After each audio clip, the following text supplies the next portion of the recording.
This is The Farmhouse by the Cove, written by Ellen Joy. Chapter 1. Elizabeth leaned against the door to the examination room and took a deep breath before stepping inside. She'd be lying if she said she hadn't been thinking of this appointment since her assistant booked Mr. Cahill's dog that morning. She'd also be lying if she said she hadn't been practicing professional ways to say you're a complete you-know-what when the time came, because with Mr. Cahill, it was only a matter of time. She whispered to herself, "Don't look at his eyes." Then she managed a smile, opened the door, and said in the friendliest of tones, "Good afternoon, Mr. Cahill." He rose from kneeling beside his golden retriever. "Good afternoon." Before she even opened his chart, her eyes slipped. There, under the darkest of brown eyelashes, were the bluest of blue eyes she had ever seen, like the ocean during a thunderstorm, dangerous and intense. She couldn't tear her eyes away. The physical juxtaposition mesmerized her. His grimace, however, snapped her back to reality. She diverted her attention to his dog's file and ruffled through the pages, getting down to business. "How's Rocky doing?" "Obviously, not so well." His voice oozed cynicism as he gestured toward his sick dog. She bit her tongue before she reminded him that Rocky hadn't been doing well since he first brought the poor dog to Camden Cove. When he bought the Sanborn farm, the farm she was promised years ago. "Tell me what was going on last night." She walked toward the dog as he explained the events of the previous evening.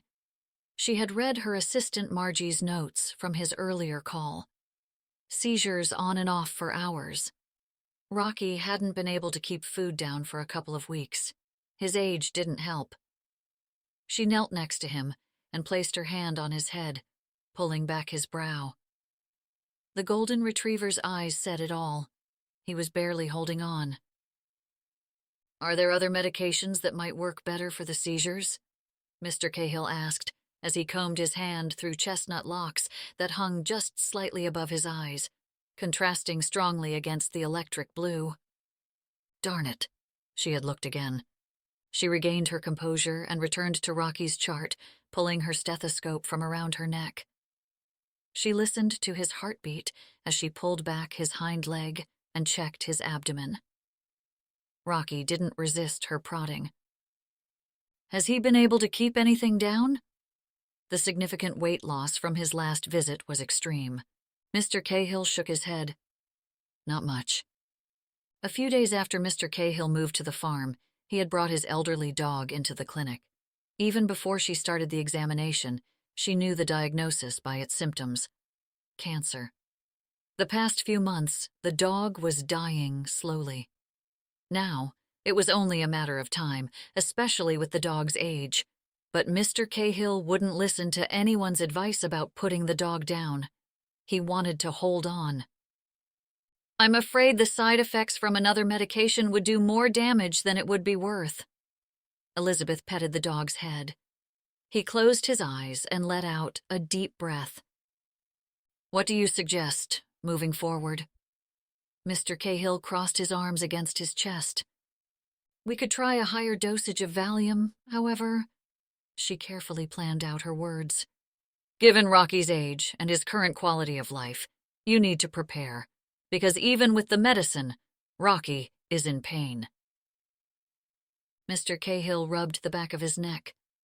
"Is there a different type of medication that might work better?" The notes from his file indicated the Senior Veterinarian, Dr. Jonsson, had suggested putting the dog down, and he fought it.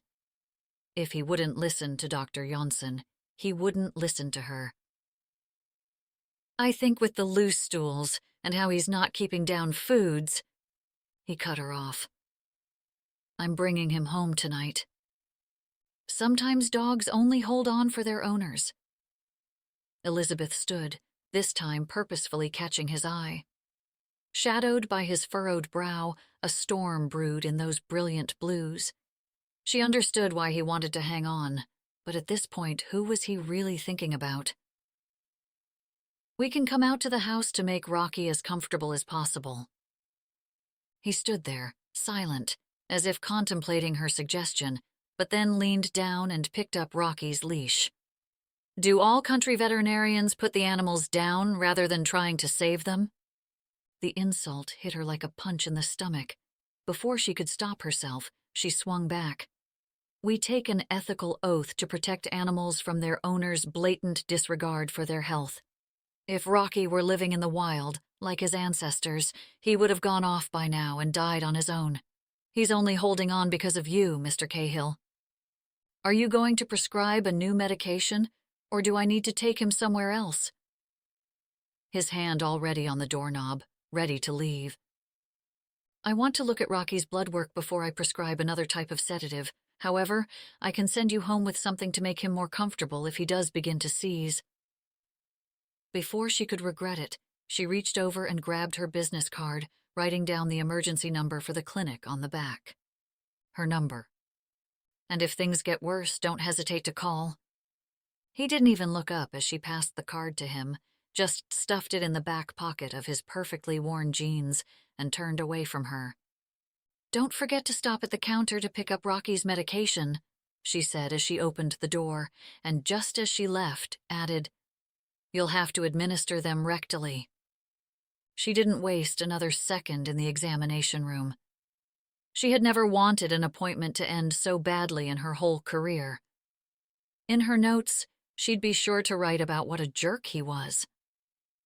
Hiding in her office until he was good and gone, she returned to the reception area with his file in hand. From behind the counter, she spied him out the front windows as he lifted his dog in the back seat of his truck. "You can take the man out of the city, but not the city out of the man," she thought to herself, as he wiped the residue of road salt from his tailored shirt sleeve. Unfortunately, her eyes landed on his muscular arms. "He's got a great butt," Margie said from behind the desk. "More like he is one," Elizabeth whispered to herself, not at all surprised by her assistant's comment, but still looking around the empty waiting room. She may have noticed the same thing, but they needed to be professional with all their clients. "That's enough, Margie." Margie shrugged and grabbed his file from Elizabeth's hands, putting it back into the cabinet. Elizabeth snuck another glance just as he happened to look through the clinic's window. His eyes locked onto hers as he scowled. A part of her wanted to look away, but she never dodged a challenge. "Mrs. Wilson is coming in with Tootsie," Margie said, sliding a new folder in front of her. Her assistant noticed Elizabeth's focus, and her eyebrow cranked up. "If I didn't know better, I'd think there was some heat in that look of his." "Heat?" Elizabeth made a face. She didn't want Margie to think she was checking Mr. Cahill out, even if she had been checking him out. "More like contempt. He doesn't want to hear that his dog isn't getting any better." "No, that was a look. Margie jabbed her in the ribs with her elbow. "Stop, Margie." Elizabeth knew her 60-something-year-old assistant didn't see the harm in flirting with a guy like Mr. Cahill. "If Gerald gave me that look, I'd make him more than just meat and potatoes tonight." "Seriously, Margie, it was nothing." Elizabeth opened Tootsie's file and read the notes, ignoring her assistant. She knew the dangers of falling for a man whose ego needed pampering. It was the reason she moved back to Camden Cove. Her heart had seen enough damage from a guy who trampled on it to get ahead. Even though 30s was technically still younger, she didn't want to waste any time on a guy like Adam Cahill. All throughout college and veterinary school, she had dealt with men who couldn't believe a girl from a small town in Maine could possibly be smarter, faster, and better than them. "Does Dan give you looks like that?" Margie asked, as she stacked a pile of papers on her desk. "Margie, stop." Elizabeth sounded like a mother scolding a child. The nosy receptionist meant well, but her observations couldn't be further from reality. "You're a catch, Dr. Williams, and he's a very attractive man who just happened to move into town." Margie looked up, and her eyes held pity. "Dan is, well, really nice." Elizabeth finished her sentence for her. Margie nodded. Yes, but nice doesn't necessarily heat up the sheets. Margie! The bell from the front door rang as Mrs. Wilson and Tootsie arrived for their appointment. Hello, Mrs. Wilson, Elizabeth greeted her client, never more thankful for a teeth cleaning. Why don't you wait, Tootsie, as Margie checks you in? I'll meet you in the examination room in a few minutes. As Elizabeth walked out of the lobby, she continued to argue with Margie inside her head. Dan was nice, and things were really good between them. She liked him a lot. They had a ton in common. They both grew up in Camden Cove. Their families owned local businesses. He was kind and handsome. He was friends with Jack and Matt, her older brothers, which made things better, not weird. She also knew he would never hurt her. Things were going even better than good. Margie might be insinuating that Dan was boring, but nice didn't mean boring. The only heat between her and Adam Cahill was from their animosity toward one another. That was it. Even from inside his truck, Adam felt the revulsion in Dr. Williams's glare. As irritating as she was, the veterinarian was right. Rocky was barely holding on. He probably should have explained to her how he wanted one more day so Lucy could have a proper goodbye. Explain how Lucy never got to say goodbye to her mother. How much pain can a 7-year-old take? But he didn't want to have to explain himself to a woman as pretentious as Dr. Elizabeth Williams. Tomorrow, he'd call for the other vet to come out to the farm and put Rocky down. Hopefully, he'd make it another night. Through the rearview mirror, Adam checked on Rocky in the back seat. The dog didn't protest to sit up front like he would have in the past. He just closed his eyes as soon as he adjusted his position. He took a deep breath before leaving. Watching one of his most reliable friends die in front of him broke his heart. And just when he needed him most, he threw the truck in reverse and pulled out of the parking lot, driving onto Main Street. Rolling down his window, the sun rested on his arm, warm and bright, with the scent of the sea filling his truck's interior. Signs of spring could be seen everywhere in Camden Cove. Most of the businesses had the typical Maine brown-shingled exterior with white trim. The little buildings lined the village streets, with daffodils and tulips in their window boxes. The spring day brought a new bustling to the seaside village he hadn't felt since moving there, but he knew it was just the beginning of what he had heard was a busy tourist season. Businesses were reopening for the summer after being closed over the winter months. Most of the storefronts had a fresh new look. The windows had been washed, sidewalks swept clean, and new displays decorated the windows. People were out and about, doing their spring chores. As he followed Main Street out of town, he turned right on Stonebridge Trail and down the winding road which brought him further out of town. Just before he reached the town line, he swung another right onto Smith Sanborn. There were only 2 houses on the half-mile dirt road. His neighbor Barnes' small cape at the beginning, and his farm at the very end. Each time he descended down the maple-lined road, which was basically 2 rivets, in a truck no less, he would be reminded of what he left behind. A career as a corporate attorney at one of the best firms in Boston, his modern apartment in the city, the restaurants and the nightlife, a fully loaded Beamer he'd earned when he became partner at Stevenson, Young and Meadow. He gave it all up to live on a farm in the middle of nowhere in Maine. What was he thinking? He rolled to a stop in front of the barn, which extended out from the house in the classic colonial design. The wraparound porch had done it for him. Not too many of the older ones had a farmer's porch, but this one extended 3/4 of the way around, with a screened-in portion off the back of the kitchen. The interior hadn't been renovated much throughout the years, mostly maintained. A majority of the original woodwork was still intact. All the built-ins and fireplaces were original, except in the kitchen. A newer, more efficient wood stove and brick surround had been added in the late 80s. His favorite part of the old place was the wooden posts and beams throughout. Unfortunately, like all old homes, the bedrooms had small closets, if at all, and the bathrooms were awkward and drafty. Throughout the house, the floors were made with 12-inch pine, which after 200 years was the color of honey, but they were uneven and warped and had an inch of lacquer. The heating system needed to be replaced ASAP, as well as the roof. If he had to replace the heating, he might as well replace all the electrical, not to mention the barn and its issues. A money pit, to say the least, but he loved it because Lucy loved it. And Lucy was all that mattered to him. Adam got out of the truck and reached into the back seat for Rocky. He cradled his old friend in his arms, carrying him into the house. He didn't fight it like he would have even a month ago. Once inside, he carried Rocky carefully to the bed he had set up in the room off the kitchen, and he fell right back to sleep. No longer did he follow at Adam's heels like he had done for so many years. Was keeping him alive so that Lucy could say goodbye really selfish? Adam sat down next to Rocky and rubbed his golden fur. "It's always been you and me, buddy." A lump grew in Adam's throat, choking him up. He let out a deep groan and looked up at the ceiling.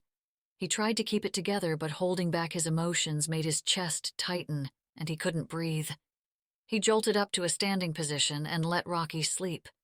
Lucy would be jumping off the bus in no time, and being an emotional wreck would freak her out. He looked out at the backyard, a backyard that Rocky would have died for while they lived in the city. The irony killed him. So went the rest of his life. Born and raised in the city, he turned up his nose at country folks' simple way of life. Now he hardly left the farm. For years, he ridiculed the stop-and-shop lawyers from small towns, fixing petty disagreements between neighbors. Now, as one of those lawyers himself, he only had one client. The only woman he had ever loved disappeared from his life because she couldn't love him back. He pushed open the back door, kicking the bottom corner that always stuck. He left the door open to listen for Rocky as he stood on the back porch. The farm buzzed around him. It had been winter when he bought the property. A saltwater marsh outlined the east edge of the property, which waxed and waned with the tides. For the past couple months, a blanket of snow covered the farm for months. But with each passing day of spring and each new patch of snow melted, he discovered more about the farm. New growth sprung to life. Blades of green grew between the golden hay that hadn't been mowed for seasons. Granite stepping stones made trails around the house and weaved throughout perennial gardens, reviving from a long winter's nap. Creeping vines he thought were dead now showed life as they climbed the pillars of the back porch, where he imagined he'd be sitting on sunny summer afternoons watching Lucy ride her horses. The only complaint he had about the farm was that he couldn't sleep. With the cacophony of peepers from the pond in the south pasture and the continuous hooting from the pair of owls he swore lived in the attic. He hadn't slept through the night since he moved to the farm. Give him traffic and sirens, and he'd sleep like a baby. He took in a deep breath as he heard the rumbling of a school bus down the street and looked back into the room where Rocky slept. "It'll be worth it," he thought. "It'll all be worth it." Elizabeth wanted nothing more than to go home. After her day, all she wanted to do was slip into her pajamas and cuddle up with Joan, her cat.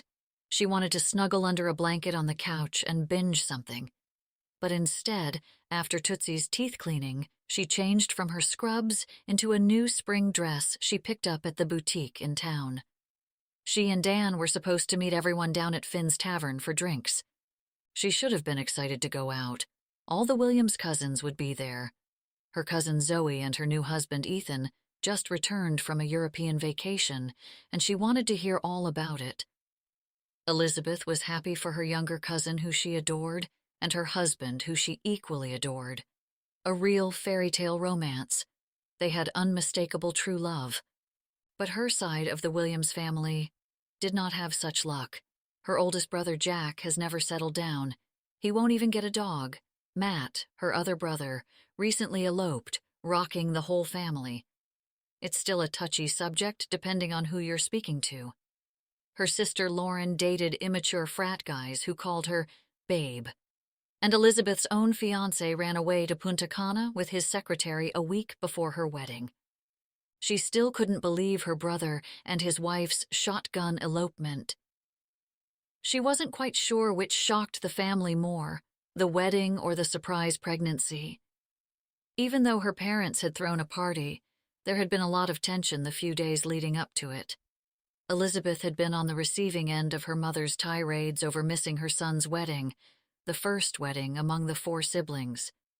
Not to mention that Matt and Justine's relationship was tumultuous at best, and the last few weeks had only proven things hadn't changed much. Why rush? She thought, especially when history has proven you wrong. Why jump into something? Elizabeth's engagement proved that. She didn't need to rush her happily ever after until everything was perfectly happy. Excuses to leave early already floated around in her head as soon as she stepped out of the vet's truck. She was tired and still in a pretty rotten mood from her afternoon appointment with Mr. Cahill. She wouldn't be able to have a glass of wine since she was certain she'd get a call from him sooner than later. Her blood boiled as she thought about how he had swooped in and bought the Sanborn farm out from underneath her. How did a jerk like Adam Cahill sway that sweet old lady into selling her family farm? With a sigh, she glanced down the road at the cove's harbor. The setting sun's golden rays reflected off the ocean water like twinkling lights. Lobster boats bobbed in the waves, the community's main source of income, besides tourism. Though the coastal village was mostly known for its sandy beaches, nestled up against the granite cliffs of the Atlantic Ocean, most of its residents lived off the water. Tonight the air held a humidity that gave the feeling of summer with the warm evening light of the sun. In a few short months, tourists would swamp the village. The beaches would be a sea of colorful umbrellas. The sidewalks would be packed with people looking for souvenirs, renting every inn and hotel room through Labor Day weekend. Then the leaf peepers would follow, flooding the streets on the weekends. Residents wouldn't go downtown until mid-December unless absolutely necessary. She glanced over to a red hull floating in the water. The lobster boat belonged to her brother. It swayed in the harbor's gentle waves. She couldn't believe he got married. Not that she couldn't believe he'd get married, but why Justine? The two fought more than they got along, broke up more times than she could remember, and they didn't want the same things in life. Justine wanted to buy a house and have a family where her older brother Matt never had any intention of settling down. He couldn't even come up with a name for his boat. The bell from the drawbridge rang out, and a lobster boat coasted underneath, returning to shore for the night. Gliding past the others anchored there, the boat steered into its slip. She didn't recognize the name, but a lot of fishermen came up to this part of Maine, hearing the legends of Camden Cove's bountiful lobster. When she stepped inside, she immediately saw Matt and Justine at the bar. Justine's attention was focused on her phone. Dan sat on the other side of Matt, both of their heads tilted back in the direction of the television above. Finn's Tavern looked exactly the same as it did when her dad brought her in one time as a kid. She suspected it hadn't changed since Finn, the owner, opened shop, which was before she was born. The small space had the atmosphere of the interior of a boat, with shiny, dark wood paneling, lips on the bar for runaway drinks, and lots of boating knickknacks.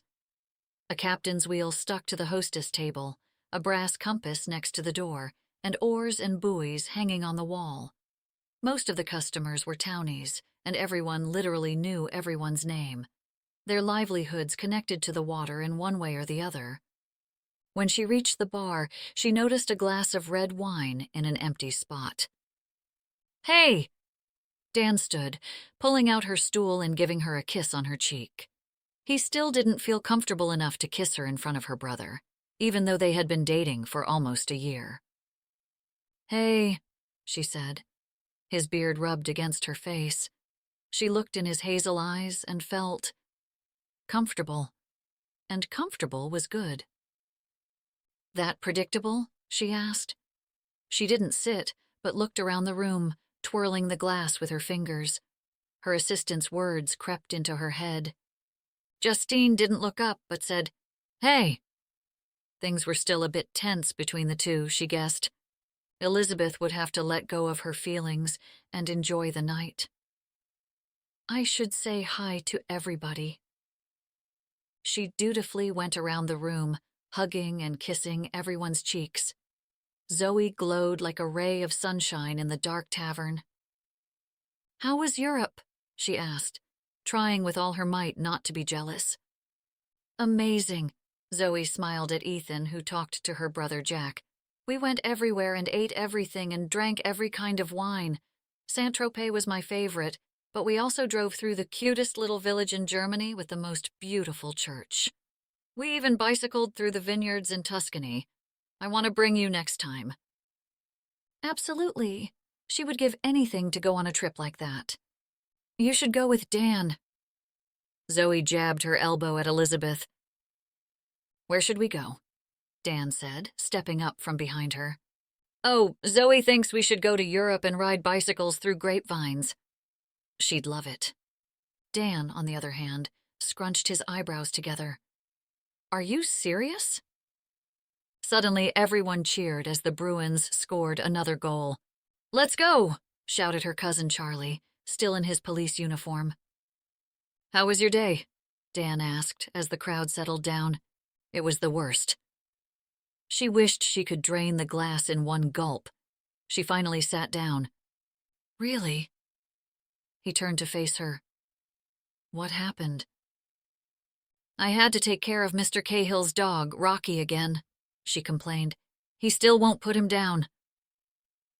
Dan nodded, but by the way his forehead wrinkled, she could tell he didn't remember the stories she had told him about her newest client. "Who's Rocky again?" "He's Mr. Cahill's dog."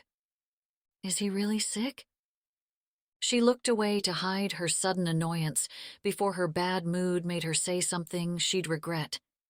Why did every guy question her judgment? Then an image of Adam Cahill flashed through her head, and her annoyance switched to frustration. She had been complaining about him for weeks. "He's the guy who bought the Sanborn farm," she said to Dan, not able to help herself. She waited for his reaction, expecting him to feel the same indignation as she did. "You know, the farm Mrs. Sanborn promised me?" He shrugged. "Shouldn't you be mad at Mrs. Sanborn for not selling you the farm, instead of being mad at a guy whose dog is dying?" His words came out sweet, but they bothered her. Immediately, she became defensive. "Well, when you put it like that, I sound like a horrible human being, but you weren't there. He was a total jerk. He's making his poor dog suffer." "Who was a total jerk?" Matt asked, jumping into their conversation. "I had an appointment with that guy Cahill," she said. "You mean the farm stealer?"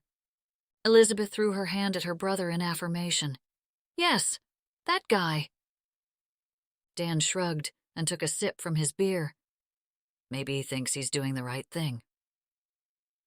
Elizabeth stopped herself from saying something more, afraid her annoyance at his devil's advocate routine would come out in her tone.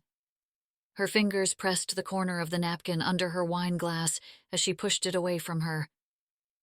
"You, okay?" Dan asked, unaware of her current state of emotion. Matt's attention went back to the hockey game as Justine got up to go to the bathroom, still ignoring Elizabeth's presence. She let out a sigh. Why was she being difficult? "Yeah, I'm fine. I'm on call tonight, so I can't drink." Dan rubbed her upper back sympathetically, but his gaze went to the television. "The Bruins are about to win this," he said, as though her face spoke her mind. "We could be going to the finals." Even the game annoyed her at this point, so she swung around in her chair and looked around. Justine returned to her seat next to Matt. She whispered something into his ear, and they laughed together. She touched Matt's chest, a gesture so simple, yet so intimate. Elizabeth slid a glance back at Dan. She couldn't imagine doing the same with him. "Hey, Justine." "Hey, Elizabeth." Justine barely looked over at her. Elizabeth tried to think up some small talk. "Congratulations on the new house." Justine smiled, facing her. She was always happiest when the conversation was focused on her. "Yes, we're going furniture shopping this weekend." "Fun." Elizabeth knew Matt's toes were curling as much as hers at the thought of spending the weekend furniture shopping. She was about to say something else, but Justine's attention went back to her phone. Elizabeth's mind wandered back to Mr. Cahill's stare and then to Margie's meat and potatoes. She shook her head at the thought of Margie and Gerald. She turned her attention back to Dan. "How was work?" He shrugged, like the day before. Just then, Mr. and Mrs. LeBranche, an older couple from town, stood up and began dancing as a slow song hit the stereo. She poked Dan and pointed. "Aren't they so cute?" She looked back at the couple. Mr. LeBranche held one arm around his wife's waist, and she rested her head against his shoulder. He lifted her hand up to the air, swinging her around gently to the music. "We should go out there with them," she said to Dan. He looked at her like she had two heads. "I'll stay here and make sure the Bruins are doing okay." She almost said something smart back at him, but stopped herself. Of course, he'd just watch the game. That's what they did at the tavern. Hang out and watch the game. She'd go back to her place, he'd go back to his, and they'd do it all over again tomorrow. Which was boring. She looked him over as his attention stayed on the television. Boring, but handsome. Maine through and through, his big build and lumberjack look made her kiss him in the first place. Plus, he was very loyal. "I could just get a dog," she whispered to herself. Dan wrinkled his brow. "What'd you say?" "Just thinking about Rocky," she lied. He made another face. "The dog!" She waited for him to remember her story. "Mr. Cahill's dog." "Oh, right," he shook his head. Poor guy. She almost argued, but her phone vibrated against the table, dancing against the wood surface. She looked at the number and saw that it had a Boston area code. Adam Cahill. She looked at Dan. "I need to take this." "Sure." He stood, pulling out her chair, as she jumped off and grabbed at her purse, holding up her phone, as if that indicated the importance of answering the call.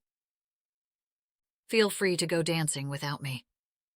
Dan smiled at his own joke, but his attention faded back to the game before he finished his sentence. Stepping out of the tavern, she stood straight before answering as though he could see her. "Dr. Williams." She emphasized the doctor as she spoke. "Yes, Dr. Williams, it's Adam Cahill," he said, and she could hear panic in his voice. "I'm hoping you can come out to the house as soon as possible. Rocky isn't doing well." All her feelings vanished as she thought about Rocky. "I'll head right over." Chapter 2. Elizabeth didn't bother with the blinker as she turned onto Smith Sanborn Road. No one else appeared to be out at this time of night, other than the possum she swerved to miss. She pulled up the dirt driveway, and her heart dropped as soon as she saw the wicker rocking chairs on the wraparound porch. It looked exactly how she imagined it would if she had owned it. But it wasn't meant to be. At least for now. The antique farmhouse would be Adam Cahill's for the time being, but she'd never stop wanting it to be hers someday. He had probably imagined owning a hobby farm would be fun, but she knew he was in way over his head. It was only a matter of time before a "for sale" sign would grace his lawn. Then she'd swoop in and get what was rightfully hers. Her dream of starting a satellite veterinarian office would still come true. She just had to be patient. She pulled the vet's truck up to the side of the house with the attached barn, the portion of the house she imagined renovating for the clinic. Turning in her seat, She grabbed her medical bag and jumped out. The front door swung open, and Adam Cahill appeared on the front porch. Paint splattered his worn jeans and his New York Yankees t-shirt. Another reason to hate him, he was a Yankees fan. "Thank you so much for coming so quickly," he said, rushing toward her as she walked up the porch steps. "Has he been seizing it all?" she asked, as she stepped inside and looked around the front hall. Her irritation with Mr. Cahill vanished as soon as she saw his bloodshot eyes. He looked scared. "On and off for about an hour or so." He walked her into what used to be the dining room. She noticed the staircase had been fixed, but restored to its original character. The front rooms were mostly empty. Only a lone chair sat in the living room across the hall. All the built-in shelves and cabinets were bare. Painter's equipment was strewn around the rooms. "Please watch your step," he said. "I'm renovating." She tried to ignore the stab of jealousy as she looked around, and then panic that he'd mess up the integrity of the house. When she stepped over the toys scattered among the tools, she realized she had only met Mr. Cahill. He never mentioned a wife or children. She peeked at his empty ring finger. "Rocky is in the other room," he said, as he walked her through the hall to the old sewing room off the kitchen. "I administered the medication you gave me." She grimaced as she rounded the corner. The room looked like a makeshift bedroom. An air mattress sat on the ground, with piles of clothes lined against the wall. Rocky lay on the mattress with a quilt underneath his head. He was unresponsive, but it looked like the seizure had stopped. She rubbed the dog's head as her other hand checked his abdomen. "Look, Mr. Cahill, Rocky's quality of life is not good." He frowned, but nodded his head. "I know it's time." She knelt next to Rocky on the bed, at eye level with the dog. She had seen animals hold on even when nature comes calling them home. However, never did this moment get easy. She rubbed the top of his head. "You've been a very good boy, haven't you, Rocky?" "Just tell me what to do," he said, his eyes red and swollen. "You can just comfort him." Mr. Cahill nodded, looking away as he sat on the mattress, placing Rocky's head in his lap. He rubbed the dog's head softly as Elizabeth pulled out the first syringe with the sedative. It would take 10 minutes, 10 of the longest minutes, watching someone lose a loved one. Her heart wasn't that cold. Rocky's body began to relax, and Adam whispered something into the dog's ear. Usually, she'd explain the process. People liked to understand what was happening, knowing there was no pain for their loved one. "Would you like to stay in the room when I administer the final injection?" "Yes." He didn't lift his head, just pushed it further into the crook of Rocky's neck, buried under his fur. Elizabeth gently gathered the skin on Rocky's hind leg and injected the lethal dose. Mr. Cahill's shoulders quietly shuddered as Rocky took his last breaths. She usually didn't get emotional when she put down a dog, but watching as he silently fell apart in front of her tugged at her heart. She wanted to lean over and give him a hug, tell him what she had learned over the years. Dogs didn't fear death like humans. They accepted nature's phenomena peacefully, but she wanted to give him his space. Soon, Elizabeth couldn't feel a pulse. When Rocky took his last breath, Mr. Cahill pulled the dog closer into his arms. All the contempt she had for the man disappeared as he hugged his dog for the last time. Elizabeth got up from the floor as quietly as she could, making sure she didn't leave anything behind. She slipped out of the room, giving Mr. Cahill his privacy, and closed the door behind her. She didn't know what he wanted to do with the body, but cremation would be the best option this time of year, if he hadn't already dug a hole. Even though it was technically spring, the ground was still partially frozen, and it could be another month or more before it thawed. As she came into the kitchen, she placed her bag on the oak farm table. She rubbed the worn wood with her fingertips and looked around the room. It appeared untouched by renovations, which made her glad. She always loved the kitchen the way it was. The only new addition was a leather couch that sat in front of the wood stove. It didn't really work. Then there was the books. Lots of books. Books were stacked, one on top of the other. Books sat on a small table in between the chairs. In other places, piles of books sat next to each other, stacked haphazardly. The shelves had been stuffed with books in no formal order. "Are you a fairy godmother?" a voice said from behind her. Elizabeth swung around to see a little girl holding a baby doll in her arms, standing at the bottom of the back staircase. She rubbed her eyes and wiped the loose strands from her braids away from her face. She was small, maybe 6 or 7.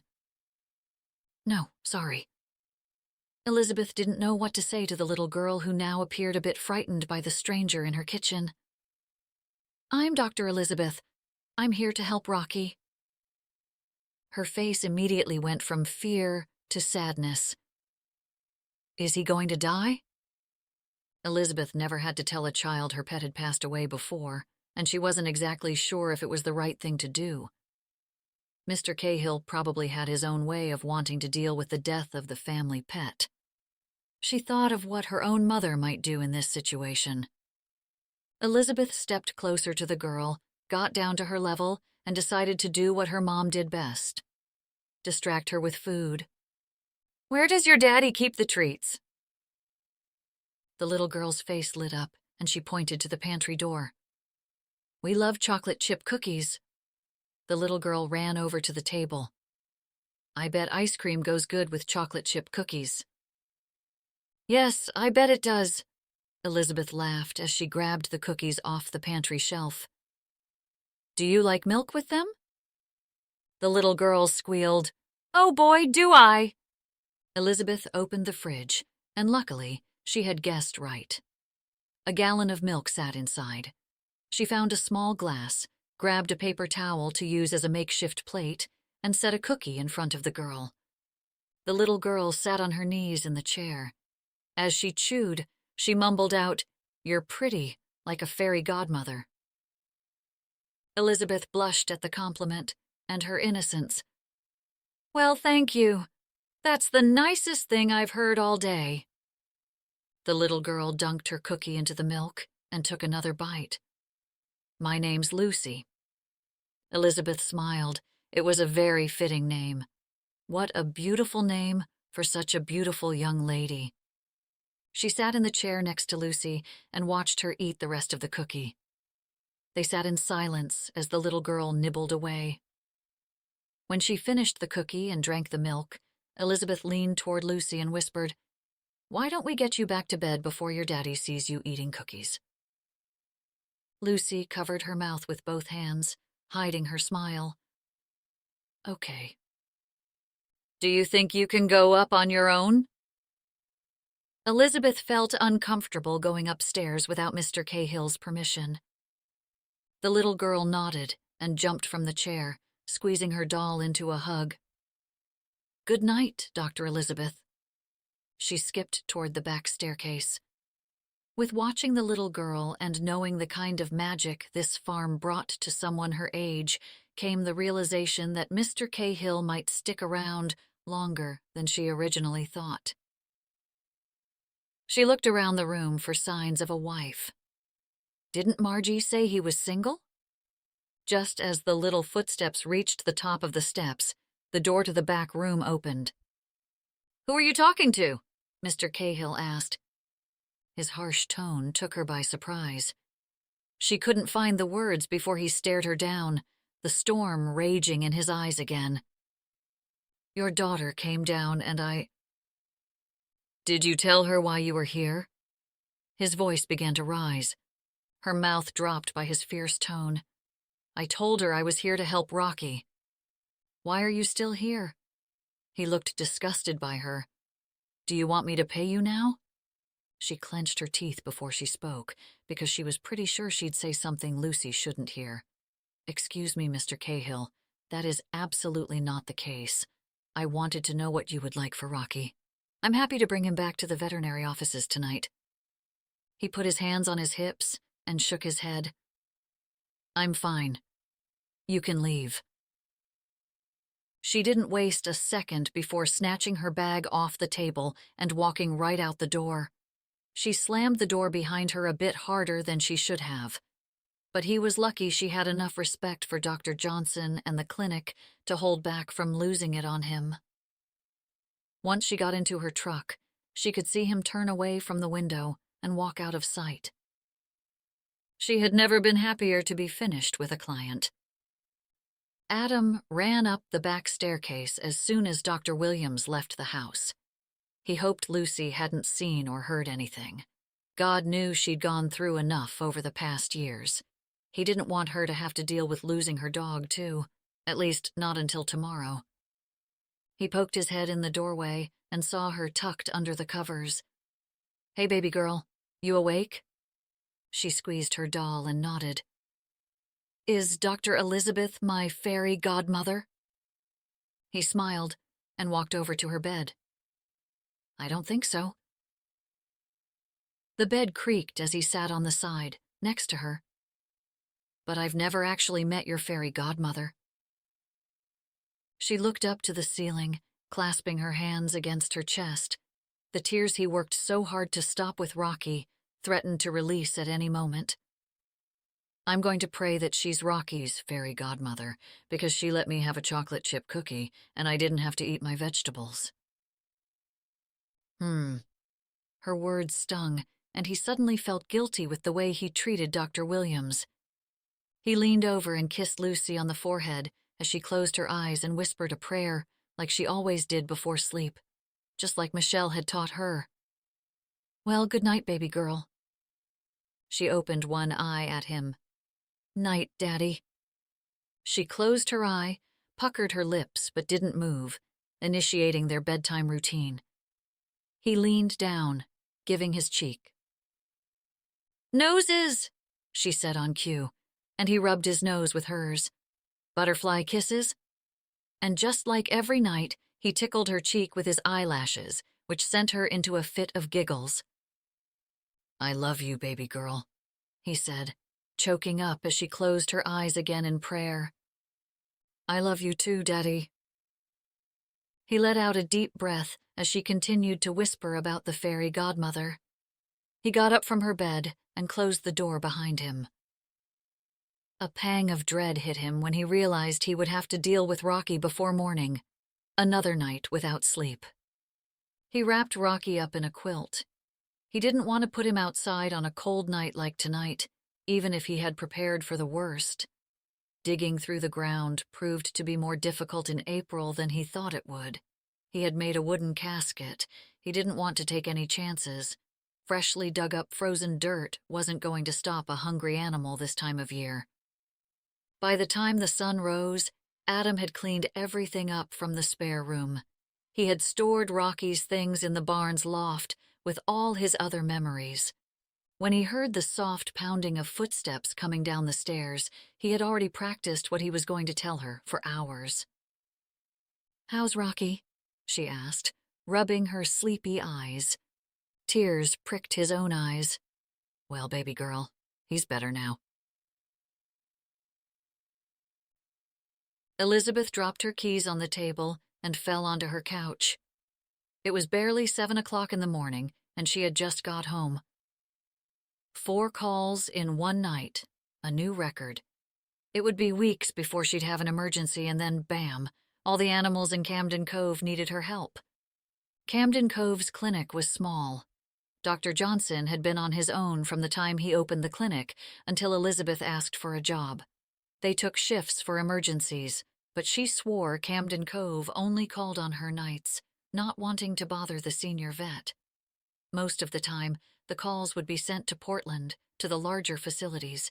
But when the animals couldn't make the drive to the city, it was up to her to help, and that usually meant the situation was dire. Those kinds of nights took a toll on her. Joan crawled out from behind the kitchen door, rubbing against the frame. The Maine Coon cat slid to the floor and rolled to her side, her belly protruding past the rest of her body, and discussed her need for food loudly. Just a minute, Joan, Elizabeth said, not moving. She rested her head against the back of the couch and closed her eyes. Her mind swirled back to the Sanborn farm. She loved that house as much as she hated that man. When Mrs. Sanborn told her she was selling her farm, Elizabeth couldn't believe it. Ever since she started riding horses at 6 years old, she wanted to buy the old Sanborn place. Her life plan was to buy the farm, live there and work there. Create a satellite clinic for larger animals the small clinic couldn't manage. Mrs. Sanborn had promised she'd have the first bid. When she told her, Elizabeth returned with an offer of her own, a high one too, but Mrs. Sanborn's face said it all. Her offer didn't stand a chance. Her dream was crushed when Mrs. Sanborn moved out, and a week later a BMW sat in the driveway with a Massachusetts license plate. If she had bought the farm, she would have started with the porch. The boards were warped and hadn't seen repairs for as long as she had been alive. Then she'd paint. A buttery yellow, and she'd add white window boxes in front of the kitchen windows. The barn would be painted the classic New England red with white trim, where it would be converted into office space. The sign for the clinic would hang above the doors. There'd be plenty of room for animals on the bottom floor, which opened to the back pasture. The second floor opened to the driveway, which worked perfectly for the office space and examination rooms. The rest of the house would be her living space. Joan's paws patted against the wood floors as she sauntered her way over to Elizabeth and meowed her disappointment at having to be home alone throughout the night. "You know, Joan, I was taking care of your people tonight." Elizabeth leaned forward, moaning as she got up. As she walked to the kitchen, the cat weaved in and out between her legs. She hoped she'd never have to see Mr. Cahill again in her life, but she had heard from her cousin Zoe that he wanted to get horses. Probably for his daughter, who was adorable, but the city boy wouldn't be able to keep up with the responsibilities of a living and breathing farm. Even without animals, the land alone was a lot of work. Over 30 acres, with at least 10 of that being the horse pastures he'd have to maintain with wooden fences that had seen better days. The property hadn't been properly managed for a good 20 years. The house needed a lot of work, not to mention the fact that the barn would need an overhaul. He'd do much better in a new house, especially with children. He probably wouldn't even last a year. Then she'd have the farm that had been rightfully hers all along. Chapter 3. Elizabeth only allowed herself a few hours of sleep. Rays of light filtered through her sheer drapes and eased her awake. Birds sang outside her window, birds that had come back from the south, suddenly making her winter blues all but disappear as she lay in bed. It had been a long winter. Like most of the buildings in Camden Cove, her tiny cape had the brown shingled exterior. She followed the village tradition with a brightly colored door. She picked a sea glass teal with matching shutters. Last year she built window boxes to fit the 2 dormers on her cape. She arranged pansies for the spring, but soon she'd plant petunias, bright pink, to hang down. Maybe a light green potato vine for some contrast.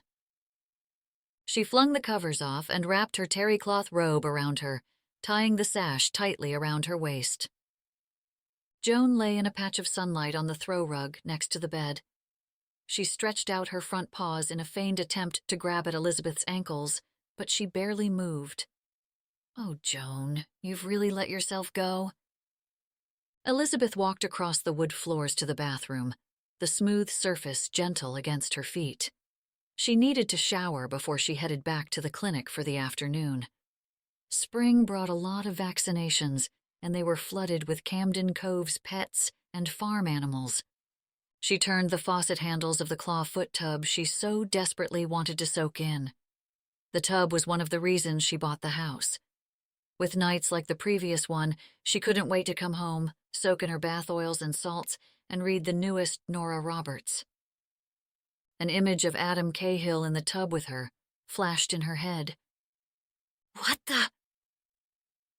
She squeezed her eyes shut, forcing an image of Dan. but all she kept seeing was him in his usual mechanic shirt, with his family's logo on the front pocket. Not that Dan couldn't make that sexy. His rugged looks made the rest of the women of Camden Cove swoon. What was wrong with her? After her shower, she got dressed for the farms in the new boots she had splurged on, rewarding herself for the tortures of calving season. Her hand would be stuck up most of the animals' bodies at some point through the next few months. She threw on some jeans to combat the ocean breeze and put on a sweatshirt so she didn't mind getting stained with animal fluids. She climbed down the 100-year-old staircase and walked into the kitchen, her favorite spot in her house. The cabinets were an antique cream with butcher block counters. She had refinished the old pine floors and returned them to their golden hue. She picked a wheat-colored paint, which was really a deeper shade of yellow than she had wanted, but it ended up making the room bright and cheerful. On a day with hardly 3 hours of sleep, it annoyed her. She grabbed the coffee pot and put it under the faucet, looking out at her garden. She really did love her little home. It wouldn't be hard to wait another few years until Mr. Cahill came to his senses and sold the farm.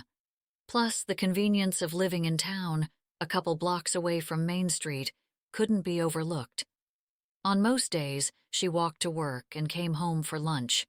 She stopped by her parents' house almost every day, or her uncle's bakery in the village square, which explained the extra pounds she still needed to lose from the winter months. The best part of her house was the view from her bedroom window. She could just make out a slice of the harbor. If she moved to the farm, she'd also have to face the fact she was nowhere closer to having a family than she was when her dreams started. Dan was ready, that was for sure, especially now after Zoe's wedding. She just wasn't. She wanted that farm, but what she really wanted was her own part of the clinic, something she created on her own. She shut the water off and dumped the pot in the sink. After last night, she deserved something sweet.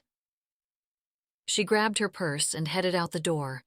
She'd stop by her uncle's bakery, La Pâtisserie, and grab a coffee that was 10 times better than the bland stuff she had at home. As she stepped out her front door, her neighbor, Mr. Palmer, waved to her. "Morning, Elizabeth," he sang out his greeting from behind the hedges. He wore a red sailor's hat as he gardened. "Morning, Mr. Palmer," she greeted him as warmly as the morning sun. Her quirky neighbor always had something to talk about. "I heard your mother's in charge of the blessing again this year," he said as he adjusted his hat. He snipped some of her hedges that poked over his fence. "You couldn't pull her away if you tried." The Blessing of the Fleet was Camden Cove's biggest event, and her mother, Sarah, took it upon herself to continue the village's tradition by running the event, year after year. 4 generations of her family had been lobster fishermen. The Blessing of the Fleet represented not only the long fishing history of the village, but also Elizabeth's family as well. "You headed to save the animals of Camden Cove?" he asked. "I'm headed to the bakery." A cup of coffee in her hand was what she really wanted. "I like my oatmeal in the morning." He returned his attention back to the bushes. His shears attacked the new growth with precision. "Have a lovely day, Mr. Palmer," she said as she headed down the sidewalk toward the town. "You too, my dear," he said as he waved goodbye. Elizabeth strolled down her street, admiring the new spring growth along the way before crossing onto Main.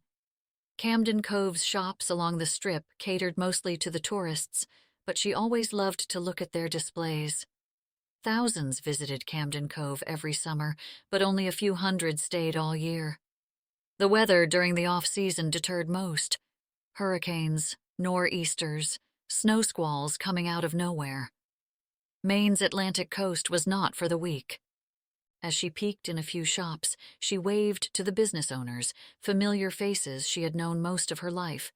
Then she took a left on Harbor Lane and took a quick walk down to the beach. Only the granite cliffs and sand could be seen for miles. The beach was completely deserted, except for 2 figures on the walking path, Elizabeth breathed in the tangy salt air and closed her eyes. Her hair whipped around her face. No matter how hard a day, the rhythm of the ocean centered her busy mind. The troubles with Adam Cahill had disappeared by the time she arrived at her uncle's bakery. The morning rush had dwindled, and only a few customers remained. The interior made her feel like she had stepped inside a real Parisian patisserie. Large glass displays showcased dozens of beautiful delicacies her Uncle David created. Buttery, flaky croissants sat on silver platters. Grand madeleines, pastel macarons, and eclairs set meticulously upon linen napkins. Danishes and pastry puffs, oozing with creme, laid upon individual plates garnished with chocolate tendril shavings. Dozens of assorted biscotti-filled glass jars and baskets stuffed with loaves of bread were placed on top of the counters. The sweet aroma of confectioner's sugar and roasted coffee filled the room. She loved everything about her uncle's bakery. The sweet aroma of confectioner's sugar and roasted coffee filled the room. The dark-stained wood shelving that highlighted the bright delicacies inside. The walls covered in black and white photographs of Camden Cove, residents of past and present, which happened to be mostly of her family. The comfortable chairs and the tables along the large windows facing the village harbor where the lobster boats docked. The fresh flowers sitting in glass vases throughout the room with jazz playing in the background. What she loved most, however, was how her two uncles would fill her in on the local gossip. As she reached the counter, her Uncle Frank greeted her. "Staying?" he asked, leaning over the counter to kiss her cheek. "Yes," she said. "I need something sweet, with a double shot of espresso." He opened one of the display doors and handed down a plate with a puff pastry covered in powdered sugar. "David made the filling with dark cherries and chocolate. It'll hit the spot." Elizabeth dipped the tip of her pinky finger in the dark filling and licked it. She closed her eyes as she savored the sweet, velvety taste. With her espresso in hand, she took her usual table by the window. Just as she finished her last bite of puff, her uncle brought over another and set it in front of her. "I'm never going to lose these extra pounds with you two as my uncles," she said, with a mouthful of cherry chocolate heaven. "Have you talked to Matt?" Frank asked, sitting with her as she stuffed another bite of pastry in her mouth. "No, why?" she mumbled. His truck was parked all night at the docks. He probably didn't want to drive. She looked out to sea. Sure enough, his truck sat in a parking spot across the street. "We were all at the tavern last night." "He slept on the boat." Her uncle's eyebrows rose. "He slept there?" She shook her head. Why did that not surprise her? Even with their PDA the night before, Justine and Matt were fire and ice. "I saw them briefly last night. They seemed fine." Ed, "Guess not. Your mother is ready to let them know how she feels about the whole marriage." "Great." Elizabeth let out a dragged-out sigh. Frank folded his arms. "If you ask me, that marriage is doomed." It was no secret how her uncles and mother felt about Justine. They hadn't liked her ever since she showed up at their house in high school with her older brother, Jack.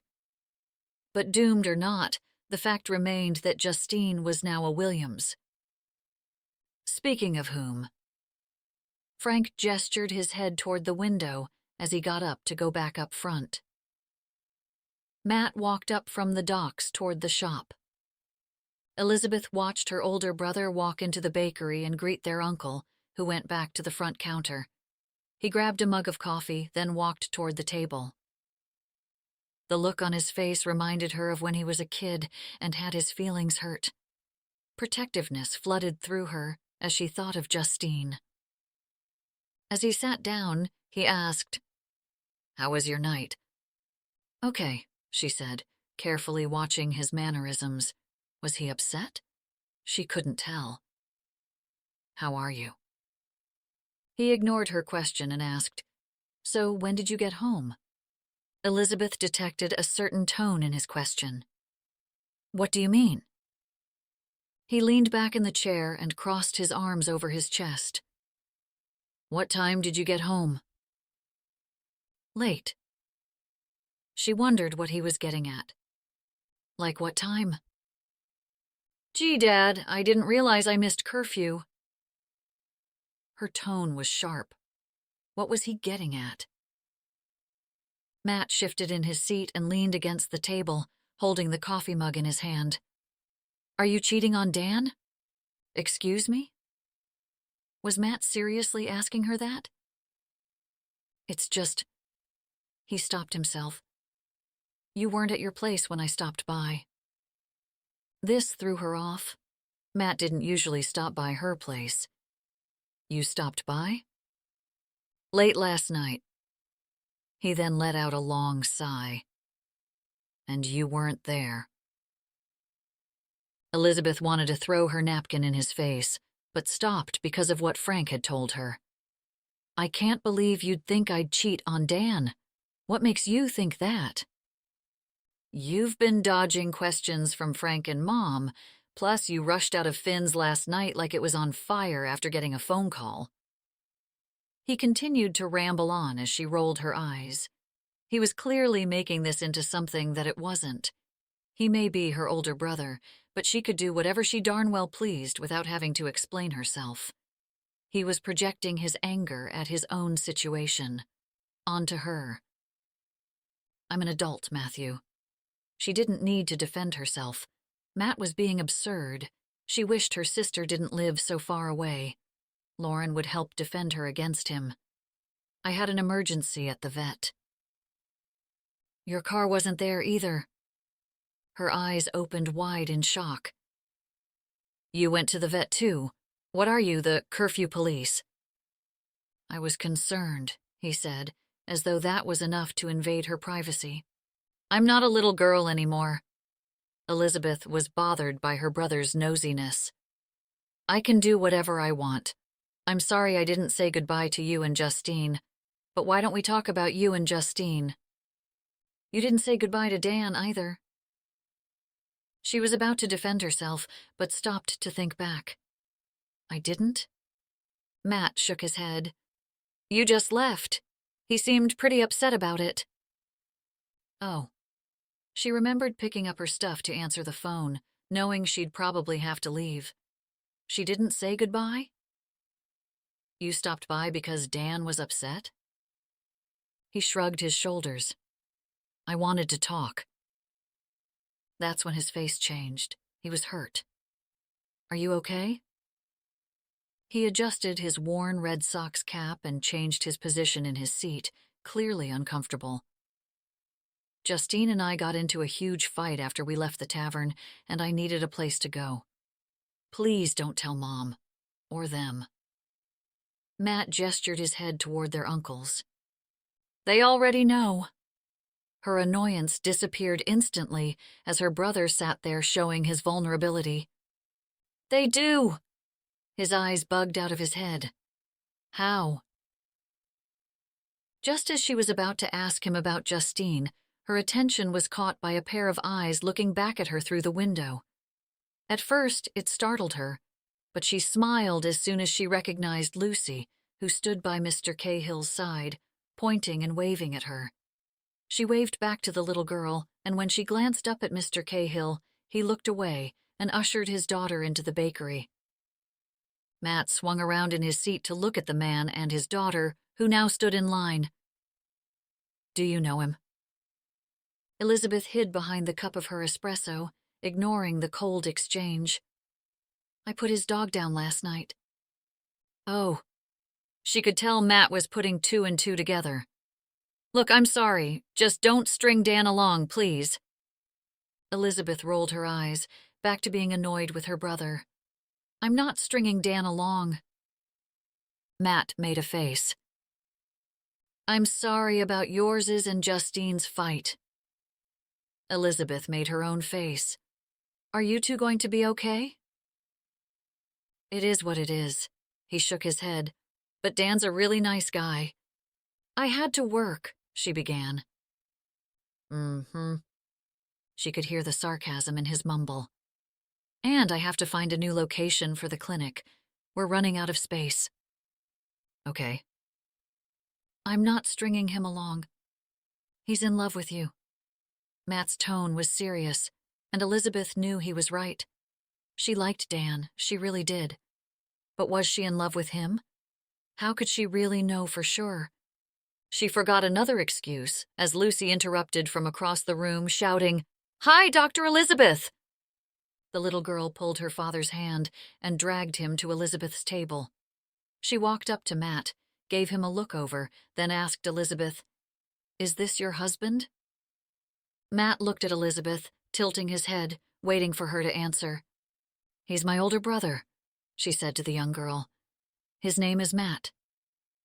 Elizabeth wondered if the little girl knew about her dog until Lucy faced Matt and said, "My dog died last night." Matt looked uneasy at the comment, but with her happy tone and matter-of-fact style, he gave her a small frown and said, "I'm sorry to hear that." She leaned toward Matt and waved for him to come closer to her. Covering her mouth with her hand, she whispered into his ear, all the while looking at Elizabeth. Curious, Elizabeth leaned closer to her brother across the table, trying to hear what the little girl had to say, but couldn't make out any of it. Matt's right eyebrow rose higher the longer he listened. Then, in a serious, matter-of-fact tone, he said to her, "She could be a fairy godmother, you really don't know. They blend in." Lucy, equally serious, nodded while looking at Elizabeth. "Mm-hmm." Elizabeth laughed and looked up to Mr. Cahill, who stood above them, frowning at the scene. "Well, Lucy, we should probably head home." Mr. Cahill grabbed his daughter's hand and tugged her toward the door. The little girl waved as her father pulled her away. Suddenly, Elizabeth became hypersensitive to Mr. Cahill's behavior toward her. He'd been nothing but rude with every interaction she had with him.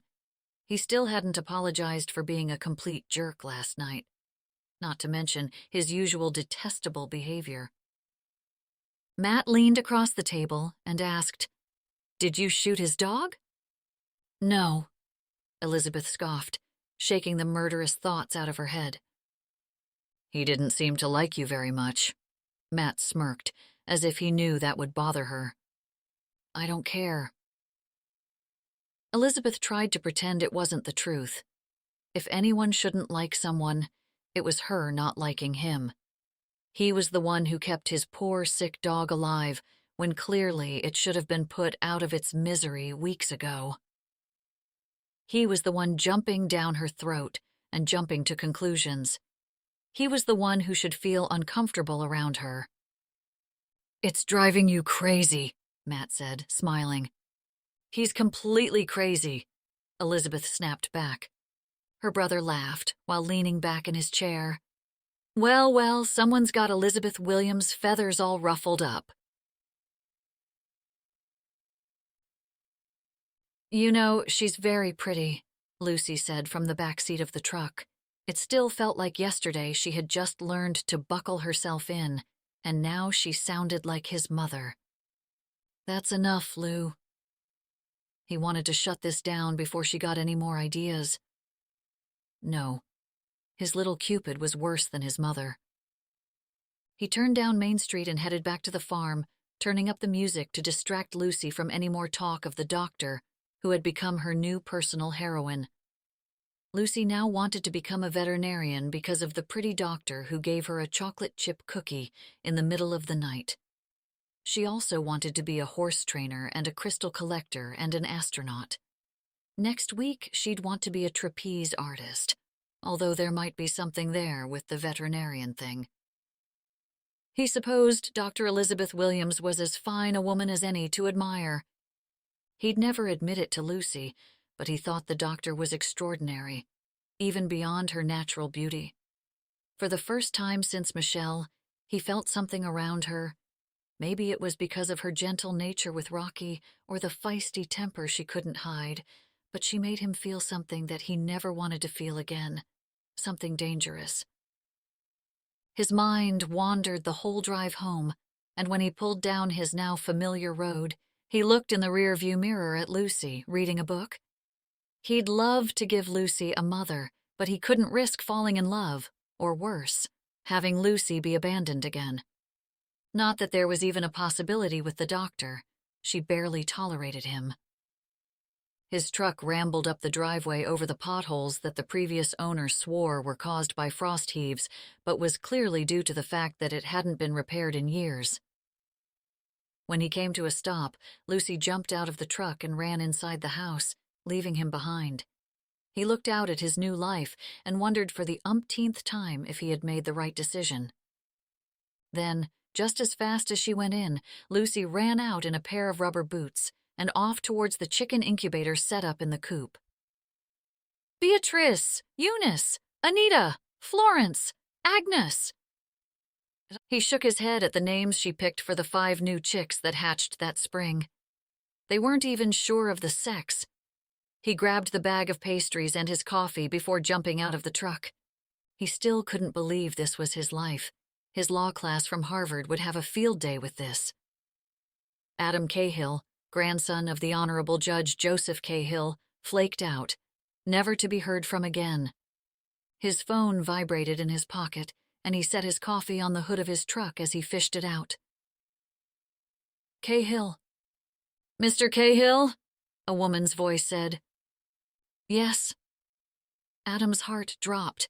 He recognized the number. The horse rescue. Hi, Vicky, how are you? Good, thanks, she said. Well, Mr. Cahill, it looks like we have a horse that's in need of fostering. Lucy's already called me about it. I bet she did. Adam looked through the barn doors.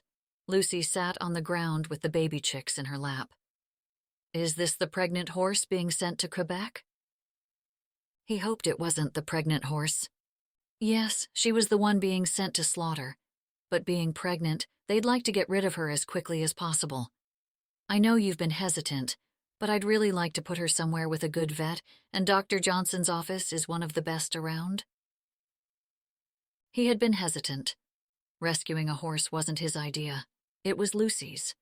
He wanted to buy a horse, one that Lucy could ride, one that was well-trained. A rescue would be a ton of work. He may have lived in the city, but he had grown up around horses at his grandparents' place, so he knew how much a horse required. Ironically, it was his family's connections and generous donations to Vicky's rescue that launched Lucy's idea in the first place. He watched as Lucy kissed the head of a yellow fluff ball in the loose hay on the ground. He didn't need a psychology degree to understand Lucy's desire to rescue abandoned animals stemmed from her own abandonment issues. When does this horse need to be placed? He was helpless. He had resigned himself to the fact that at this point in the game, Lucy called the shots. You sure my barn is up to code? It's fine, she said. I even talked to your vet, and he is willing to take the mare on as a client as soon as possible. How does tomorrow sound? You talked to my vet? He wondered if she had talked to Dr. Williams or the older vet. Yes, Dr. Johnson said he'd be happy to help as much as possible. Vicky had him. Ah! He looked around, thinking of all the things that would need to be done before a horse came to the house.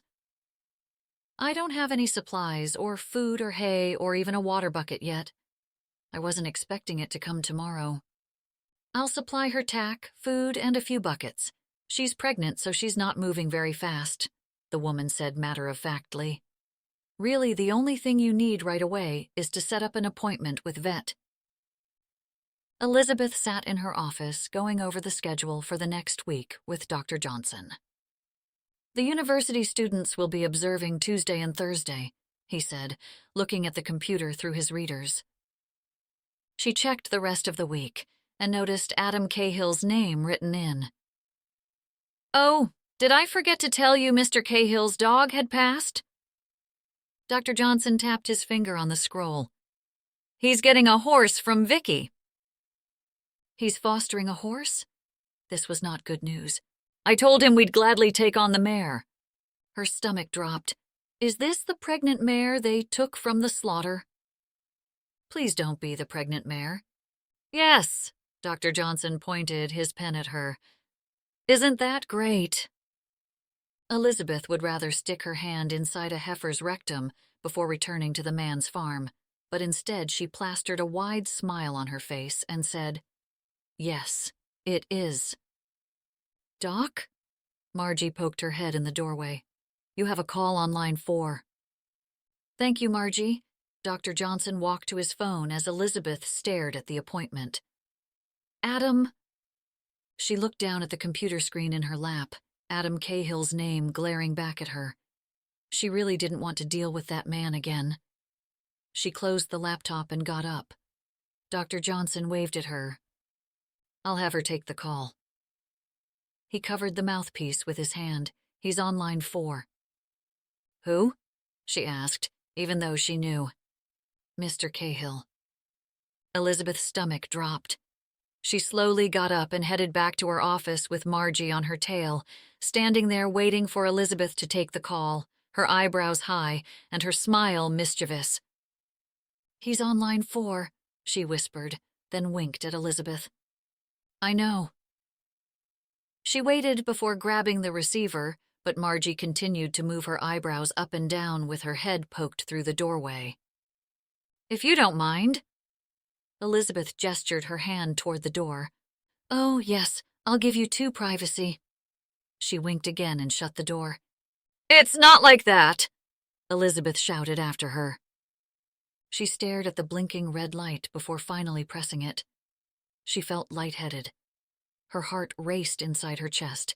She wasn't sure if it was because she was still so angry at their last interaction, or if Margie was getting in her head. Good afternoon, Dr. Williams here. She emphasized the word doctor, but only slightly. She wasn't going to let this jerk get under her skin. I rescued a horse. I heard. His voice sounded as though this was not good news, but he was also still sticking around the farm. Her farm. How can I help you? Dr. Johnson actually recommended I talk to you. He said that you travel out to the farms? She blew out a breath. She'd never ruin the clinic's reputation by lying to the man, but she didn't want to deal with him anymore. Yes, we do, but I also know a clinic in Gorham that specializes in pregnant horses. They're almost an hour. He had done his research, apparently.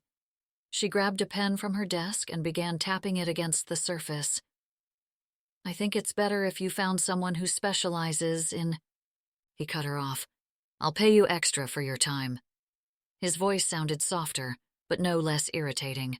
She's a rescue, and she's coming tomorrow. How could she say no? But how could she work with a man like him? She wouldn't want to drag another animal through hell. Plus, if this horse was a rescue, without knowing the conditions she came from, there was no way of knowing the health of the foal until she delivered. If the foal had any struggles, or God forbid if anything went wrong, she didn't have the facilities to help her. However, owning a pregnant horse, having to take care of her, and when the time came, maybe having to help with the birth, would definitely show this city boy it was not the life for him. Then she would kindly offer to take the farm off his hands. She could even take the horse. I'll come by the farm tomorrow in the afternoon. Chapter 4. Adam felt his anxiety level elevate when the horse trailer drove up the driveway with Vicky in the driver's seat. He now owned a farm with animals. He watched through the kitchen window as she parked the truck and then met her outside. Good morning, he said as soon as she stepped out of the truck. Hello, Adam. Vicky gave him a hug, even though he had extended his hand. I can't begin to tell you how grateful we are that you're taking her. Strange noises came out of the trailer. Why does it sound like there's more than just a horse in there? Goats, she said. I picked up a pair of goats along the way. A man passed away and I need to find another home for them.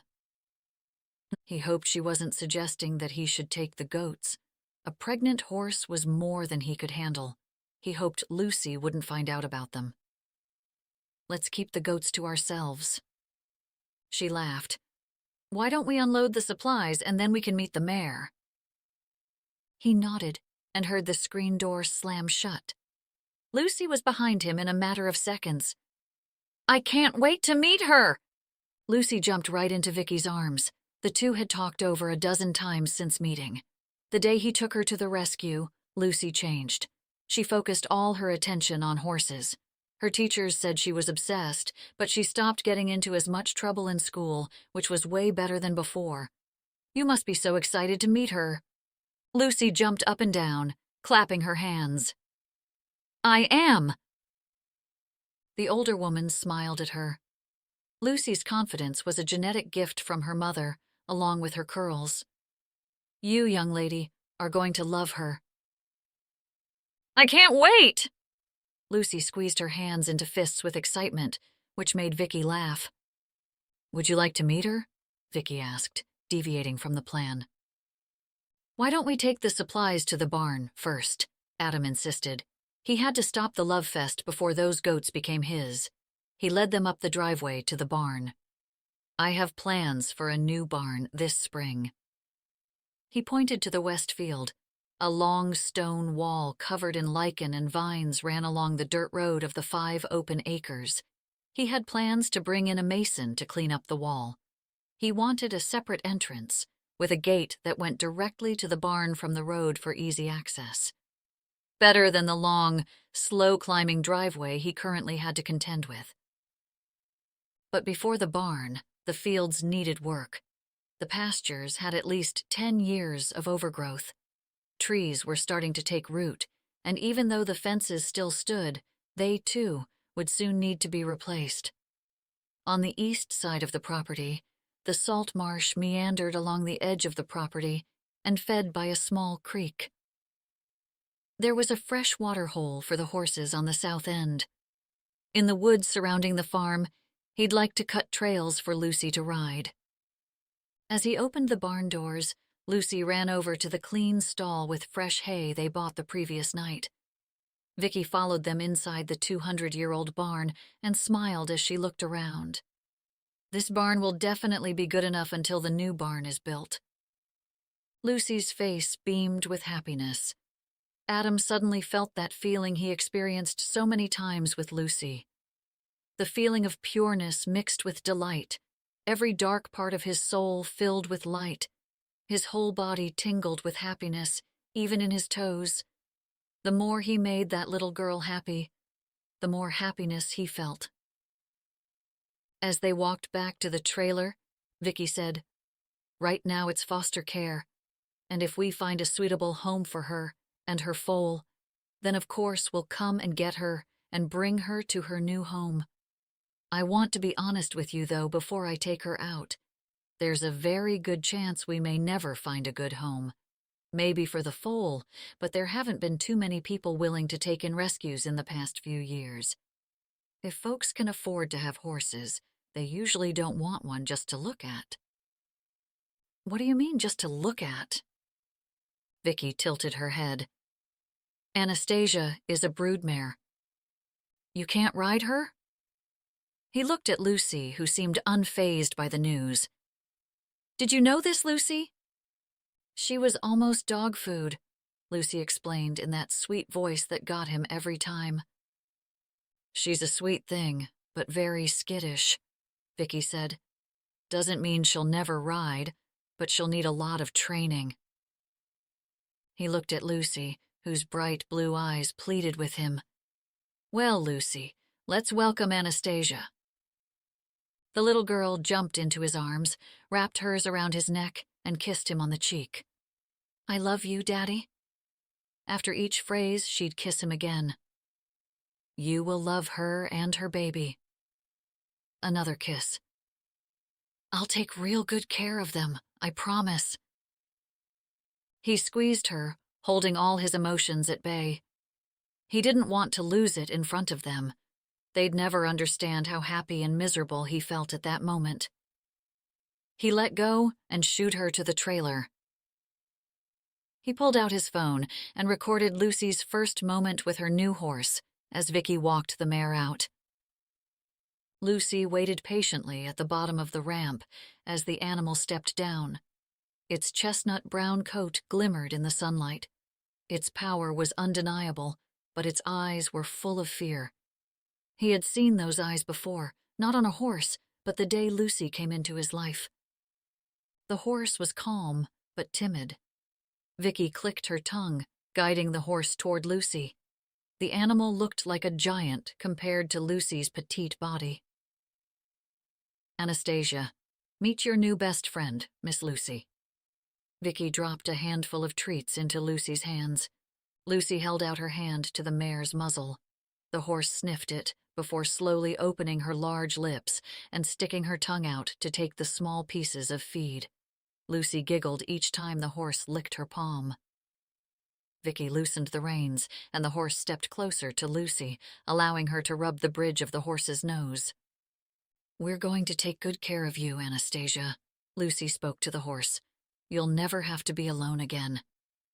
Vicky set them up with hay, water buckets, feed for about a week, and the bridles the previous owner had for Anastasia. Once Anastasia was good and safe in her stall, Vicky started making her way to her truck. "You'll need to get a trailer." She looked over at his truck. "Unless you beg your veterinarian to come out to the farm." Right. The feeling of delight started to lessen as reality kicked in. "You'll be fine." Vicky patted him on the back. "Just have fun." Lucy followed her out, skipping the whole way. Then stopped suddenly and asked, "What's that noise in your trailer?" Adam's heart dropped.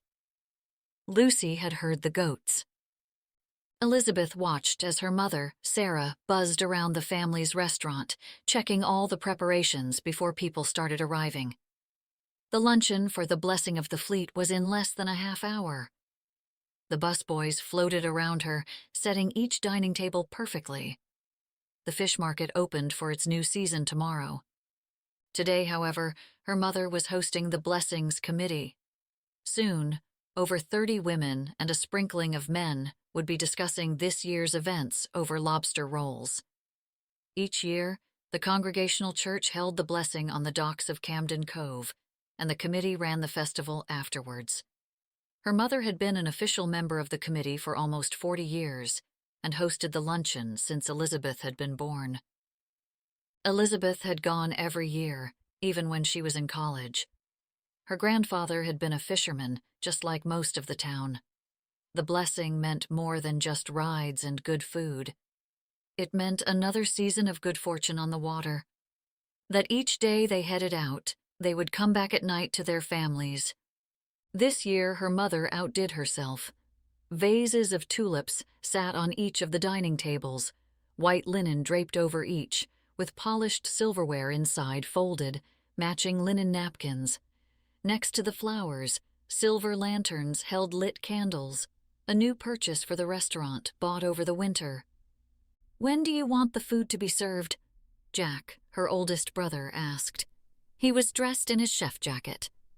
Last spring, her mom and dad had officially retired and passed the restaurant to him, but Sarah had a hard time letting go. "Let's give the guests time to mingle and have hors d'oeuvres. Then we can bring out the soup and salad." Her mother knew Jack was the reason the restaurant continued to do so well. Even during the off-season when most places closed, the fish market stayed open with a dining room full of guests wanting their famous seafood dinners. "Do you need any help from me before people start coming?" Elizabeth asked Jack. "No, he's fine," Sarah answered for him and began placing her handmade name cards at each setting. "I'm going back before the guests start to arrive," Jack said, as he kissed the women on the cheek and left for the kitchen.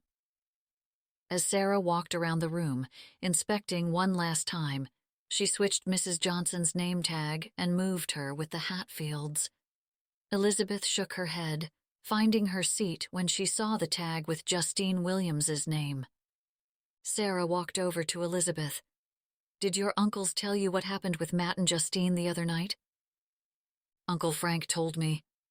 Sarah's scowl couldn't be mistaken. "I can't believe she's pregnant." Is she coming today? Elizabeth never remembered her coming before. I couldn't tell her to stay home. It's the committee's function, not mine. Then she began to relay the events of Justine's temper tantrum. I heard she started yelling at him in front of everyone and stomped out of the tavern. Have you talked to Matt about it? Elizabeth asked. No, you know your brother and how he loves to defend that woman. Sarah took in a deep breath. I need to calm down before she arrives. That marriage is destined for wreckage. She's family now. We have to let this go and try to get along, for Matt's sake. Sarah's lips made a flat line as if she were squeezing them together. You should put her with us at our table. Elizabeth picked up her name tag. I gave her the best seat in the house. The table was on the opposite side of the room. Mom, you know people will start talking. Drama in the small village was nothing new, but being part of it was. Justine didn't have the respect for her brother to be private about it. Thank God Sarah didn't have any social media accounts, because Elizabeth was sure her mother would have a heart attack if she knew what Justine posted, all at Matt's expense. Matt's not coming, is he? Elizabeth looked worried. Not today, no. Sarah looked around the room one last time. She saw a car pulling up out front. We'll just be polite. Elizabeth grabbed the name tag and placed it at the table with her and her mom. She squeezed in another place setting so that no one felt jilted by being moved. She made her way to the front to greet the guests with her mom. Women were already arriving. Good afternoon, Dr. Elizabeth. Margaret Henderson, the former elementary teacher, greeted her as she walked in. She was with Ms. Lisa, Camden Cove's librarian. Good afternoon, Mrs. Henderson, Ms. Lisa. Elizabeth greeted the women warmly with both hands. As more guests arrived and the business of being hostess made her forget Justine was coming, her new sister-in-law walked through the door. Hello, Elizabeth. Justine's voice was steady and calm, but Elizabeth saw anger in her eyes.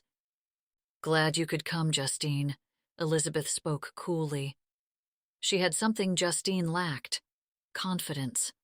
Plus, her integrity ran high and her loyalty even higher, and the people in Camden Cove would stand behind her if she needed them to, unlike the woman who couldn't look her in the eye. Well, my husband is a fisherman. Her head tilted to the side. Enjoy your lunch. Elizabeth moved aside and greeted Meredith Gilbert, the secretary from the church. Next to come walking up was the mayor, Steve Gendron. Elizabeth, said the mayor, a little too loud, and his words oozed out of him. He grabbed his handkerchief and wiped the sweat off his bald forehead. Hello, Mayor Gendron, she said, extending her hand. You look lovely, Elizabeth. His eyes drifted down to her chest as he spoke. I actually wasn't coming, but my appointment was switched, so I was hoping to join. She immediately stood taller, not because she was shamed or flattered, but because she wanted to stand taller than the short little bald man. I'll go and grab another place setting and sit you with Ms. Lisa. Oh, I'd much rather sit with you and your beautiful mother. Sweat proceeded to dribble down the side of his face. I actually have the perfect spot for you. She left before he could say anything and ran back to the linen closet, grabbing one of the young servers. Put a place setting for the mayor at table 16 and move Justine Williams next to him. Adam grabbed the whole wheat breadcrumbs and ignored the look on Lucy's face. It's good for you. It's disgusting. She stuck out her tongue. I won't eat chicken fingers with those breadcrumbs. It's at least a little healthier than the other stuff you usually eat. You used to make the good kind. Processed chicken is not good for you. Adam put down the container and took in a deep breath. Hold it in, he thought. She's only 7. She's not really trying to drive me insane. Look, how about we make a deal? If you eat your 5 pieces of chicken tonight, then I will read an extra chapter before bedtime. 2. She eyed the wheat crumbs, contemplating the deal, but she was no fool. Heck, he had taught her to always hold out. only 2.5 with a yogurt. You mean the sugar stick? You bought the stuff. She waved her hand in the air, shaking it at him, and for a split second he saw Michelle in her mannerisms. He pushed the thought out of his head. It was only because you were being all sweet and promised to eat foods other than macaroni and cheese and white bread. She shrugged and made a face. Why change? He rolled his eyes and dumped the breadcrumbs into a bowl. How did this little girl turn into a 65-year-old? Okay, Dorothy, he said sarcastically under his breath. Nana told me who Dorothy was, and also told me her real name was B. Arthur, and she was an animal activist. He stared at her in disbelief. Eat your yogurt. As he finished dumping the last of the crumbs, he noticed a truck pulling up to the barn. The vet was here. He looked at the clock. Exactly on time. He quickly washed his hands, keeping his eye on the window as Dr. Elizabeth Williams stepped out of the truck and looked at the house. She wore a pair of jeans as though they had been tailored to fit her body. Her hair was tied back into a ponytail, but had the signature strand left out, he noticed, to fall over her right shoulder. He stood frozen in the kitchen as he watched her survey the property. Her expression showed what he guessed to be true. She did not want to be there. He didn't blame her if she hated him. He had been a jerk and probably should have apologized at the bakery the other day. But he didn't want to talk about Rocky's death in front of Lucy and get her upset again. He intended to apologize when he called the clinic about the rescue. But the receptionist had directed his call to Dr. Johnson, who then switched his call over to her, and she had sounded irritated at having to take the call. With the way she looked at him at the bakery, he could only imagine what she looked like when she found out it was him on the other end of the line. He kissed the top of Lucy's head. The vet's here. She looked out of the window and saw Dr. Williams. She popped off the stool and ran past Adam, grabbing her coat and throwing on her rubber boots, which actually matched the vet's, and flew to open the door. It's the fairy godmother! Adam lingered behind as Lucy ran out onto the porch and down the drive. To his surprise, Dr. Williams bent down just in time for Lucy to wrap her arms around her neck in greeting. He couldn't help but smile. He understood why Lucy thought the vet was a fairy godmother. Her genuine kindness toward Lucy and her undeniable beauty made it easy to see why Lucy would want to believe. If Adam really thought about it, that's the real reason he hadn't apologized. He, too, was mesmerized, and that scared him. When she stood up, he stepped out onto the porch. Good afternoon, Dr. Williams. I assume the horse is in the stables? She went straight to business, hardly making eye contact, before Lucy grabbed her hand and tugged her toward the barn. As she turned away, he smiled at her anger. He liked how controlled she was, even when clearly perturbed with having to deal with him. She handled herself with confidence. She'd probably kill it in a courtroom. Adam hoped Lucy would grow up to be just as strong. Lucy pushed open the doors, and soon they all stood in the belly of the barn. The smell was already more earthy since Anastasia and the goats had arrived. He'd never get used to the smell. Lucy, on the other hand, looked right at home. She opened Anastasia's stall door. Even the horse's enormous size and pregnant state did not intimidate her. Lucy walked right under the mare's neck and rubbed the mare's coat. Well, hello, beautiful Anastasia. Elizabeth let the horse sniff her as she pulled out a stethoscope. She's a Morgan. He gave her a confused look. No, her name is Anastasia. She shook her head. No, the breed. She's a Morgan. Oh. He looked at the horse. She quietly listened to the heartbeat while keeping her hand on Anastasia's chest. Anastasia's chestnut coat was just a shade darker than her brown eyes. Her body twitched to scare off the flies. When Elizabeth shined a light into the horse's eyes, Anastasia didn't spook. She seemed calm. Elizabeth smiled as Lucy comforted the horse. She likes that. Anastasia is very sweet already, Lucy told her. Then, a Russian princess is very fitting. Elizabeth moved the stethoscope along the rib cage. Have you been around horses much before? Lucy nodded her head. But not many. The first rule of horses is to always wear a good pair of boots around them. They don't always look down when they stomp their feet. Anastasia stomped her hoof, as though she had been listening to Elizabeth. Lucy giggled along with Elizabeth. The two looked surprisingly natural together, like a mother and... Do you know when she might give birth? Adam asked. She looks like she has a few more months, but we won't know for sure how far along she is. She pulled out a pair of gloves. We're not going to be able to do an ultrasound today, but I can check her blood and urine. Do you have a lot of experience with horses, Mr. Cahill? He could decipher her tone. She knew what he tried to hide from Lucy. He had no idea what he was doing. Not a ton. Dr. Williams stood up and looked at the horse with her hands on her hips. She appeared to be contemplating the situation. He hoped she'd overlook his behavior and take this on. Having a vet nearby would be so helpful. Will she be okay? Lucy asked. She's definitely malnourished, and you'll need to keep a close eye on her. Let her eat as much hay as she wants, but I think with a steady diet and good conditions, Anastasia's going to be just fine. Lucy wrapped her arms around the horse's neck. Did you hear that, Anastasia? I'll get her blood work done this afternoon, but I don't think she'll need any supplements except for the mare and foal. I'll have to come back sooner if something pops up. She kept using the pronoun I, referring to herself as the one who would do the procedures. He almost didn't want to push it and just play ignorant, but he also didn't want to risk the health of the horse if he needed to find someone else. Would you be willing to take her on?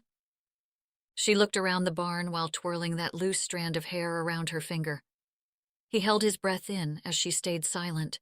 Then, almost confused, she asked, Are there goats here too? The two bleating goats suddenly cried out again. I wish I could say no, but... I thought you were from the city. Her tone seemed more curious than condescending. He looked over to Lucy, who still had her arms wrapped around her new horse. I have no idea what I'm doing. He thought he saw a small smirk cross her lips, but wasn't sure. She took a deep breath and then said, Yes, I'll take her on. He held back from smiling, giving her a serious nod. Great. She asked Lucy, Do you mind grabbing that shovel outside the barn? Lucy got up instantly and ran out of the barn. Then Elizabeth spun around to face him. She poked her finger on his chest. I will only work with you if I'm in charge of the mare's health.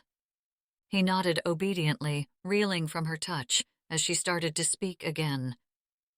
Otherwise, you will need to call that specialist because there are no other vets in the area that would be willing to take this on. She walked away without even looking back at him.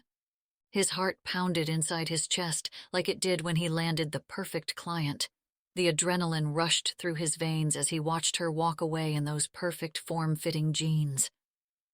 He stayed a second behind, pulling himself together, steadying his breath. He was in trouble. Elizabeth looked at everything packed in the picnic basket. Dan had a few sandwiches and some potato salad. He had picked up a 6-pack of her favorite brew on the way home and picked up homemade millefeuille big enough for 4 from her uncle's bakery.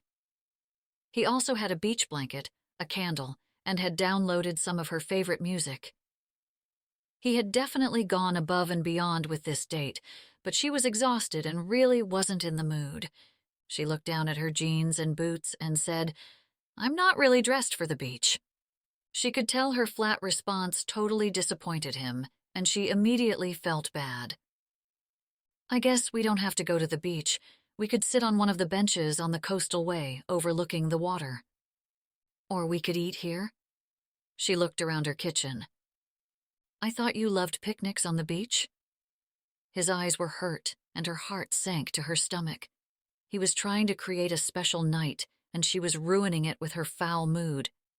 She shook her head. I love them. Let's go. We don't have to, he said, setting the basket on the table. No, it's perfect. She changed before they left, and when they parked, she immediately was glad she decided to go. When they found the perfect spot, he laid out the blanket and sat the basket on top. He passed her a beer, twisting off the cap. She looked out at the water, taking a sip, suddenly seeing things in perspective. She was actually excited about the Cahill's horse. This was why she got into veterinary medicine in the first place, to help animals. Sorry, I was such a jerk earlier, she said, feeling bad about it all. Mr. Cahill got a horse and some goats. I just hope he doesn't get more animals. That's the guy at the Sanborn farm? She nodded. He's really starting to pull the farm together. He's tossed out all the junk in the barn, and it's so much bigger than I remember it. He said he's going to clean out the pastures and then rebuild the fences. It's going to be a ton of work. Mrs. Sanborn hadn't touched the fields in years. I think he'll do a nice job, because inside, he's restoring the place with the original character. He gave her a look. I thought you hated this guy. I did. He continued giving her the look. You did? Well, he was a jerk. And he isn't anymore? He seems like he means well, that's all, with rescuing the horse and fixing the property up. He took a bite of potato salad. She didn't want to read into the low he made. Was he still mad at her for leaving without saying goodbye? She had apologized over the phone. She bit into her lobster roll and looked around the deserted beach, listening to the soft roar of the waves crashing onto the sand. Seagulls flew above the water, dangling in the air. The ocean darkened as the clouds glimmered pink off in the horizon. She thought nothing ever could get any better than this. Don't you just love the beach? She asked, trying to change the subject. It's okay. Okay? She couldn't hold back her surprise, because this was really shocking. But you live in Camden Cove. How could you not like the beach? I'm just not really a beach person, he said, shrugging his shoulders. I'd rather have the quiet of the woods than the loud and crowded beaches. This may have seemed like a little thing to someone else, but the ocean meant a lot to her. She looked over at Dan, who ate his potato salad. She had grown up with him at her house as Matt's friend for most of her childhood. She had never really paid attention to whether he ever hung out at the beach or not. They had only been dating about a year and realized they hadn't been to the beach much. Was Margie getting to her so that she was making this a bigger deal than it really was? Then she noticed, after she finished her sandwich, that Dan hadn't touched his. Are you not eating your lobster roll? I don't like lobster. Her mouth dropped open.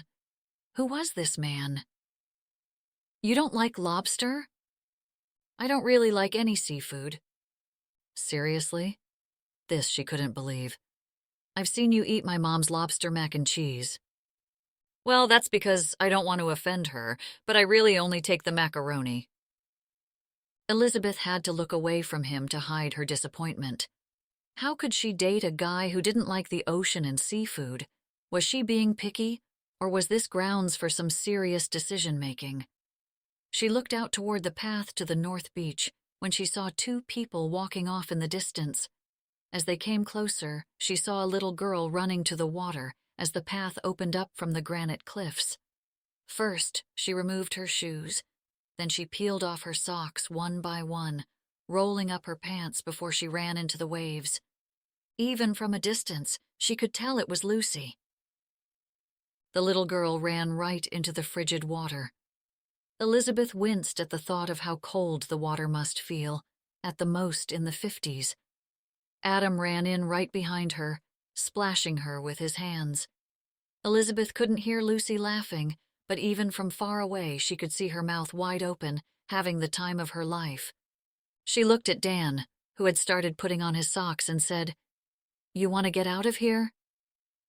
He squinted his eyes, and looked beyond her at Adam and Lucy frolicking in the water. "Who would want to go in the water now?" She shrugged and said, "I think it looks fun." "It looks cold." He looked back at them, blocking the evening sun with his hands. His eyebrows scrunched together when a strange desire washed over her to wade in the water with them. Instead of watching the game at Finn's, she asked Dan to drop her off at her place, feigning a headache. He carried the picnic basket inside and set it on the counter. Then, he reached over and grabbed her hand. His touch felt good. "Want to have dinner tomorrow?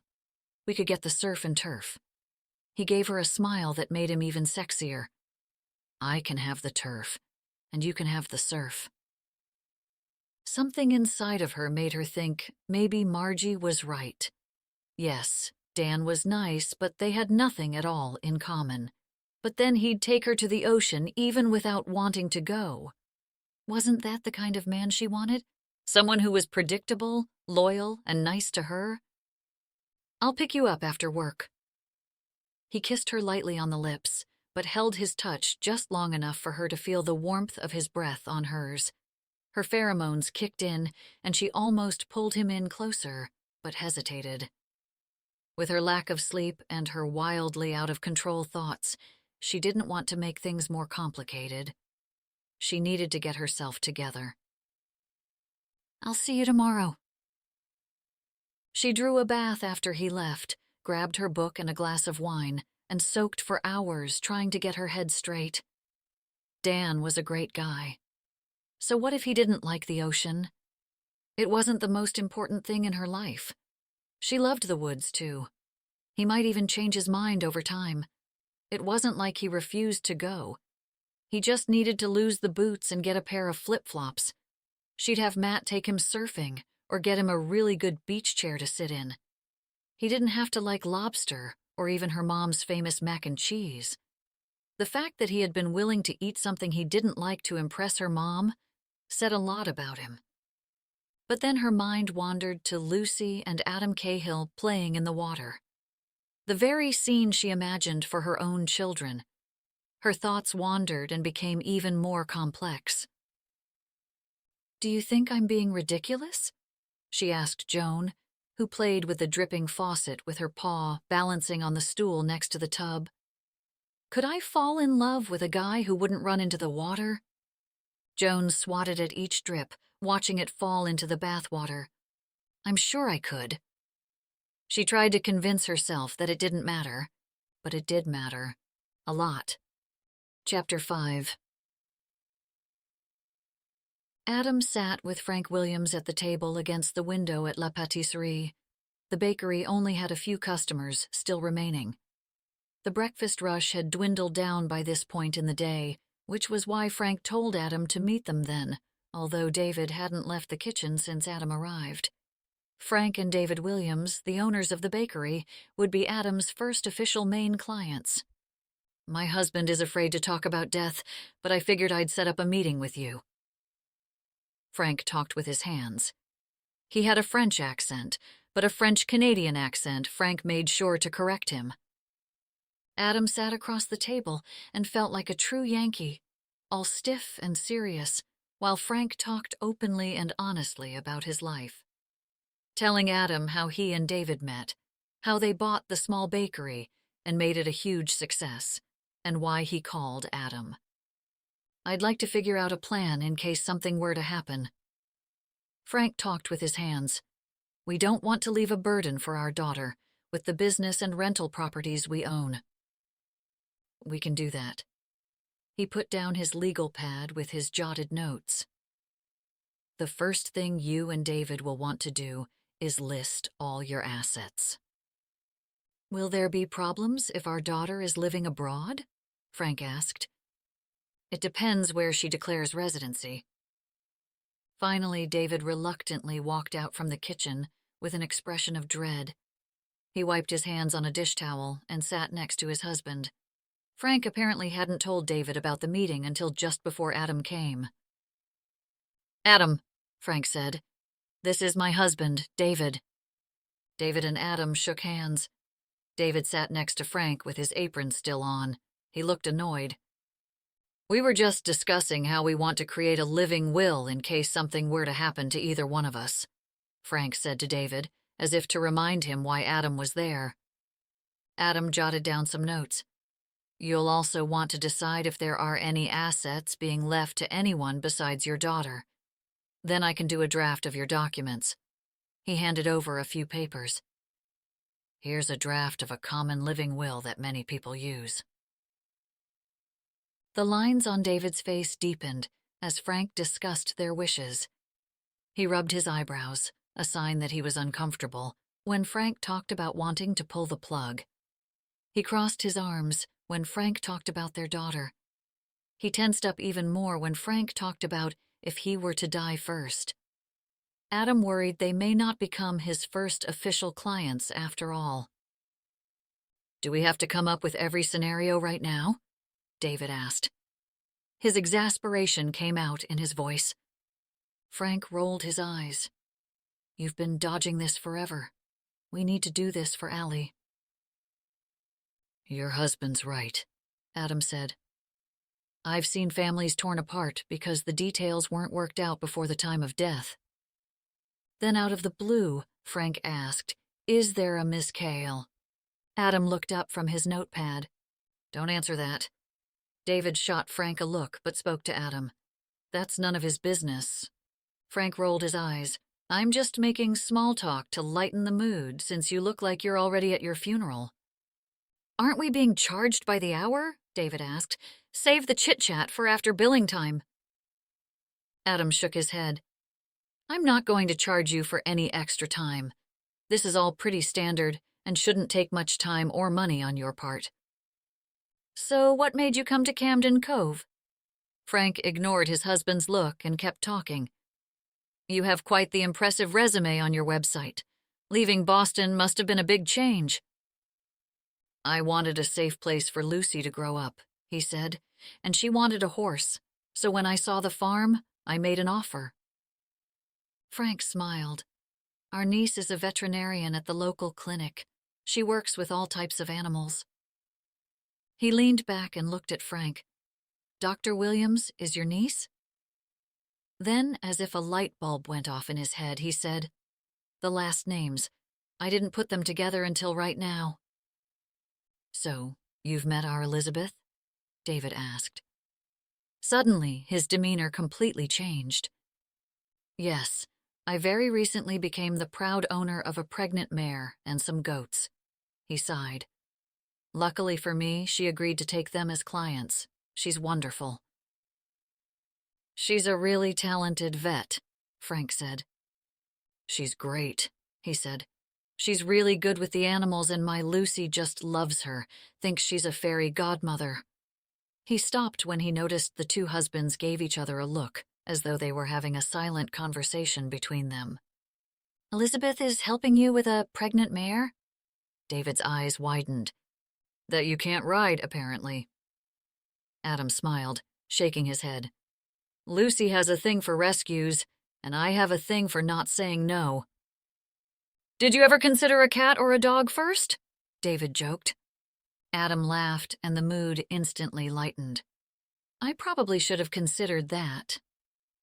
From then on, Adam could see David relax through the rest of the meeting.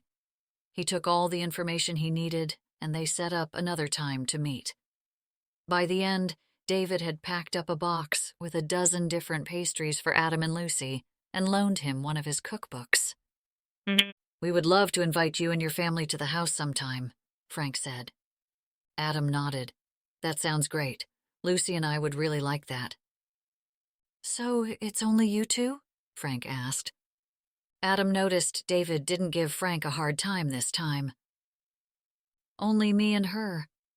Adam held up the box. Thanks for the pastries. I should have the documents drafted by tomorrow, and we'll send them over right away. That'd be great, David said, shaking Adam's free hand.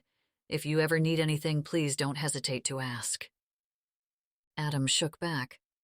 Thanks, I will. As he left, Frank and David watched from the window. He could see them talking while watching him. He wondered if they noticed his excitement when they mentioned Elizabeth. Maybe he should reel it in.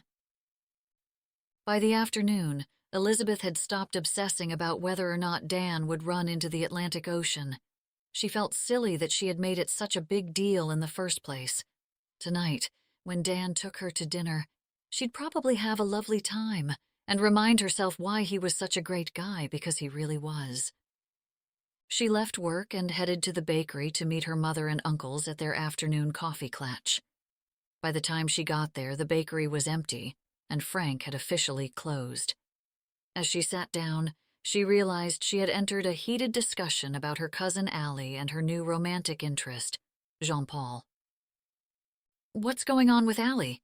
Elizabeth asked impatiently, sitting down next to the café au lait waiting for her. "I'm worried because Allie always falls hard," said David, "and falls apart hard too when things don't work out." That's not true. It absolutely was true, but Elizabeth wouldn't admit it, especially since once again her family was butting into someone else's business. Allie was her cousin by coincidence, but best friend by choice. Born 6 weeks apart, they grew up in the same small town, went to the same schools, had the same friends, sometimes even ex-boyfriends. They stuck together through everything and stuck up for each other no matter what. Even if Elizabeth did think Allie was moving fast on her newest relationship. She decided to deflect. "The question is really, why don't you trust him?" "Because his name is Jean-Paul," David chimed in. "Jean-Paul may be a really great guy who loves her." David gave her the stink eye. "I'd say they're infatuated with each other. There's just no reason why they need to move so fast after dating for 2 weeks. She's already saying she's going to marry the guy. Why can't she meet someone like your cousin Zoe did? Ethan's a great guy." That she could agree with as well. Her cousin Zoe hit the jackpot with Ethan Wentworth, who literally swooped in and saved her family's inn, but not everyone was so lucky. "Who says he's not like Ethan?" "I just like her to be on her own once in a while." David sounded exasperated. Another truth. Allie had never been on her own. The eternal extrovert. Allie always had a long-term boyfriend who was always the one. But Elizabeth wasn't going to agree with him.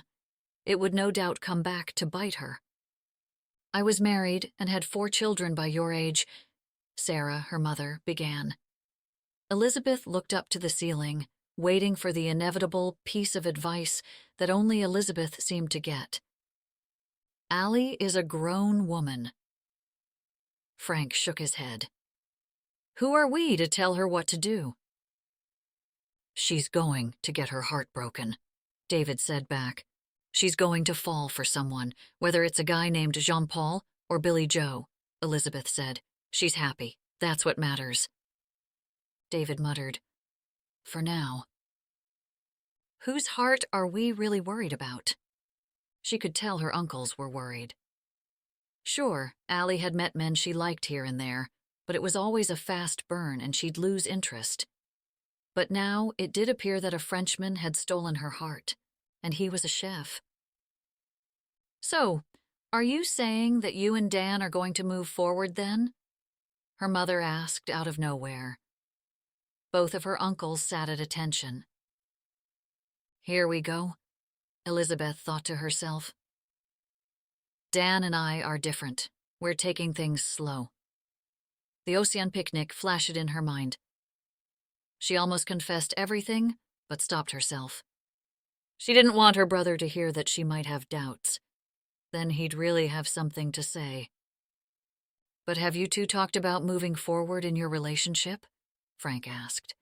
"I mean, you've been dating for a while now." "Not that long," Elizabeth said. "Longer than Allie and Jean-Paul," David countered. "And on that note, I should probably head out for my next appointment." Elizabeth stood up and grabbed her purse. She didn't want to start analyzing everything again. "We heard that the man who bought the Sanborn farm recently got a horse, and you're his vet," Frank said. Elizabeth shouldn't have been surprised, since her uncles somehow always managed to know everything happening in town, but she was. "A pregnant mare," Elizabeth answered. "He's in way over his head." "Wonder what brought him here all the way from Boston?" her mother asked. "He brings his daughter here in the mornings before school." Frank took a sip of his latte. "Cute little thing." Then he added, "Awfully big place for just the two of them." Elizabeth realized that something was happening between her mother and Frank and David. They were having a silent conversation with gestures and head nods. "Is he divorced?" her mother asked Frank. Elizabeth let out a sigh and leaned over to kiss her mother on the cheek. "I love you. See you tomorrow." Her mother kissed her back. "Margie told me he's quite attractive." She ignored her mother and kissed both of her uncles on the cheek. "Bye." "Talk to Allie," David said as she left. "She doesn't have to move so fast. I mean, look what happened to you and Mark." Elizabeth gritted her teeth, not wanting to argue the point. "I'll try." When she walked into the clinic, Margie handed over a piece of paper. "You got a message." Instantly, she wondered if it was Adam Cahill. "Dan called and said to meet him at Finn's after work." Elizabeth looked down at Margie's writing. Dan hadn't said he'd plan anything special, but she was hoping more than usual. Disappointment washed over her, then guilt. Maybe Matt was right. Maybe she was stringing him along. And if she was, why? Why was she holding on to a guy if she didn't really like him that much? Because she knew Dan would never intentionally hurt her like Mark did. Dan was safe. Adam looked at Elizabeth's personal number on his phone screen, thinking of what to say. If it were 5 years ago, he'd have her dinner and breakfast order already. He never had trouble with women. Women loved Adam. Not to mention the name, the schools, the connections, the career, and the money. Life certainly changes. Just as his thumb was about to press the call button, the phone vibrated in his hand. "Hi, Mom. I'm at the club, so I can't talk long." Lady Putters? He imagined the white wine spritzer already in her hand. He glanced at the time. Just after 4 o'clock in the afternoon. "Sharon Gibson gave me all the information for that private investigator I was telling you about." He could hear the other women in the background. "I sent you everything this morning." "Did she say how long this kind of thing takes?"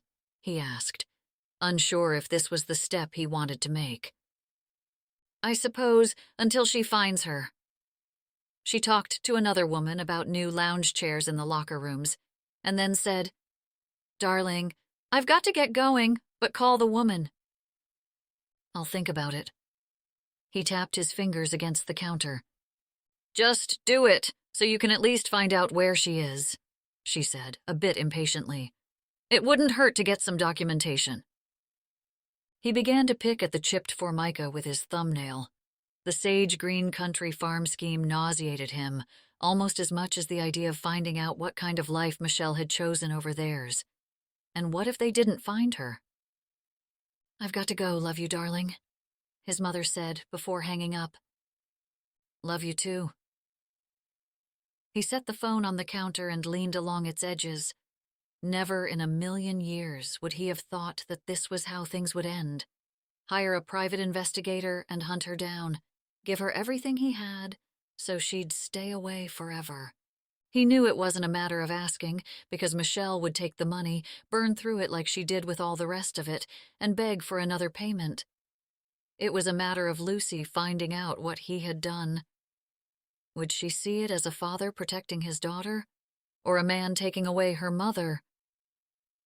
All he wanted to do was keep Lucy safe.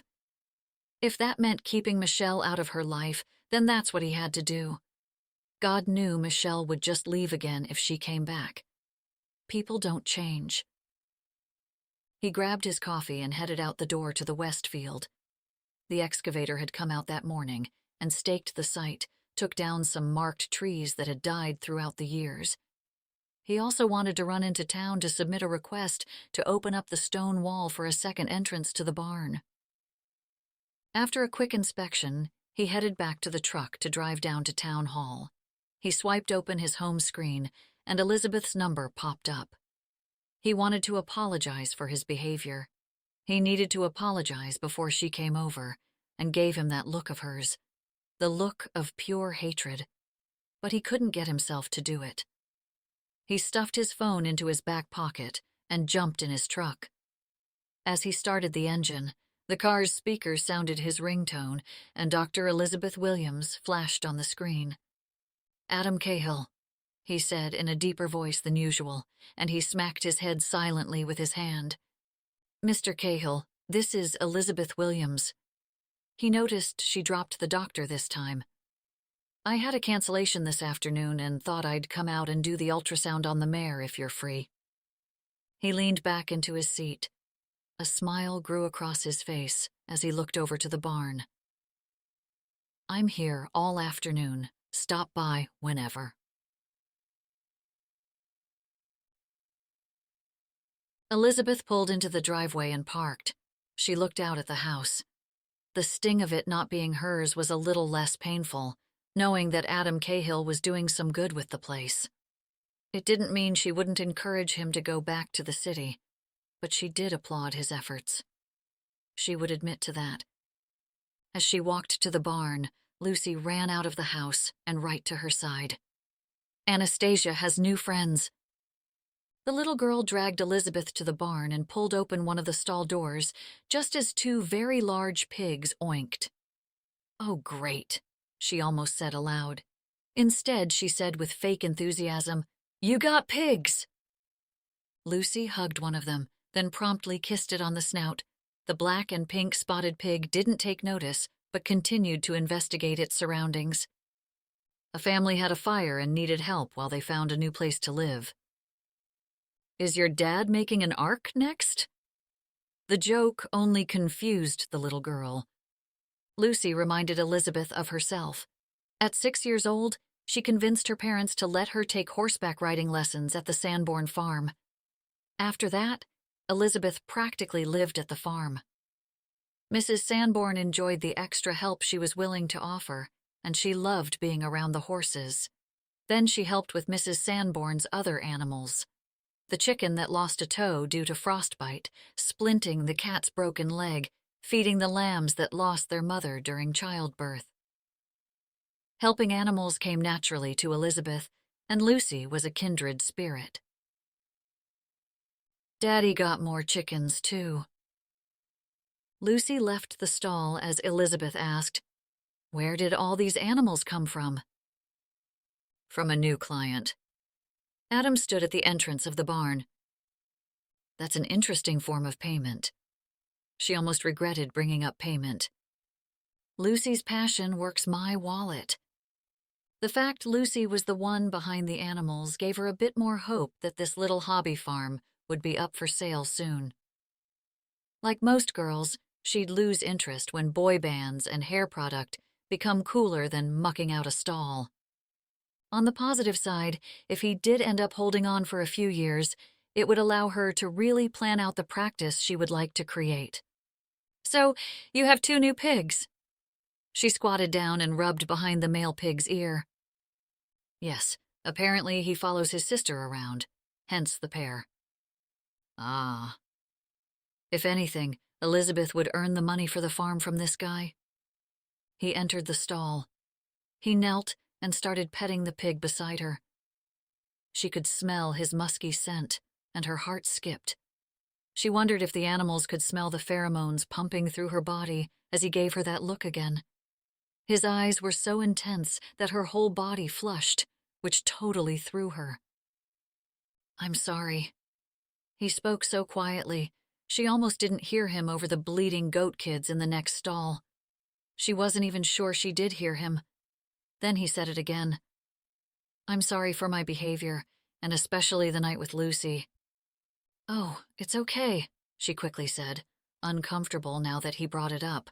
She looked away, to only look right back again. He appeared to be a different man. The creases in his forehead softened, and his ice-blue eyes melted a bit as he knelt there in the straw. "No, it wasn't.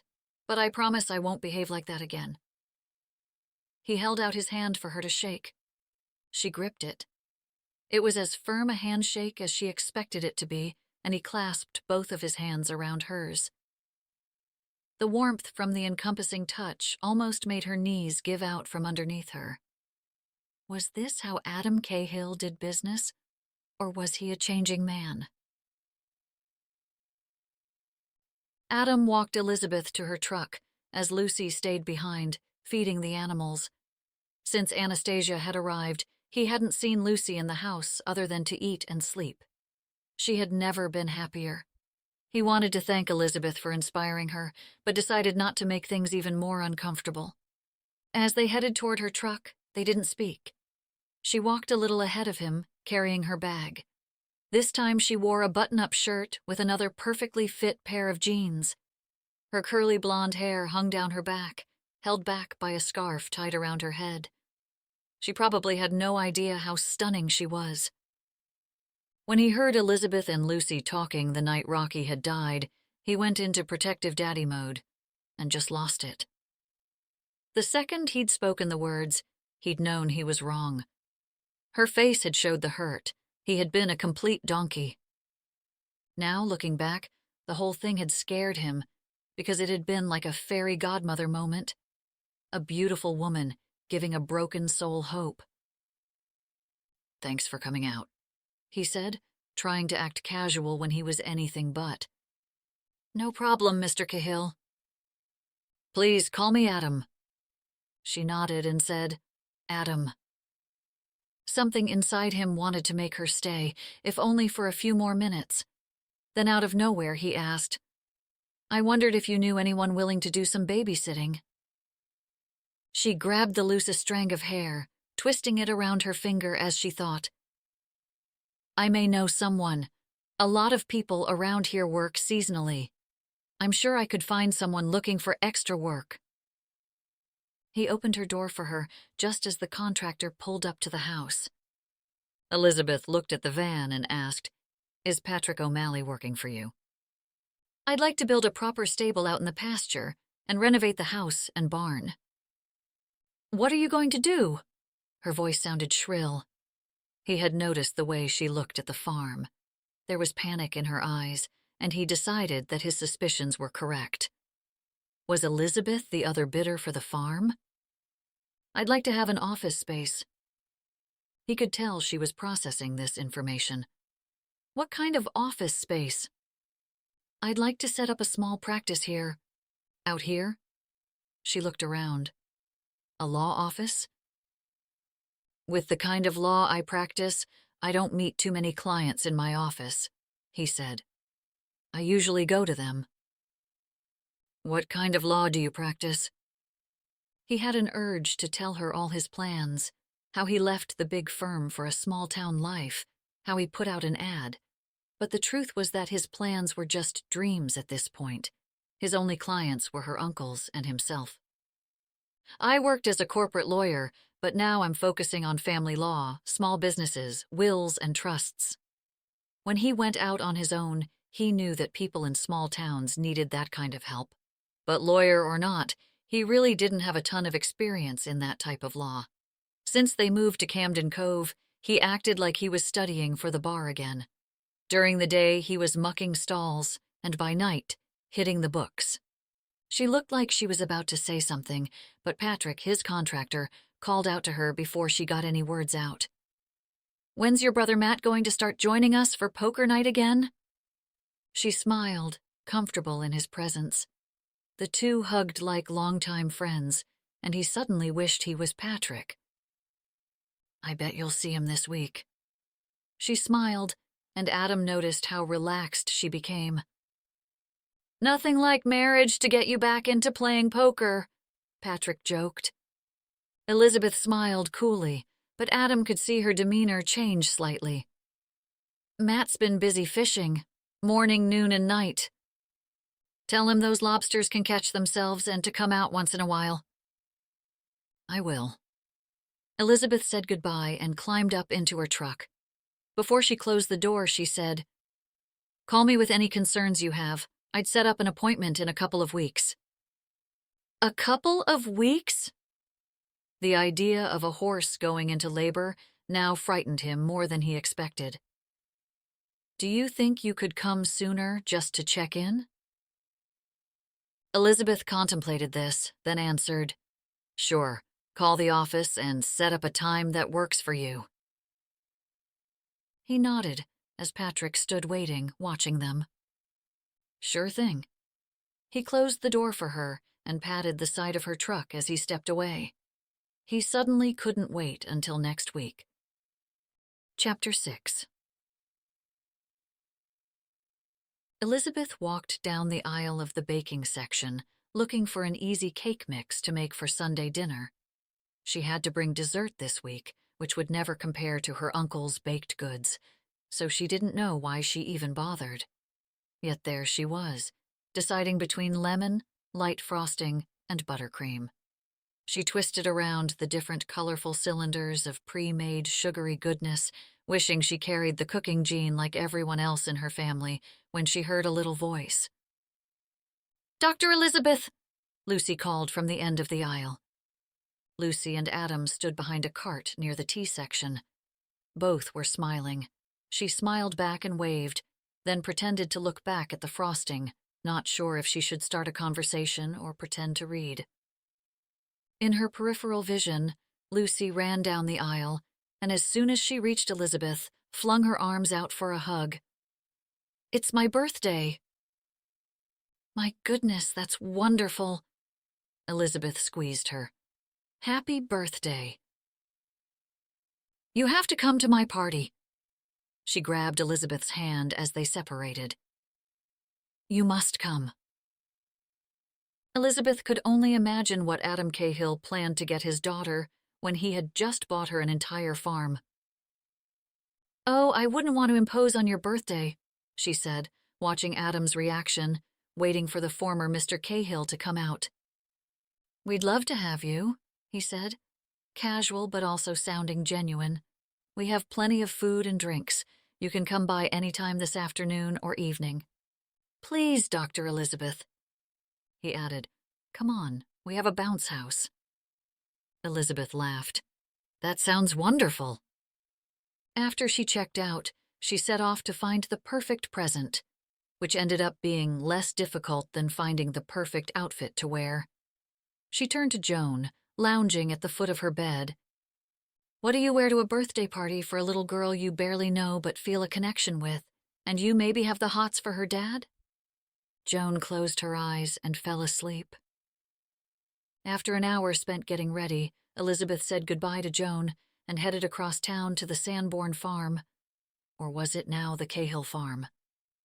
Over a dozen cars lined the driveway, and she hadn't bothered counting the cars parked along the street. Balloons in the shape of the number 8 lined the fence that ran along the side of the drive. Lucy's party was the most happening place in Camden Cove. She walked up the drive, and as she came closer to the house, she could hear the buzz of people talking and laughing. Music played in the backyard, and she spotted a white tent. Children lined up outside a bouncy house, while others waited to get their faces painted. Clusters of children ran among groups of adults, mingling with food and drinks in their hands. She wasn't at all surprised that Adam went all out for Lucy's birthday. Elizabeth wondered if the former Mrs. Cahill would be attending her daughter's party. Would he be in a cool co-family situation? Or would Mr. Attorney show up? She imagined he'd be pretty ruthless in the courtroom when things weren't going his way. Although their last interaction in the barn had been more than pleasant, she didn't trust which Mr. Cahill she'd encounter each time. She looked for Lucy to deliver her present, excited to see her face when she opened the gift bag. Even on such short notice, Elizabeth knew exactly what to get the little girl: a proper pair of paddock boots. You can't own a horse without a good pair of boots. She swung outside of town to the feed and tack shop that she remembered having a girl's pair that were perfect for a spunky kid like Lucy. She saw Adam first. He sat off in the distance with a group of people around a table. As soon as he noticed her, he got up. He walked right over with the same smile she had seen that morning at the grocery store. Her stomach dropped, and her knees weakened as he approached. "You made it," Adam said as he came closer. His eyes matched the cloudless spring day. She held up Lucy's gift as he approached and passed it to him. "You didn't have to." He held the gift up. "I'm happy to celebrate Lucy's birthday." She still wanted Mr. Cahill, Adam, to know she was not here for him. It was for his daughter. "She's in the bounce house with her friends." He pointed toward the inflatable castle off in the distance. "Want me to grab her?" Elizabeth noticed his khakis were pressed and perfectly tailored to fit his trim physique. He had rolled his blue button-up to his elbows, showing off tanned, muscular forearms. His brown hair was styled back and he had shaved, but already showed a 5 o'clock shadow. The sun made his eyes an even deeper blue, his face a bit pink. Elizabeth suddenly felt slightly warmer when she realized she had been examining him in front of his friends and family. "There she is, Lucy." He pointed to a group of children running around. He waved at her, and she immediately ran out of the group and toward them. "Dr. Elizabeth!" she yelled as she ran closer. Unlike all the other little girls in dresses and tights, Lucy wore a plaid shirt and jeans, her hair in twin braids, and wore sneakers on her feet. "You came!" "Happy birthday, Lucy," Elizabeth said as she wrapped her arms around the little girl for the second time that day. "Come meet my Nana." Lucy grabbed Elizabeth's hand and dragged her toward the house, ignoring her father's protests. She brought her to a silver-haired woman who Elizabeth guessed was in her early 70s. Her youthful face smiled at Elizabeth. She had the same eyes as Adam. As Lucy introduced them, the woman reached out her hand as she stood up from the chair. "Call me Anne," she said. Then she turned to a gentleman next to her and hit him on the shoulder. "Harry, this is the vet Lucy's been telling us about." "Poppy, it's my fairy godmother," Lucy said to him. Elizabeth laughed. "I'm just the vet." "But that's what—" Adam stepped up from behind Lucy and covered her mouth with his hand. "Okay, that's enough out of you." He then quickly tickled her into giggles. "You should open Dr. Elizabeth's present." Lucy grabbed the bag dangling from his fingers. She pulled out the tissue papers one by one, then extracted the shoebox. She opened the lid and cried, "A pair of boots." "That is way too much," Adam said to her. "Everyone needs a good pair to muck the stalls." "Thank you, Dr. Elizabeth." The little girl hugged her again, and this time Elizabeth hugged her back with just as much strength. "You're very welcome, Lucy." Adam's mother stood with her second white wine spritzer and pointed her glass at Elizabeth. "You know, Adam, she's lovely." "Yes, she's a great vet." He knew what his mother meant, but he wanted to avoid the topic. "Lucy just adores her." His mother sat in a lawn chair facing the pasture that had taken him 4 hours to mow for the party. She wore her signature pearls at the BBQ, completely out of place on the farm. "Mom, don't," he warned her as he sat back. "What?" She shrugged. "Harry, am I right?" His father sipped his whiskey with a splash of water over ice. "Your mother's right. She's just fantastic. She's not interested, believe me. She hardly tolerates me. It's Lucy that keeps her coming back." Adam looked at Elizabeth, talking to a group of Lucy's classmates' parents that, of course, she knew. She gestured animatedly with her hands, and he could hear her laugh from where he stood. "I think she's adorable, and you should go over there and ask her to dinner." "Mom, drop it." He took a sip of his whiskey. He didn't drink much, but for some reason a drink was exactly what he wanted right then. "We could take Lucy for a night," she continued. "Anne, leave the boy alone." His father slurred the end of his sentence. Sitting in the sun was probably not the best idea. "He's a grown man, for God's sake. You guys are staying here tonight, right?" "You know I hate mentioning her." His mother began her tirade. "Then don't mention her, Mom." But it was too late.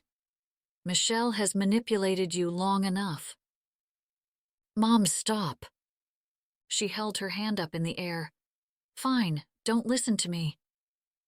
This isn't the time or the place to have this conversation.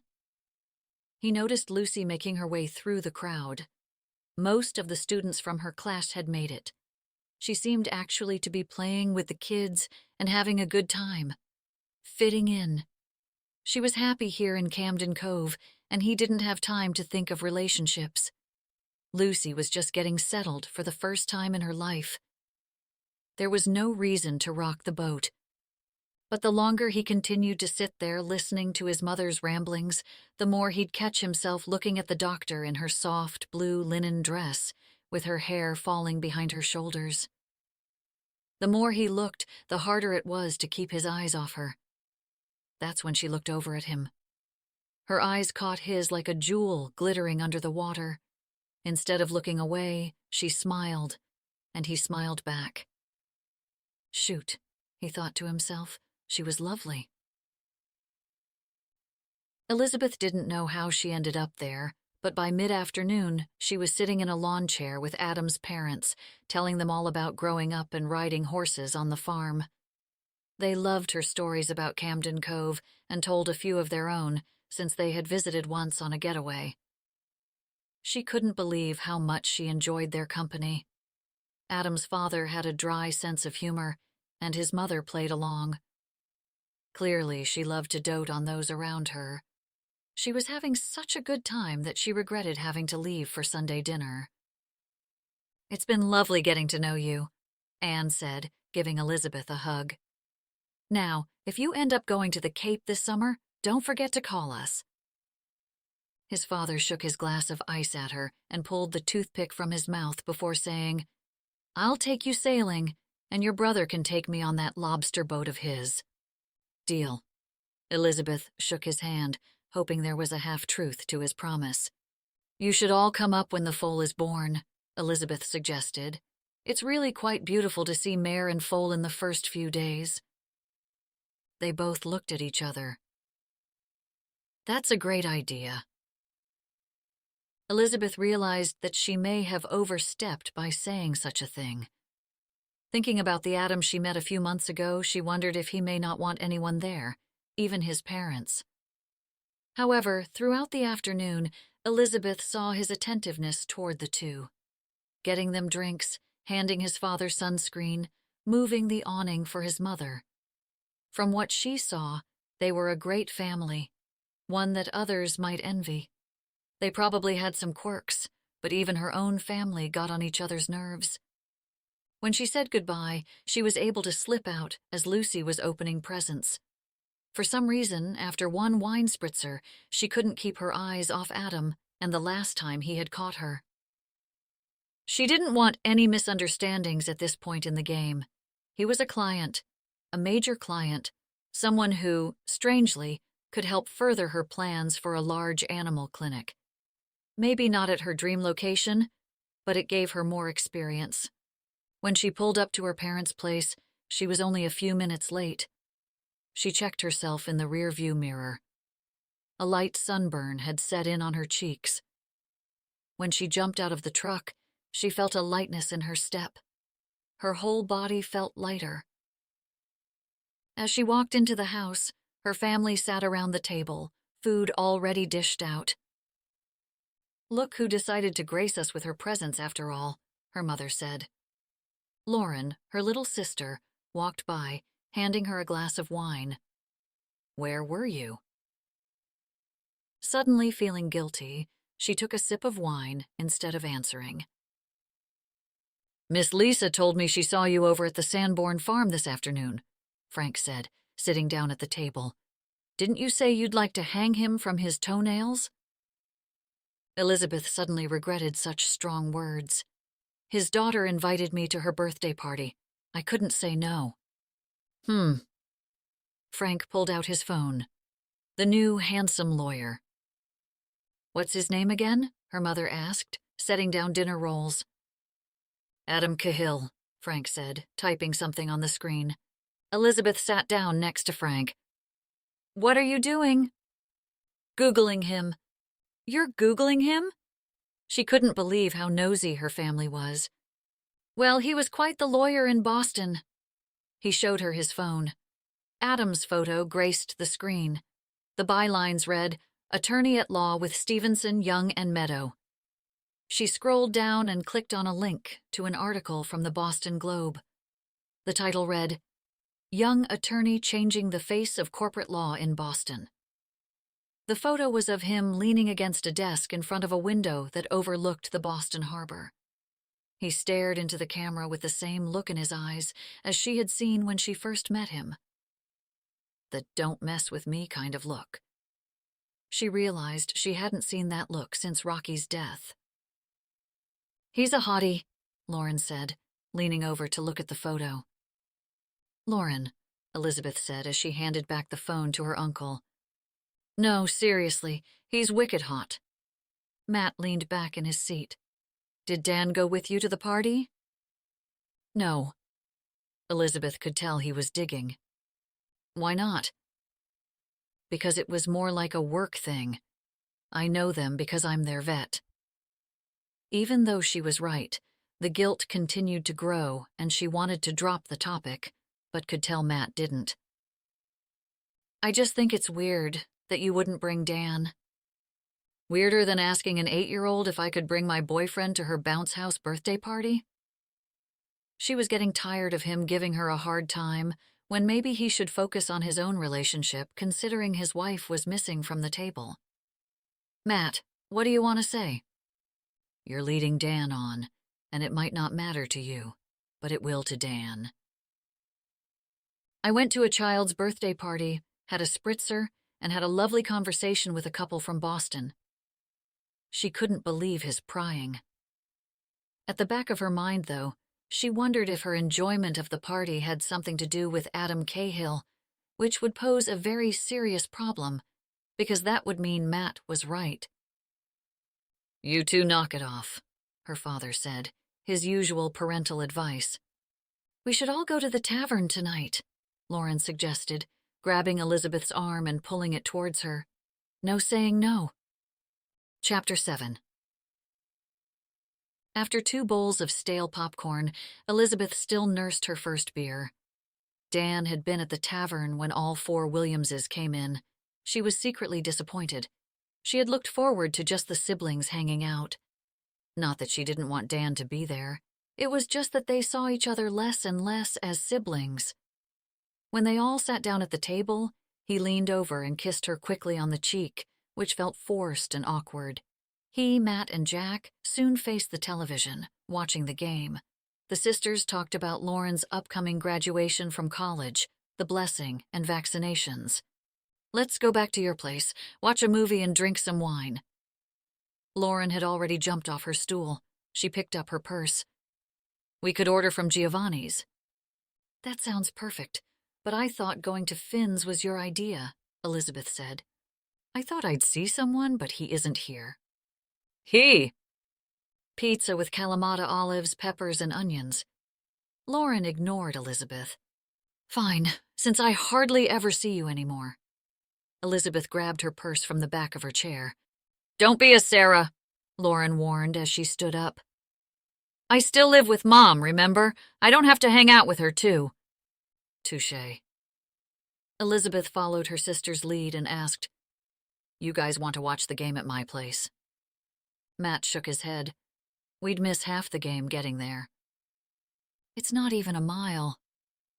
We're leaving without you, losers. Lauren looped her arm in Elizabeth's and pulled her toward the door. The 3 said their goodbyes, but kept their eyes on the game, even Dan. Let's walk. It's so nice tonight. Lauren didn't even wait for a reply as she walked down Harbor Lane toward Main Street, which would lead them to Weathervane Drive and Elizabeth's Cape. They walked silently as the peepers sang over the crash of the waves.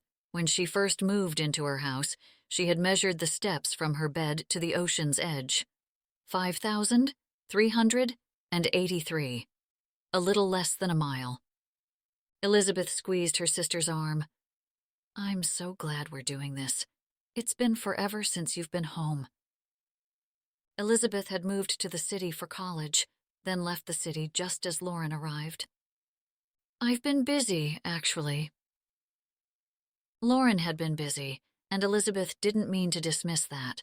Lauren had been student teaching, getting ready for graduation, and working part-time on the weekends at the restaurant.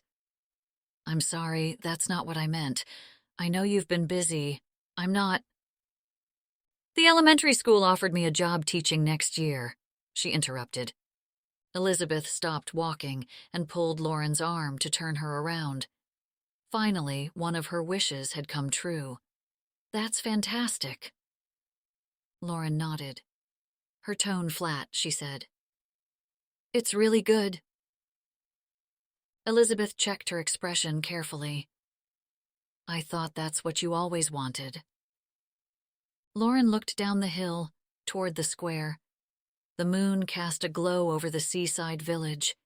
From where they stood, they could see the rooftop of their brother's restaurant, the white steeple where their grandmother played the organ on Sundays, and the front of their uncle's porch, a few houses down. You don't look as happy since you've come back, Lauren said. Elizabeth almost choked on her own breath, blown away by Lauren's remark. What do you mean?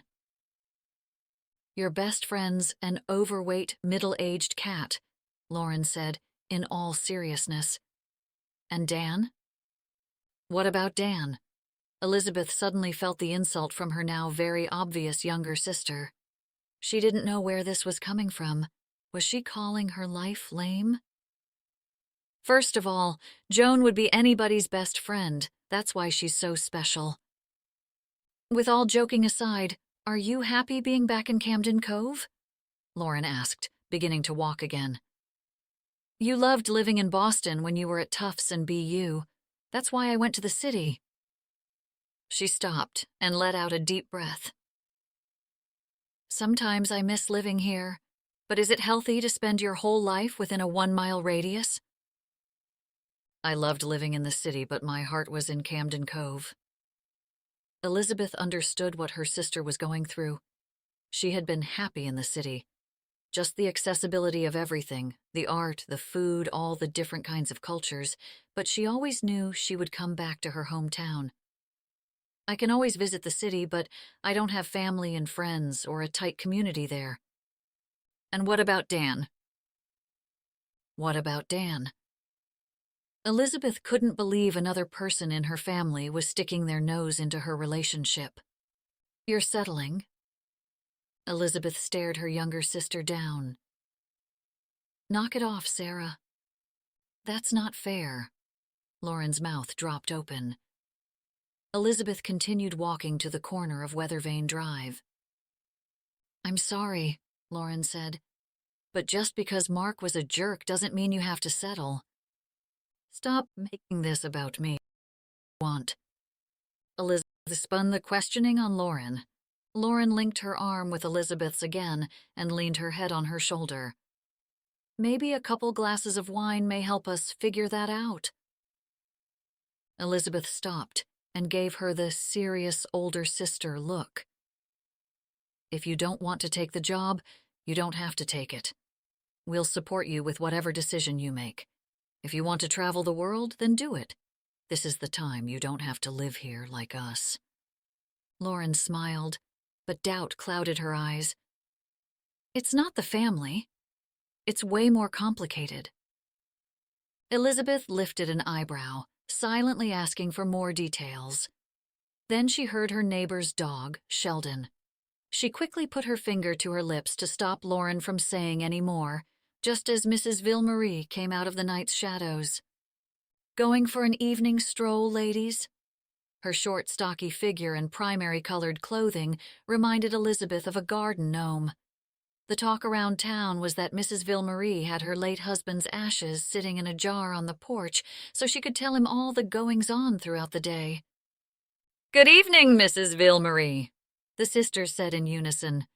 We're having a ladies' night at my sister's if you want to join us, Lauren said to the woman.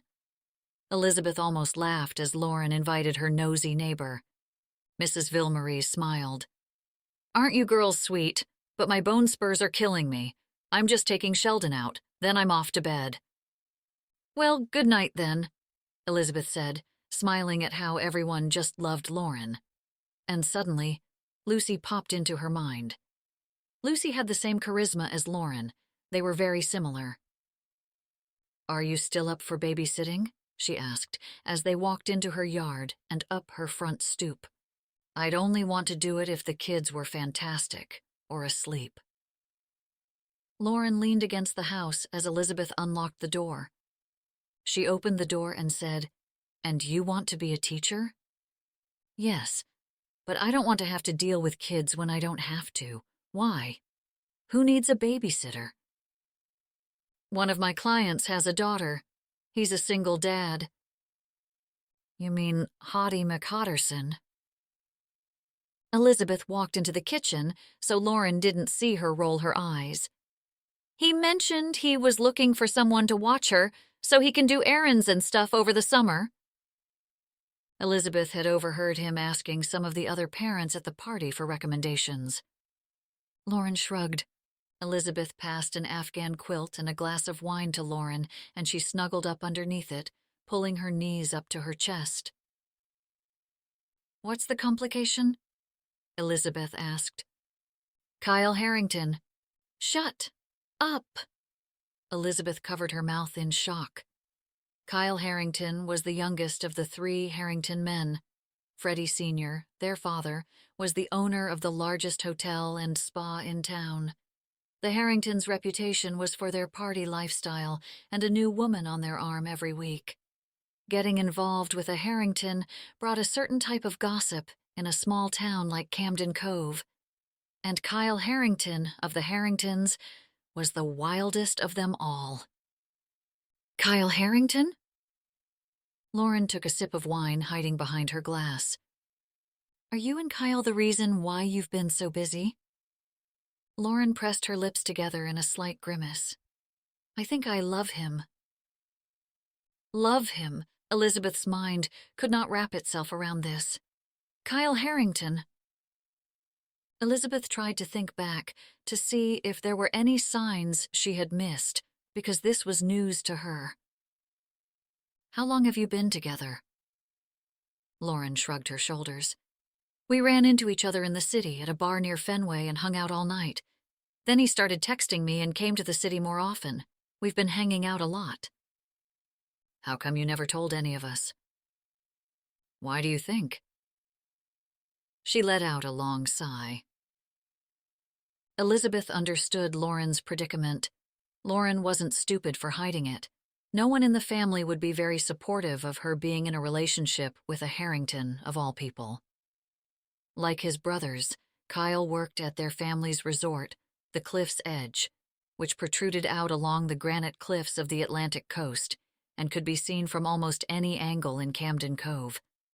People in town still got heated when talking about its construction in the late 1980s. It was even rumored that Freddie Sr. paid a few town officials to vote for the building permit. "Does he feel the same way?" Elizabeth poured more wine, trying not to sound too judgmental. She knew she should just listen to Lauren, but she was dying to know everything. This was major. Lauren played with the glass in her hand, swirling the wine inside. "I may have to answer that after this glass." Adam stood on the back porch, looking up at the clouds passing over the moon. He wondered what the investigator had to say. She didn't say she had much on the voicemail, but Adam wasn't sure if he wanted to know anything, because when he did, he could never go back. Sitting down on the step, he kept his gaze up at the sky. Peepers filled the night air with sound. The steady, uneven rhythm now hypnotized him more than any of the sirens and brakes in the city. Country life had suited him better than he originally thought, but he still couldn't sleep. As soon as he heard her footsteps traveling down the back staircase, he stood and headed for the screen door. She walked up to him, behind the door, rubbing her eyes, and like a wise old soul asked, "You can't sleep again?" He crossed his arms over his chest, holding back the urge to wrap them around her and never let go. Something like that. She opened the door, her doll in her arms. She sniffed the doll's head as she cuddled up into his arms, standing against him, looking out toward the pastures. "Do you think I could sleep with Anastasia?" "What?" "In the barn." He didn't expect her to want to sleep in there. "No, you're not sleeping in the barn." "Something might happen during the night," Lucy said. "Dr. Elizabeth told me she spent the night with a cow when it gave birth." "She's a veterinarian." "That makes a little bit more sense," he said, but then he thought about the horse. He had set up the security camera on the mare, overlooking the stall. But what if she did go into labor while they were sleeping? Would they hear her in distress on the camera? "If anyone sleeps in the barn, it's me. Then I'm going to, too." "Well, we can't all sleep out there." "Why not?" Because..." He just looked at the 8-year-old. What was he going to do? Send her to bed? Spend another night alone, miserable, staring out into a pasture that would overgrow again when Lucy grew up into her own life? And what if the investigator found Michelle? Everything might change, forever. "I think there's an air mattress somewhere in the upstairs closets." He grabbed her hand and walked back inside. "We'll have to grab some sheets. And some candy. Maybe a glass of water and a flashlight." "My tablet?" She wrapped her fingers together in prayer style. "You really want to sleep in a dirty, smelly barn with animals all night?" He couldn't believe he was giving in to this. "There's probably mice." "Hopefully they won't chew through the air mattress." She gave him a kiss on the cheek and ran up the stairs into her room. That feeling of happiness fluttered in his stomach, but dwindled quickly. He couldn't get Michelle out of his mind. He needed a distraction, and if that meant sleeping in a dirty, smelly barn with animals, then that's what needed to be done. Elizabeth awoke to the sound of the doorbell. She peeked over at her alarm clock, saw that she had just barely fallen asleep, and moaned. It had to be Lauren. She probably locked herself out after she snuck out when Elizabeth fell asleep on the couch watching Steel Magnolias. She flung the covers off and put on her robe. The floors creaked as she made her way out of the bedroom and down the stairs.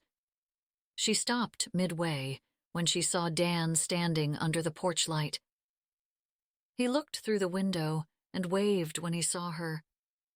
She suddenly wished she hadn't worn those particular pajamas. When she opened the door, Dan leaned against the doorway, smiling and looking more handsome than usual.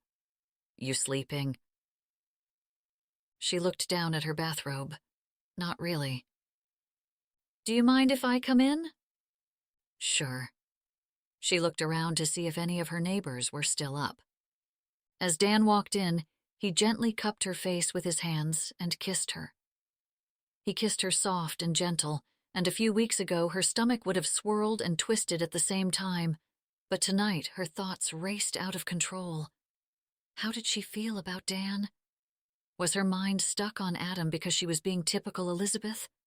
And if Dan's kiss didn't make her stomach swirl, what did that say about her feelings for him? She moved away from his reach. "My sister might be coming back any minute." "So?" He stepped closer to kiss her again. She moved further away. "I wouldn't want her to walk in." He dropped his head and looked up at her with his big brown eyes. "What's going on with you, Elizabeth?" "What do you mean?" "Lately you're never around, and then I heard from Kayla Atkinson that you're at a birthday party today, but since you didn't respond to my texts, I didn't know." "I didn't tell you about it because it was a child's birthday party," she said. But she knew he was right. Matt was right, too. She needed to get her head back on straight. Dan was a great guy and an even better kisser. She liked what they had together. "You've been acting strange for a while." His face looked worn down, and worse, his eyes revealed a bit of hurt. "Dan, it's just—" She didn't know what to say. She wanted to be honest, but she couldn't understand herself what was going on in her head. She opened her mouth to say something, but stopped when she heard a knock on the door. Dan looked out the side window. "What are they doing here?" Jack peeked through the window as Matt stood behind him, holding a six-pack, complicating things tenfold. She swung the door open. "What are you two doing here?" The neighbors had been in bed for hours, and the last thing she needed was to disturb Mrs. Villemarie, or Margie would be telling her about it in the morning. She grabbed their collars and dragged them inside. "What the heck are you guys doing, coming here so late?" "I thought you all were hanging out."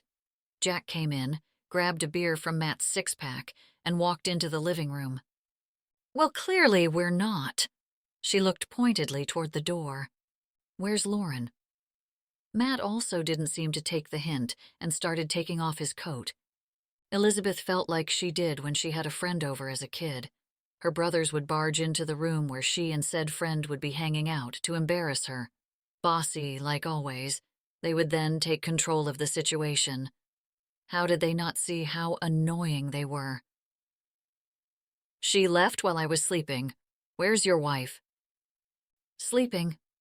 Matt walked past her, grabbed the remote off her coffee table and sat down. "Did you hear about Lauren and Kyle?" News in this town traveled fast. "Don't get all crazy. She just told me about it." "Does she understand what kind of sleaze that guy is?" Jack cracked open a beer and sat next to Matt. Elizabeth turned down the volume on the television. Matt waved his hand at her to move away from the screen. "Kyle Harrington is not the kind of guy she should be dating," Matt said. Elizabeth looked over to Dan, who still stood in the foyer. She needed to get these knuckleheads out of here. "Look, she loves him." She didn't beat around the bush. "And apparently, he loves her, too." "They're in love?" Matt almost spit out his beer. "Is she with him right now?" Elizabeth shrugged. "I really don't know." Matt slumped on the couch, getting more comfortable, and put his feet up on the coffee table. "I thought you guys were all hanging out." Dan's face showed his hurt. "I should get going." "Dan, stay." "It's been a long night and I have work in the morning." Did he feel her doubt too? He leaned over and kissed her on the cheek. He held his lips to her cheek, slowly breaking away, but the heat that had been there minutes ago had disappeared. Jack scrunched his eyebrows together. "Did I miss something?" "I can't believe you two." She slammed the door. "You come in here and don't even ask if you're interrupting or not." Matt huffed. "We did you a favor." "What's that supposed to mean?" "We were the ones that helped you. Believe me," Matt said. She shot Matt a look. "Why are you behaving like you're some sort of expert on relationships?" "You think hanging on to someone makes you one?" Matt sneered at the last part of the sentence. "Just because Justine treats you like dirt doesn't mean that's how I treat Dan. You know, Elizabeth, you can never admit when you're wrong." He shook his head. "And you know you're wrong about this one."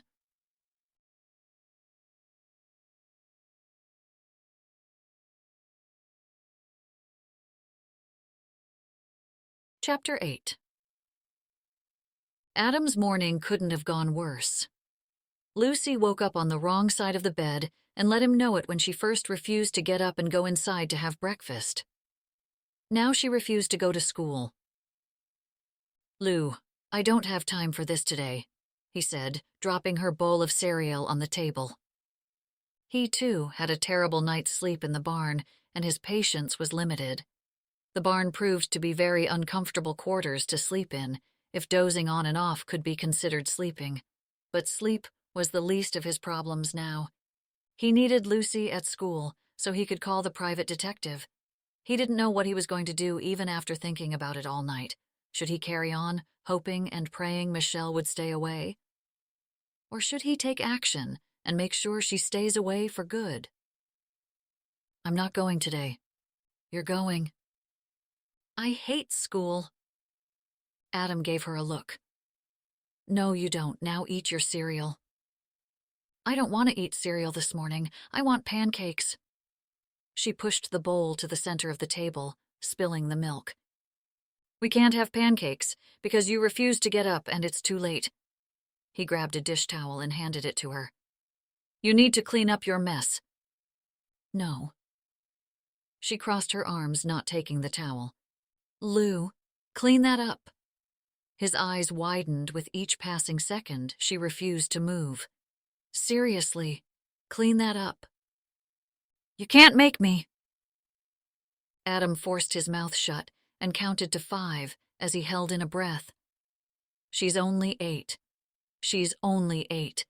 Then out of nowhere she said, I want that dog. He shook his head at the mistake of allowing her to use her tablet last night. She'd checked Vicky's website and saw there was another pregnant dog in need of a foster home. We're not getting a dog. Then I'm not going to school. He laughed. You're going to school. Now clean up your mess. I want that dog. A dog is a huge commitment, especially since we already have a ton of animals. That dog needs us. Her eyes pleaded with him. Why can't we? Because I said so. The words came out gross even to him. A dog is a lot of work. What's adding an extra dog with all the animals we already have? No. He dropped the towel in her lap. Especially not with your behavior. I miss Rocky, she said, her voice barely audible. Picking up the towel, she wiped up the spilled milk, pulling the bowl back in front of her. Don't you miss him? She knew how to pull on his heartstrings. Somehow, by the end of the conversation, he agreed to play hooky and pick up the dog. Probably his biggest parenting fail to date, but as he sat in the lobby of the vet, it helped him avoid the problem of Michelle. She looks just like Rocky, Lucy said. The dog was clearly more mutt than Rocky's pure pedigree, but seeing how happy Lucy was when the dog licked her face when they picked her up made everything worth it.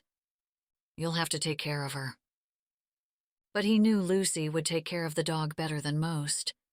She started learning how to take care of herself the minute she came onto this earth. When Michelle first showed up at his office, he knew he was her last resort, but as always with Michelle, he couldn't say no. The group of upper-class kids in Boston was small and inclusive, and Michelle was the wildest of them all. Her stories were legendary, her beauty incomparable. As a kid, he always watched from the sidelines, but in high school they started dating, on and off. Mostly off. They broke up so many times he literally lost track, but he always took her back, even though he knew she'd just end up breaking his heart. He had held out hope that one day she'd stay. He thought college would change his feelings for her, but it only made the time he spent with her more intense. Never, when he applied to law school, did he think she'd be one of his best clients. Tickets, fines, broken contracts, disorderly conduct, destroyed property. But these were nothing compared to her addictions. In high school, she'd started drinking on the weekends, but soon he'd catch her on the weekdays. She'd always be the sloppiest, the highest, or the most wasted. She could never just have just one drink. Instead, she'd have a 6-pack and sneak a few shots. The wilder the behavior, the harder she fell, literally and figuratively. After graduation, she left town for California, then moved again and again. When her mother died, her father moved on with a much younger wife and supported her lifestyle out of guilt. Michelle would find the one in Milan or in Prague. She was always headed to the next big place, with a new set of friends, or to the big party. Then, when trouble found her, which it always did, she'd call him. For a few years, she stopped contacting him. When she came into his office that afternoon, he almost hadn't recognized her. He had hoped she had cleaned up. But the second he saw her, he knew it was much worse than he ever imagined. Her body was just bones, her face sunken, her once dark brown eyes were now pale. She looked older than her 30 years. It wasn't until she stepped into his office that he noticed the small girl standing behind her. Her blonde hair was messily pulled back into a ponytail. Her clothes were mismatched and dirty, but the baby doll she carried in her arms was immaculate. The girl clearly took better care of her toy than Michelle did of her. "I need your help," Michelle spoke in front of the girl, tears quivering in her panicked eyes. "What do you need?" He could tell she was on something. She couldn't stand still, her hands scratching at her skin. He watched the most beautiful person he had ever known hit rock bottom. She bit her lip and shook her head. "We need a place to stay." He looked at the little girl who stood completely still, her eyes silently pleading. He knelt down at her level and pointed toward the doll. "What's her name?" The little girl rubbed the doll's hair protectively. She tilted its head toward her, squinting down into the eyes as if contemplating whether he was safe enough to share that information. Then she looked at him, and he instantly fell in love. Gertie. Michelle and Lucy moved into his apartment that night.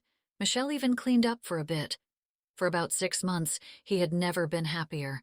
That's why he chose to ignore the signs that she was using again. She tried rehab, and he hired nannies to watch both Lucy and Michelle, but none of it worked. She started leaving with no explanation, then coming back a few days later when her binge was over. Then one day, he came home from the office, and the nanny showed him a letter on the table. Michelle wanted to give up her rights. That night, he drew the papers up. Michelle had not listed a father on Lucy's birth certificate and never told him the name. He drafted up a custody agreement and sent it to her family's attorney, but she never signed. Instead, her attorney drew up a temporary custody agreement. Each year, the date was extended. They never saw her again. She never used her parental days or holidays. She never tried to make contact, even on Lucy's birthday. And then, he lost track of where she was. But he knew. If she wanted Lucy back, she could. He went from an eligible bachelor to a dad who knew every song from Frozen. His family thought he was crazy. They were angry with Michelle, but also fell in love with Lucy and soon offered their help. His mother enjoyed having a granddaughter. His father took up his own role as Poppy, and his sister became the cool aunt who did the fun things. Becoming a single father changed everything, especially his career. He no longer wanted to work a 90-hour work week. He wanted to have dinner with Lucy and tuck her in at night. Then he visited his client, Ethan Wentworth, who owned a small inn in Maine. Adam remembered visiting Camden Cove as a kid, but never noticed its charm until that day. It was by accident he saw the farm, but he couldn't get the property out of his head throughout the day. On the way back to the city, he took a detour. Mrs. Sanborn stepped out of the house when she saw his black BMW pulling up the drive, not the kind of car that should be navigating the unpaved, snow-covered main road. "Did you get lost, sir?" He handed her the check he had written before he left the hotel. "I'm not selling my land to some city slicker for $1." She was insulted. Adam shook his head. "I'd like to buy it." Then he told her about Lucy, of his plan to create a farm for rescued animals, and how he planned to stay there until Lucy wanted to take it over. She held the check in her shaky hands, staring at it. "You must really love that little girl." The next day, he asked to be bought out of the firm. His partners were reluctant, but they knew he wasn't the same hard-hitting attorney as before. He finished his accounts, packed up his South End apartment, and bought a truck. Now, as Adam looked at Lucy petting the mangy dog, waiting for their appointment, there was still something missing. He wanted her to have more than just a dog. He wanted her to have a family. "Good morning," said a cheery voice from around the corner. Elizabeth stepped out into the lobby. She floated over to them like an angel. He was sure she noticed his jaw drop. "I was just thinking about you guys," she said. Adam couldn't help but smile. He couldn't explain it, but he liked the idea of her thinking of them. He gestured to the new dog. "Funny you should say that, because we were thinking of you." She laughed, and he liked making her laugh even more than her thinking of him. "I think I found you a babysitter." "That's great," he said, surprised she had pulled through for him, and so soon. "I think I might need all the help I can get at this point." Elizabeth laughed again. It sounded like a melody, rising up and down. "That child has got you wrapped around her little finger. You might want to use the word no at some point." He looked over to Lucy, who was now kissing the dog. "You try saying no to her." Another sweet sound of laughter, and Elizabeth said, "Well, I guess I'll need to meet your new family member." Lucy pointed to the dog, now resting on the floor. "This is Mildred. Mildred, meet Dr. Elizabeth." "It's nice to meet you, Mildred." Elizabeth knelt down before the dog. "You're looking good, Mama." Elizabeth stood up and returned her attention to Lucy. Was he a fool to think she'd see him as more than just Lucy's dad? "Let's check Mildred over." Or more than just a client. Throughout the examination, Lucy comforted Mildred. The dog seemed very happy to have a little companion who wanted nothing more than to adore her. Lucy whispered in Mildred's ear, she was a good girl. "You're very good with her, Lucy," Elizabeth said, wrapping her stethoscope around her neck. Lucy rubbed the back of Mildred's neck with her fingers. He could tell the compliment made her proud. "You have a thing for pregnant animals?" Elizabeth asked on the way back to the lobby. "Lucy does," he said. "She read that pregnant animals are among the majority who don't get rescued." She looked at the young girl, and he could see how impressed she was with Lucy.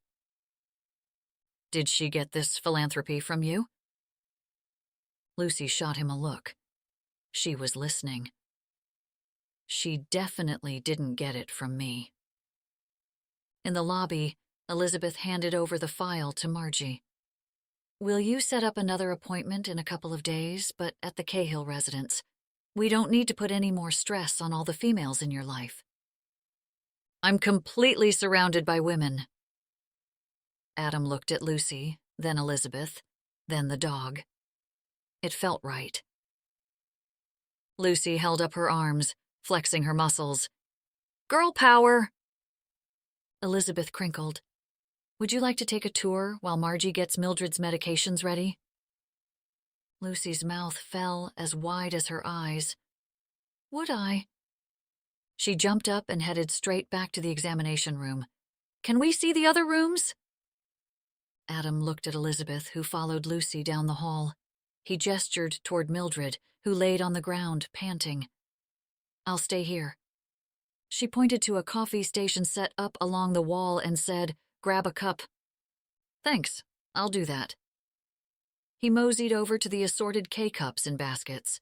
He heard Elizabeth's bubbly laugh even after they were out of sight. He swore they had exchanged a look that had been happening more often. Maybe his parents weren't crazy. Maybe he should ask her to dinner. She didn't wear a ring. Maybe some part of him wasn't dead and buried in Boston. He checked out the brochures and pictures of Camden Cove's family pets posted along the walls as his coffee brewed. From behind him, he heard the door chime.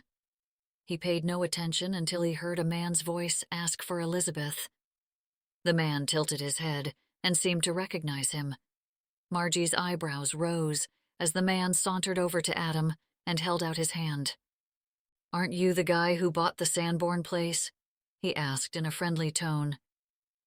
"I'm Dan Turner." "Adam Cahill." He shook the man's rough hand. His strength showed in his grip. "Yes, just a few months ago." although Adam assumed, like everyone in the small town, Dan knew that already. "My girlfriend says you've started getting animals over there," the man said, looking amused at the thought.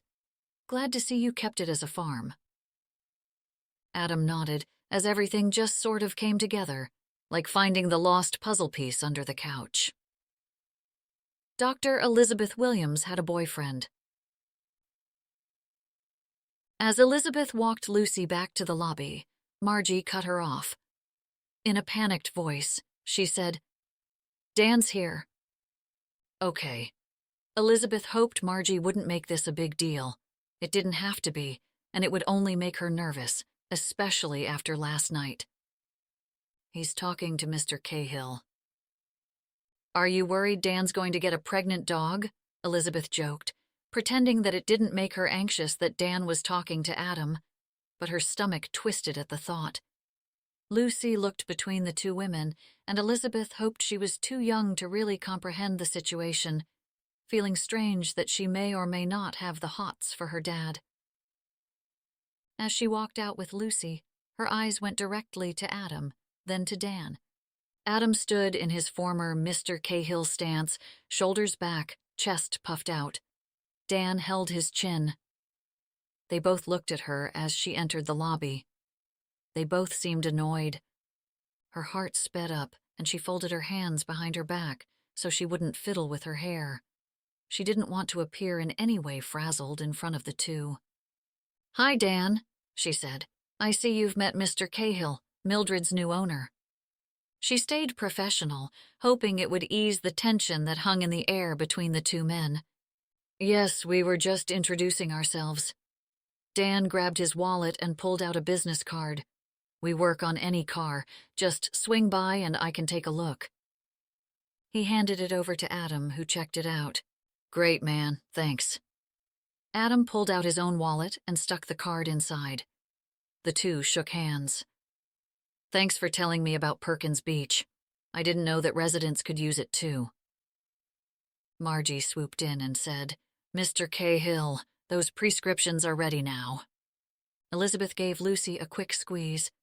"Don't forget to call when you notice her behavior changing, and keep track of everything you feed her, when she uses the bathroom, what she does, and at what time. Even what it looks like, all of it." Lucy made a face. "What it looks like?" Elizabeth nodded. "When you notice things begin to change, that's the babies letting you know they're ready to come." Adam looked down at Lucy. "What do you say to Dr. Elizabeth?" "Thank you, Dr. Elizabeth." Lucy wrapped her arms around Elizabeth again. The little hug triggered feelings that Elizabeth had never felt before. Maternal feelings. Adam shouldn't have been surprised that a beautiful, intelligent woman like Elizabeth would have a boyfriend. What did surprise him was how envious he became of Dan. He tried not to react and attempted not to watch the two interact, but as Dan followed Elizabeth to her office, he watched them walk together, wishing it was him. Lucy looked up at him. "You like her?"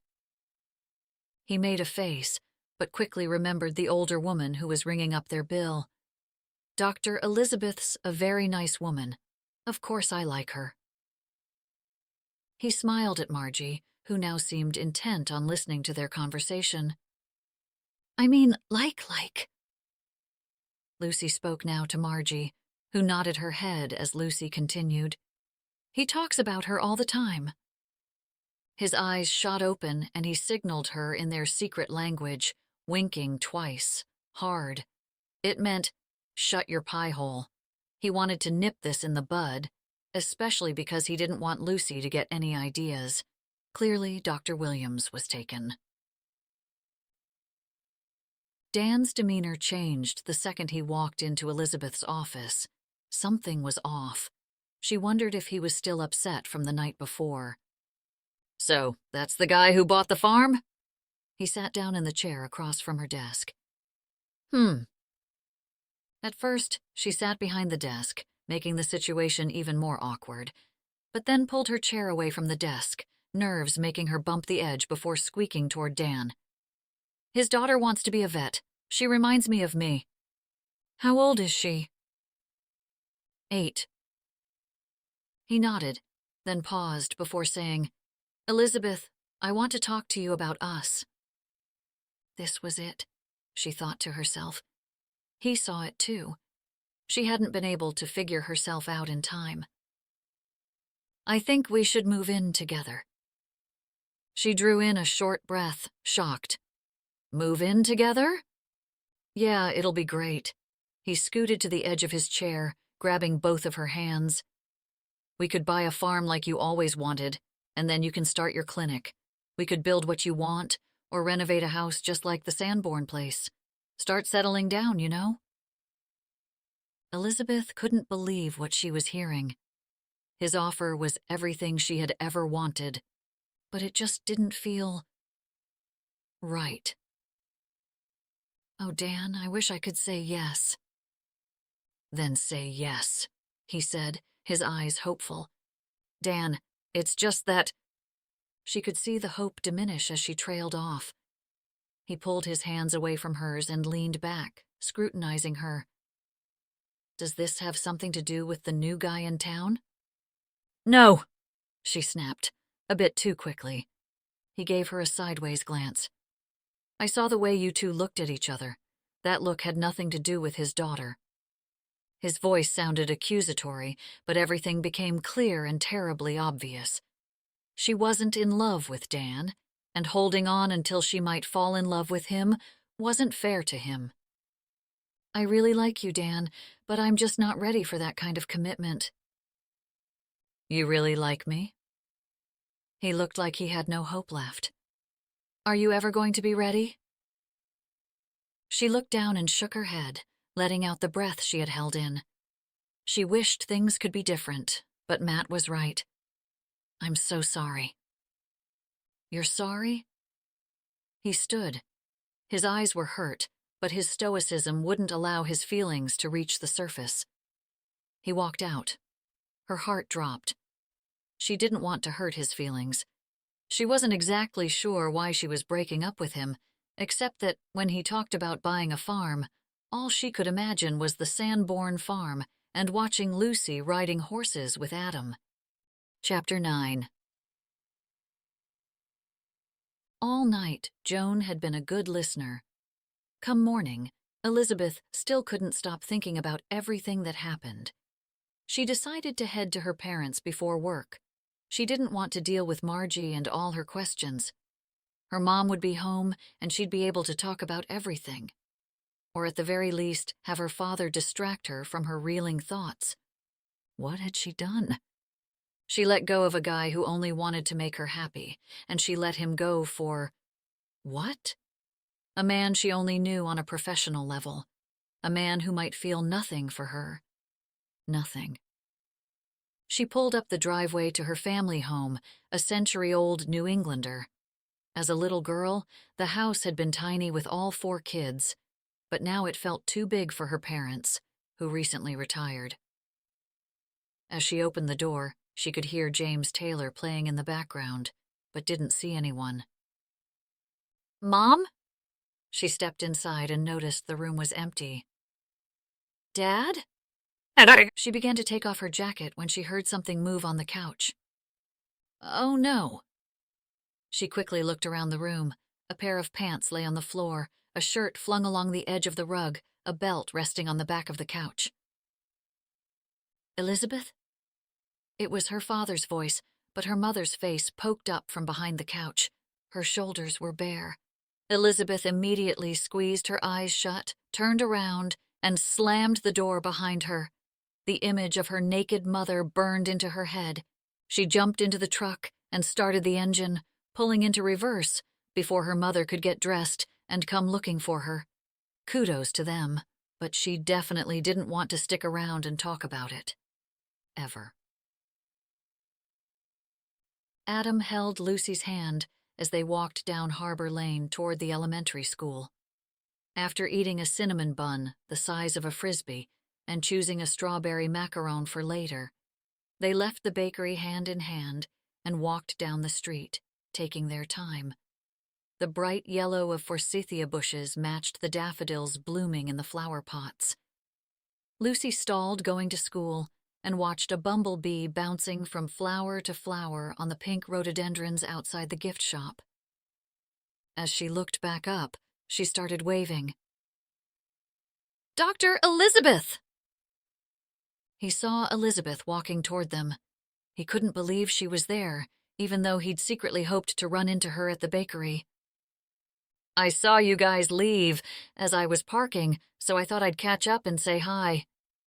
"You have to have the cinnamon roll. They're delicious," Lucy recommended. She sounded like his mother, which made him smile. "They are good," Elizabeth agreed. She looked at him, that same look she gave him the other day. "Are you headed to school?" she asked. Adam silently reminded himself that she was only being friendly. "Yep." "How's Mildred?" Elizabeth leaned her hands on her knees, eye level with Lucy. "She slept great last night." "Great." Elizabeth stood back up. "You make sure you keep checking her behavior and let me know if you see any signs of babies, and I'll come over and check on her." "I will." Elizabeth looked at him, and he realized he had been staring at her the whole time. He tried to speak, but got tongue-tied, and suddenly blurted, "What behaviors again?" She held up her hand to block the glare of the sun. "Very similar to human signs." He realized she assumed he had been at a birth. "So, like..." Her mouth quirked up on one side. "Are you nervous?" Oh, God, he thought to himself. Was he that transparent? "Yes." "Don't worry, the animal will naturally know what to do." She luckily didn't notice the turmoil going on in his head. "I better go and grab my breakfast before work." She bent down and hugged Lucy. When she stood up, she gave him a little wave. "I'll stop by the farm soon to check on everyone." "That'd be great." She stepped backward before heading toward the bakery. He and Lucy stood and watched her go. "I'm pretty sure she's my fairy godmother," Lucy said, as soon as Elizabeth was out of earshot. Adam nodded, watching Elizabeth's hair sway back and forth as she walked. "I think you might be right." They resumed their journey to Camden Cove Elementary School. Lucy talked the whole time about what she planned to do after school. She wanted to brush both Mildred and Anastasia. As she talked, Adam's thoughts kept returning to the beautiful veterinarian. It was almost like he enjoyed punishing himself. Why was he attracted to people who were unattainable? After dropping Lucy off at school, he had planned to head right back to his truck. But when he saw the vet's truck still parked in front of the bakery, he threw caution to the wind. He walked inside the bakery and immediately saw her sitting by the windows, looking back at him. She kept her eyes on him as he stepped inside and up to the front counter. "Did you come back for more?" Frank asked. "I'd love another coffee to go, please." "One coffee, coming up." He slid Adam a paper cup with a lid across the counter. Adam grabbed his wallet and tried to pay, but Frank held out his hand. "Coffee's on the house," he said, turning to the next customer in line. Adam snuck another peek at Elizabeth, who now read a book at her table. He filled his cup with the breakfast brew, and then, he thought, screw it. "Mind if I join you?" he asked after he made his way over. She seemed surprised, and he wondered if he was encroaching on her space. "Only if you don't mind." She shook her head. "I don't mind at all. I need to get my mind off some recent events." "Bad day?" He hesitated to sit down. She looked off into the distance and made a face. "Let's just say I interrupted my parents in something private." She stared at her coffee. A blueberry scone sat untouched in front of her. He laughed. "I'm hardly as bad as that." "Not as bad," she joked, and motioned to the empty chair. She put her book on the table. "Please join me." He sat down as she sipped her coffee. They sat in silence for a time before he said, "Thanks again for taking on another animal." He knew she was helping him more than she needed to. Lucy read that we should take a rectal temperature every day. Please tell me I don't have to do this. She laughed, and he wished he could make her laugh again. No, you don't have to do that. She twirled her spoon in her coffee. I wouldn't be surprised if Lucy took over, but I can take her temperature when I stop by. Thanks again for coming out to the farm and all. He meant it. I love that farm. I practically lived there until I left for college. It's where I learned to love animals as much as I do. I want to see it thrive. He imagined her as a little blonde girl, riding horses in the pastures, playing veterinarian and taking care of all the animals. Then he remembered Mrs. Sanborn telling him about the other bidder, a single woman. She was local and wanted to make it into a business with animals. The elderly woman felt loyal to the bidder, but his offer was too good to pass up. What did you want to do with the farm? He asked, taking a guess. She looked at him with wide eyes. She leaned back, twirling her hair around a finger as she scrutinized him. What do you mean? You were the other bidder on the farm, weren't you? How'd you know? I just put the pieces together. He shook his head. No wonder you hated me so much. Well, that was part of it, she admitted. Her honesty felt refreshing. He had been a jerk, but it felt so long ago. What were your plans for the farm? I wanted to make it into a clinic. He could see her dreams floating in her eyes. They hadn't diminished because his name was on the deed. Frank walked over to their table. Adam, I almost forgot you knew my niece, Elizabeth. Frank set a plate of chocolate croissants in front of them. Adam nodded. Yes, she's my vet. You and Lucy should come to our place for dinner. We'll invite our neighbors. How does tomorrow night sound? Adam couldn't think of any other plans and gave Frank a nod. Sure, that sounds great. What can I bring? Just yourselves. Frank leaned his hand on the back of Elizabeth's chair. And you'll come as well, Elizabeth, right? Her eyes widened as though she was surprised by the offer. Well, I think I might be on call tomorrow night. Adam felt a sting in his chest. She saw his reaction with Dan yesterday. She was trying to be polite, but here he was following her to the bakery, sitting at her table, and now she was trying to get out of dinner with him. She probably wanted to get away from him.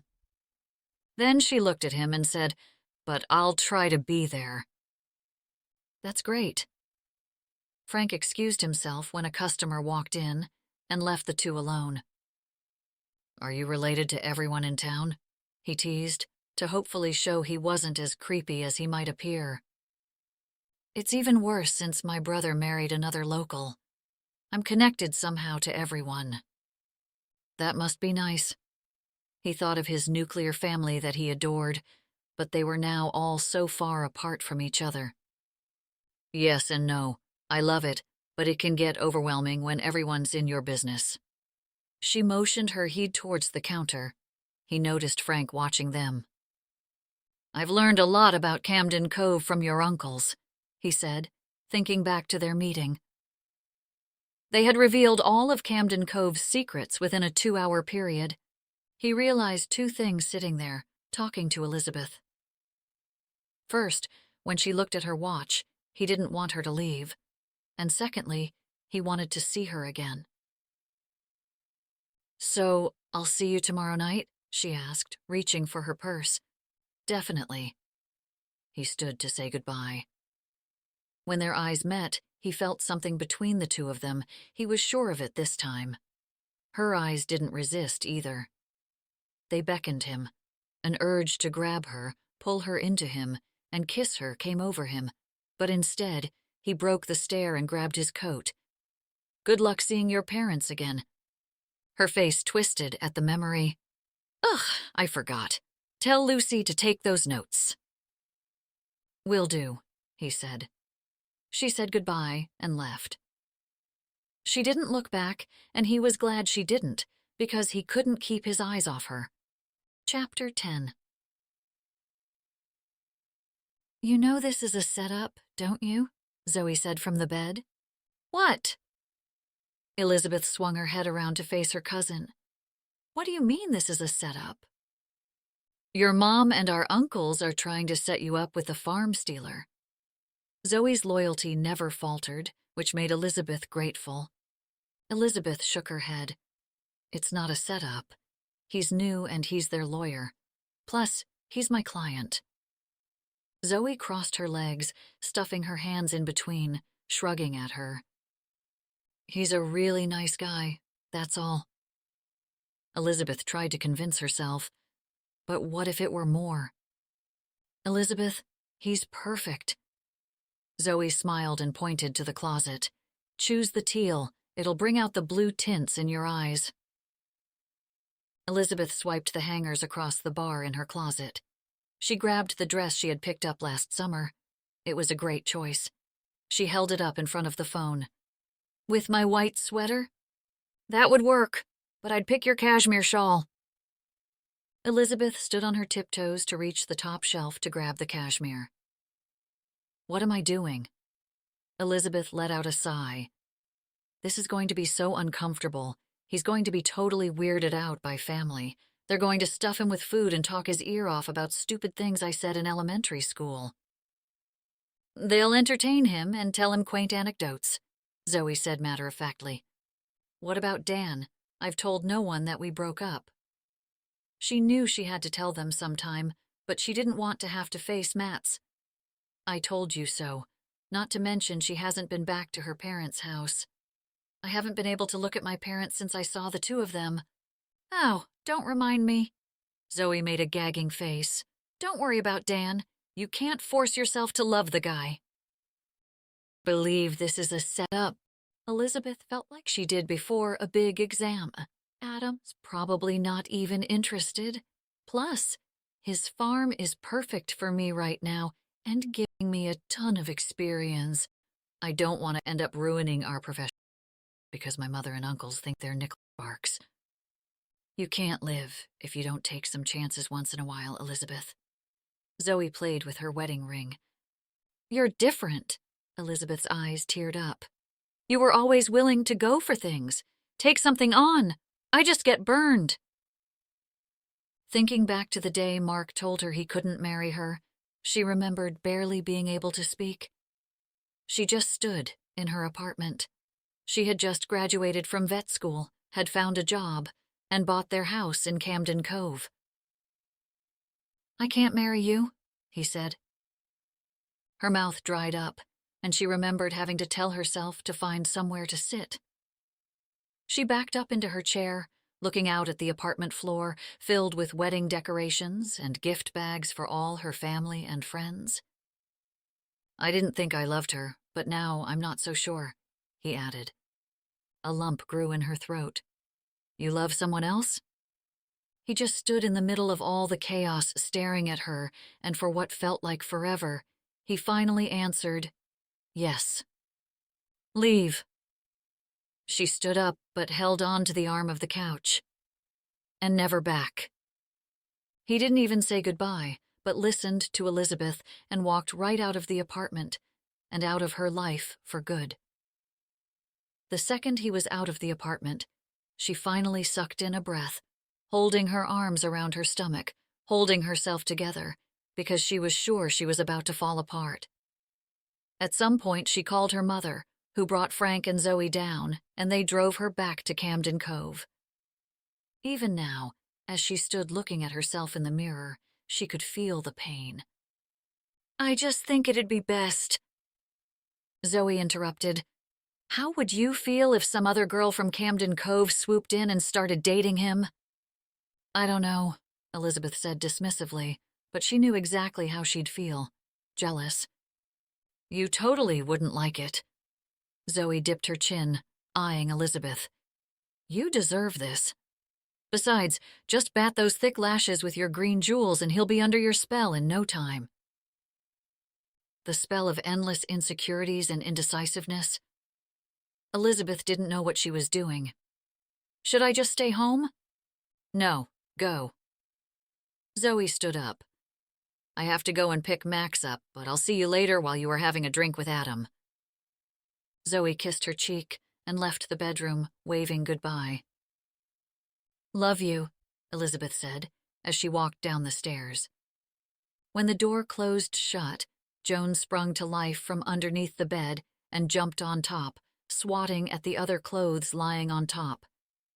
In a mad dash, she catapulted her cantaloupe-shaped body off the bed and flew for almost a full second before tearing out of the room and down the stairs. "Joan, did you get into the catnip again?" Elizabeth looked up at the ceiling. Was she crazy to think Adam might think of her as more than just the neighborhood veterinarian? Doing favors had always been how Adam made most of his connections. He'd do a favor here, file some easy paperwork, or help someone in a pinch. Then inevitably they'd tell someone else about his work, and Adam would land a client. People had this image of attorneys as ruthless and dishonest, but the more trust he created between himself and his clients, the more his clients referred him to others, which would connect him to still more clients. It was funny how even now, working with Frank and David ended up being another connection to Elizabeth. Ironically, if anyone in Camden Cove had connections, it would be her. She knew practically everyone in this small town, and their dog. As he arrived at Frank and David's, he balanced a charcuterie his sister ridiculously convinced him to make, with his favorite Chardonnay tucked underneath his arm. As they climbed the front steps, he looked around the property in awe. The Georgian home had to be post-revolutionary.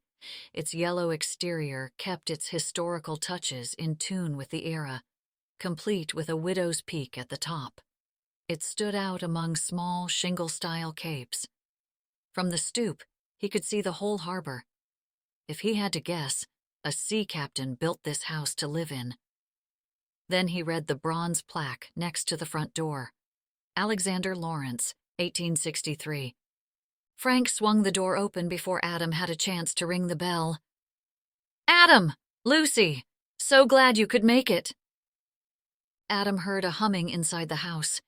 He peeked behind Frank's shoulder and saw a crowd of at least a dozen or so others standing around with drinks and food in their hands. "Here's a charcuterie." He suddenly felt silly, handing over the platter to the bakery owner who had sold him the bread. "How nice!" He grabbed the board and motioned them into the house. "David's in the kitchen serving some yummy snacks and treats. Hope you don't mind if we ruin her appetite." "She'd love that." Adam followed as Frank whisked Lucy to the kitchen, which clearly did not replicate the Georgian era. The kitchen had every modern amenity with a twist of antique surroundings, commercial-grade appliances, marble countertops, and a wall of glass facing the harbor made Adam wish he had chosen to remodel his own kitchen first. Along the way, Frank didn't miss a single opportunity to introduce Adam and Lucy, neighbors, the town's librarian, and a few other people whose names Adam had already forgotten by the time they reached David, who stood leaning against the counter. When he noticed Adam and Lucy, he met them with his hand held out. "So glad you could make it." He gave a handshake and a half hug. "Please come in and meet everyone." Adam noticed most of the conversation had stopped. He didn't see Elizabeth among them. When David introduced his brother and sister-in-law, Adam noticed a striking resemblance to Elizabeth. Her features, blonde curls, and eyes the color of sea glass were uncannily similar. Then he noticed the elderly woman, Margie, from the veterinarian clinic, standing and talking to Elizabeth's mother, while eyeing him from afar. He wondered how many people Margie was telling about the little conversation Lucy had with her the other day. They all probably heard how the little girl called him out about Elizabeth, revealing his secret. Speaking of Elizabeth, where was she? Probably with the boyfriend. Then the image of her arriving at the party with the linebacker crushed any hope he had. What was he doing here? Frank interrupted his thoughts as he handed him a glass of wine. "This was awfully nice of you to invite us over.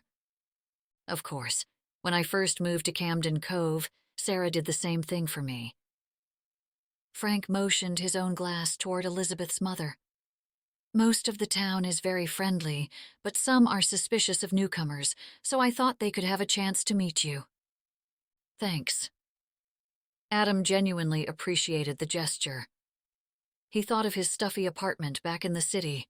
None of his neighbors stopped by or invited him over, and barely acknowledged his presence in the common areas. He didn't even know their names. "Elizabeth!" Frank waved his hand behind him. He leaned closer to Adam and whispered, "She might not be herself. She just broke up with her boyfriend." Adam's heart skipped a beat as he swung around, and immediately their eyes locked. Hers glowed, highlighted by the color of her dress, and completely captivated him. He stared as she walked closer to them, and for a moment he felt as though they were the only two people in the room. Then he heard Lucy talking to Frank and David, saying, "See, I told you he likes her." He whipped his head to her and gave her the double wink before Elizabeth approached them, but he could tell by the way Frank's eyebrows lifted that he didn't need Lucy to tell him how Adam felt. Frank greeted Elizabeth and offered her a glass of wine, but she held up her hand. "No thanks, I'm on call." "I guess it's for me," he said, then handed Lucy a small plate. "Let's grab you some desserts." Lucy gave a little squeal of delight and ran off with Frank to the dining room table, overflowing with platters of food. "I'm going to grab Judge Davis to introduce you to." David patted Adam on the back as he walked away. "Make yourself at home." And then there were two, he thought to himself. "How's everyone doing at the farm?" she asked after what felt like a very long silence. "Mildred's fitting right in." He rubbed his thumb against the condensation on the wine glass, trying to think of something clever to say. "She wasn't sure of the goats, but doesn't seem to mind Anastasia." He rolled his eyes at himself. "Good one." Then he added, "Hopefully that's all the animals for now." "Oh." Elizabeth looked confused. Her eyebrows scrunched together and she frowned. "Lucy told me about a set of llamas online." Adam's stomach sank. "Seriously?" Her lips slowly curled up into a smile. She shook her head. "Sorry, I just had to mess with you. The look on your face was worth it."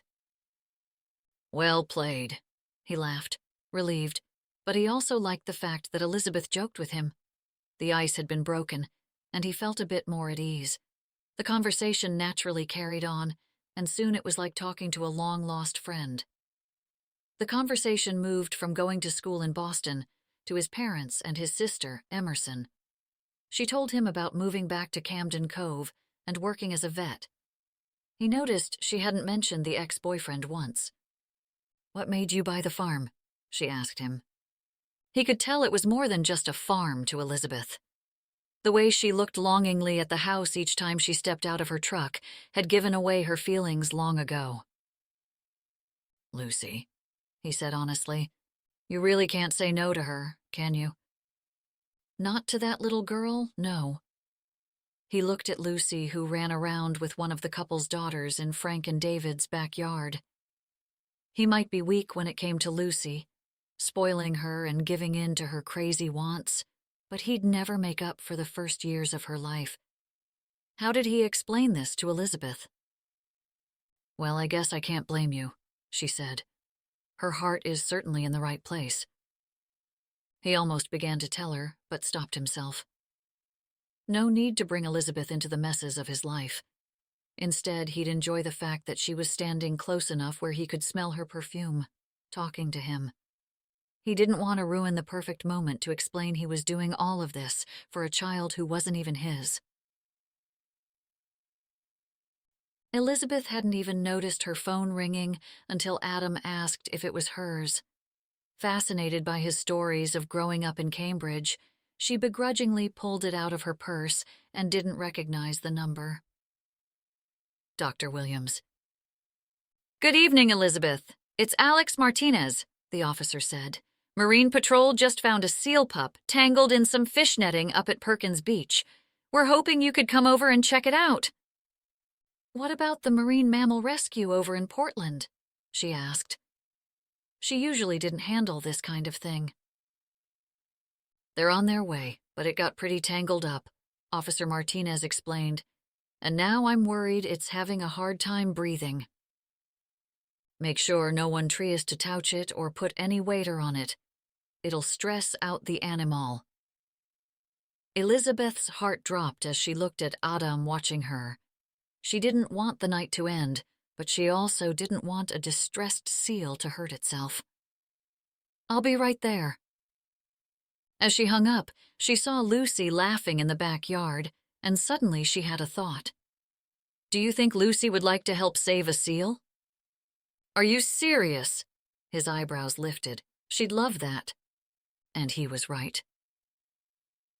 Lucy jumped up and down enthusiastically as the three rushed out of her uncle's house and headed down to Perkins Beach. She saw Officer Martinez's truck out on the sand, and she pulled up next to him, grabbing her medical bag from the back seat. "You guys should stand by the truck," she said. "We don't want to cause more stress with too many people, but you'll get a good enough view of what's happening." She jogged off to the seal, leaving Adam and Lucy standing back out of the way. Officer Martinez and Marine Patrol Officer Brewer knelt next to a seal pup, unresponsive, on the sand. Its neck had cuts around it. When she got close, she could hear its labored breathing. When she knelt down, she held a towel and put on a pair of gloves. The baby seal was no older than a couple months. "Hello, buddy. You got yourself quite tangled up, didn't you?" This was when fishing broke her heart. The netting wrapped around the seal's body most likely would have killed it if someone hadn't found it. And the netting coming off wasn't an accident. It was a lazy fisherman not checking his equipment. The seal breathed heavily and struggled to get air. They were right. It would be in trouble soon. As Elizabeth got closer to the animal, it didn't fight or try to bite her as she checked its vitals. "We can bring this guy to my clinic if Marine Rescue doesn't show." The two men nodded in agreement as Elizabeth took control of the situation. She grabbed the towel from her bag and placed it on top of the seal to use as a restraint. The motion made the seal come alive, but it froze, staring at them. "He looks like he knows we're helping him," Officer Martinez said, kneeling next to her, holding onto the seal. Elizabeth looked up for a second to see Lucy and Adam looking on with wide eyes, about 20 feet away. Lucy's hands covered her mouth as Adam held her shoulders. She returned her attention back to the seal. The seal squirmed as she started to pick it up. "You're going to be okay, buddy," said Officer Brewer. Elizabeth looked at the seal's rib cage. The seal hadn't been able to eat for at least a couple of days. "Adam, can you grab the crate in the back of the truck?" Adam didn't even say a thing. He ran to the back of the truck and pulled out the crate, running toward her with it in his hands. "Hurry, Daddy," Lucy ordered, not moving from her place. "I am," he said back. Elizabeth couldn't help but smile at the two. She rubbed the seal's snout and shooshed in its ear. "It's going to be okay. We're going to make sure everything is all right." She tightened the towel around the pup's body and picked it up as soon as Adam opened the crate's door. "Here you go." She put the seal slowly into the crate. It moved around but didn't struggle. Elizabeth motioned to them to come closer. They both tiptoed slowly up to the animal. Elizabeth put her finger on her lips to keep quiet. Lucy's face melted as soon as she saw the gray and white seal up close. "She's so cute." "When Marine Mammal Rescue comes, they'll bring it to their hospital and release her when she's okay." "That's awesome!" Lucy's eyes widened. "I want to be a marine mammal rescuer." Elizabeth suddenly had an urge to grab her and pull her into a hug, and then she became hyper-aware of the situation. Was Adam the whole package, or was she once again falling for the parts? His daughter, the farm, his looks? Her mind swirled as he stood close to her. She moved aside, not wanting to be any closer and smell more of the scent of musk and salt. "Do you do this often? Save seals?" he asked. Elizabeth shook her head. "No. Usually the rescue would be done by a mammal rescuer, but since it's night and the seal was in distress, I was called out." Officer Martinez walked over to the truck as Officer Brewer examined the tangled fishing net. "Nice job, Elizabeth." "Thanks, Alex," she said, shaking his hand. "You did the right thing calling." He looked behind him as the Marine rescue pulled onto the sand. It didn't take long before they took Wilmer, thanks to Lucy, to the Seacoast Center, where they'd nurse it back to health. As the sun slowly set, Elizabeth heard Lucy yawn loudly. "I better get her home to bed," Adam said, as Lucy grabbed his arm and leaned against him, holding his hand. He nudged her. "What do you say?" Lucy went to Elizabeth and wrapped her arms around her waist, squeezing her hard. "This was the best night of my life." Elizabeth laughed and hugged her tighter. "When you grow up and become a vet, give me a call." Chapter 11. Adam realized he loved to punish himself that night on the beach. When she hugged Lucy goodbye, that's when he knew he had fallen for her. Fallen for a woman who clearly enjoyed his daughter more than him. Over the past few days, as he worked on renovations and Lucy went off to school, he lurked around his phone, trying to think of an excuse to call her. He even hoped Anastasia or Mildred would go into labor, just so he could see her again. Why did he do this to himself? Because he knew they had a connection. There may have been a recent boyfriend, but Adam was sure she felt something too. He'd be able to see if there was really something there when Elizabeth came for a checkup with the animals, which, according to Lucy, hadn't shown any signs of imminent labor. He decided to work outside, rake out the garden beds, and clean up the last bit of winter while he waited for her to come. He needed to channel his nervous energy into productivity. The south lawn had perennial gardens that had seen better days. Overgrown, undergroomed, and overrun by weeds, he had his work cut out for him. The remnants of a grand farm could be seen. It just would take a lot of love to bring the place back to its original glory. Maybe he spent too much time watching This Old House with his father, but he loved working with his hands. Restoring the farm never felt laborious or was too much work, as everyone had warned him. He enjoyed seeing the progression of change, the slow process of it, seeing the vision of the original builders. Even when things didn't exactly go as planned, which was most of the time, he didn't give up. He never gave up. He was stubborn to a fault. He had already dumped 3 loads of dead leaves in the woods when he saw the vet's truck bouncing up the drive. He dropped the wheelbarrow where it was and walked around front to meet Elizabeth. When he reached the truck, he stopped, surprised, as a man climbed out. "Dr. Johnson?" "Hello, Mr. Cahill," Dr. Johnson greeted him, extending his hand. "Hope you don't mind me instead of Dr. Williams." "Of course not." Adam shook his hand, but his heart dropped. "Did Dr. Williams have an emergency?" "No, she had vaccinations out by the university and sent me instead to check on the ladies." Thoughts spun around in his head, her assistant Margie, her uncles, Lucy's need to blurt out every one of his feelings, the way he couldn't stop staring at her whenever they encountered each other, and how he monopolized her time at the party.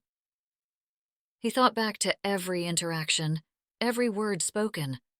Was the reason for Dr. Johnson's visit to the farm really because of vaccinations, or was he here because Elizabeth wanted to avoid him? Elizabeth drove back to Camden Cove from the last farm on her schedule, the 4th that day, with over 3 hours of driving. Next, she'd have to head to her parents and help her mother with preparations for the blessing of the fleet. Of course, Sarah had everything under control, but tons of things still needed to be done before the big event. Elizabeth welcomed the distraction, but she couldn't stop thinking about everything. Even though the whole night at her uncle's place had been lovely, it was the rescue and his eyes that troubled her mind. There had been something between them. She recognized the look he gave her before he left the beach, the one everyone said they saw when he looked at her, and the feeling wasn't like anything she felt before. She felt completely out of control and vulnerable, and she hated how she felt without him. Her heart told her to chase after him, but her rational, logical mind told her to avoid him. She knew this fast and furious kind of love, and it never worked out well. All she had to do was look at the people around her, whose relationships followed that pattern. All of Allie's relationships, Matt's marriage, Zoe and Christopher, and probably Lauren with Kyle, if she was being honest. In the meantime, she wanted to avoid the farm to get her head together. That's why she had asked Dr. Johnson to go in her place. Lucy hadn't reported any changes. When he came back to the clinic, he said nothing more than that the animals were doing fine. Made a couple of comments about how nice the farm was starting to look, but nothing about Adam. "Did Mr. Cahill seem upset that I didn't go?" she asked, while in Dr. Johnson's office, wondering if she was overreacting. "Nope," Dr. Johnson fiddled with his stapler. "He seemed fine." Great. She hid her disappointment as she left the room. Whatever she felt the night of the rescue had all been in her head. Lucy was the one who adored her, not him. He only went because of Lucy. Her meddling family was just getting inside her head. But she swore she felt something. It was better that she didn't go to the farm. She'd just ogle him and make the situation even more uncomfortable. And there was Dan. She didn't want to hurt Dan more than she already had. If he heard she had gone after Adam at the party, she'd feel terrible. When she was done with work, she headed to her parents' and filled vases with sand for the blessing. As she stood at the dining table, it was Lauren who brought Adam up. "I heard he went to help you rescue a seal," she said, then winked. "I bet that's not all McHottie could help you with." I love how nobody in this family wants to be told their business, but everyone still feels the need to get involved in mine.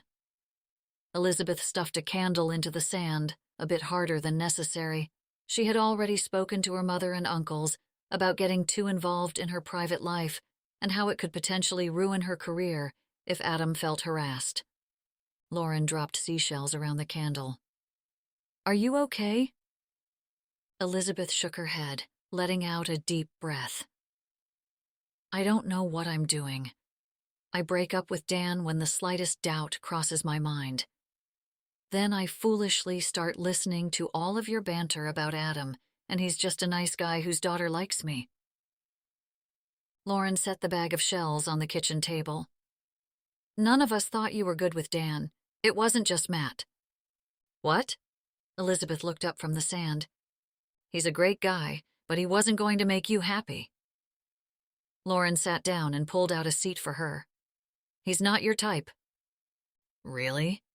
Elizabeth snuffed, slumping into the chair. "What's my type, then?" "Someone who has something in common with you," Lauren said, as though it were obvious. "We had a lot in common." Elizabeth thought of the list of things she had put together as reasons why she and Dan were good together. "We both grew up in Camden Cove. Our parents both owned businesses." "Someone who at least owns a pet or who likes to go into the city and watches something other than sports," Lauren interrupted. "You make me sound like a snot." Elizabeth didn't want to sit there and be insulted when she already felt like garbage. "I enjoyed being with Dan." "Yes, but you also enjoy having pets, going into the city and watching a play or reading a good book." Lauren put her hand on Elizabeth's knee. "Dan's a great guy, but not the right guy for you. And I bet you have your own opinion about the matter." Elizabeth wondered what side she'd take. "I'm the last person who should give advice on love?" Lauren looked away and took a deep breath. "Is it me, you think?" "What?" Lauren gave her a look. "No, it's not you." "What if I'm too picky?" Elizabeth said, and now I've lost my shot at having something special. Or you stay in a relationship that makes you miserable. The sisters both sighed at the same time. Elizabeth looked at her younger sister. She didn't want her to be plagued with relationship troubles like hers. Are you and Kyle okay? She shook her head. It's complicated and a story for another time.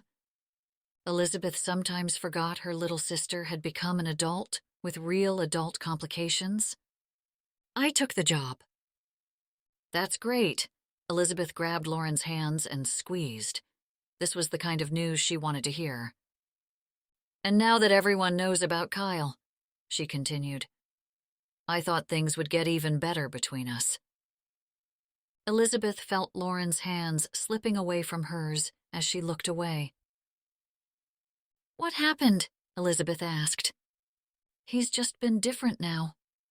Her eyes moistened. She bit her bottom lip. Like how? Like it's lost the excitement from being a secret or something. Lauren shrugged. But isn't love worth all the complications? Chapter 12. Adam couldn't wait for Drew to arrive. The fridge was full of local craft beer. He had a worn deck of cards and enough meat to last a week. It had been a long time since he'd had a guy's night. Well, a guy's night when Lucy was asleep. Dr. Andrew McAllister had been his closest friend since they were roommates at Dartmouth freshman year. Drew also knew his history with Michelle and had been around during their rocky relationship. He knew her before the addictions, before her sickness changed her. When Adam saw Drew's car pull up the driveway, he felt like a kid again, excited to play with his friend. He'd be able to talk like a guy for the first time in months. He was walking back to the playroom to tell Lucy that her godfather was there when he heard 2 car doors slam shut. He stopped in mid-step and looked out the window. Drew walked hand in hand with a tall, slender woman with dark brown eyes and caramel skin. He kissed her on the cheek and put his arm around her as they walked up the steps. Did Drew bring a woman to Guy's weekend? What the? Drew didn't knock, just opened the door and saw Adam standing there, staring at him. This place is amazing. He came over and gave Adam a hug. After a few rounds of how are yous and pats on the shoulder, Drew stepped back into sync with the woman, taking her hand in his. She looked like someone had just plucked her off the cover of a magazine. Adam, this is Natalia. Natalia? Adam almost smirked. Drew was so predictable. Was she French or Spanish this time? Hi, I'm Adam. Drew winked at Adam. She's Brazilian. She hit Drew in the chest. And from New York. But speaks Portuguese fluently, he pretended to whisper to Adam. He ignored his friend, slightly irritated still. What made you come to New England? She smiled and rolled her eyes at Drew. Work. Drew's face lit up as she said, I'm a pediatric cardiologist. His best friend appeared completely and utterly happy. Where's Lucy? Drew asked, looking around the room. She's in the playroom.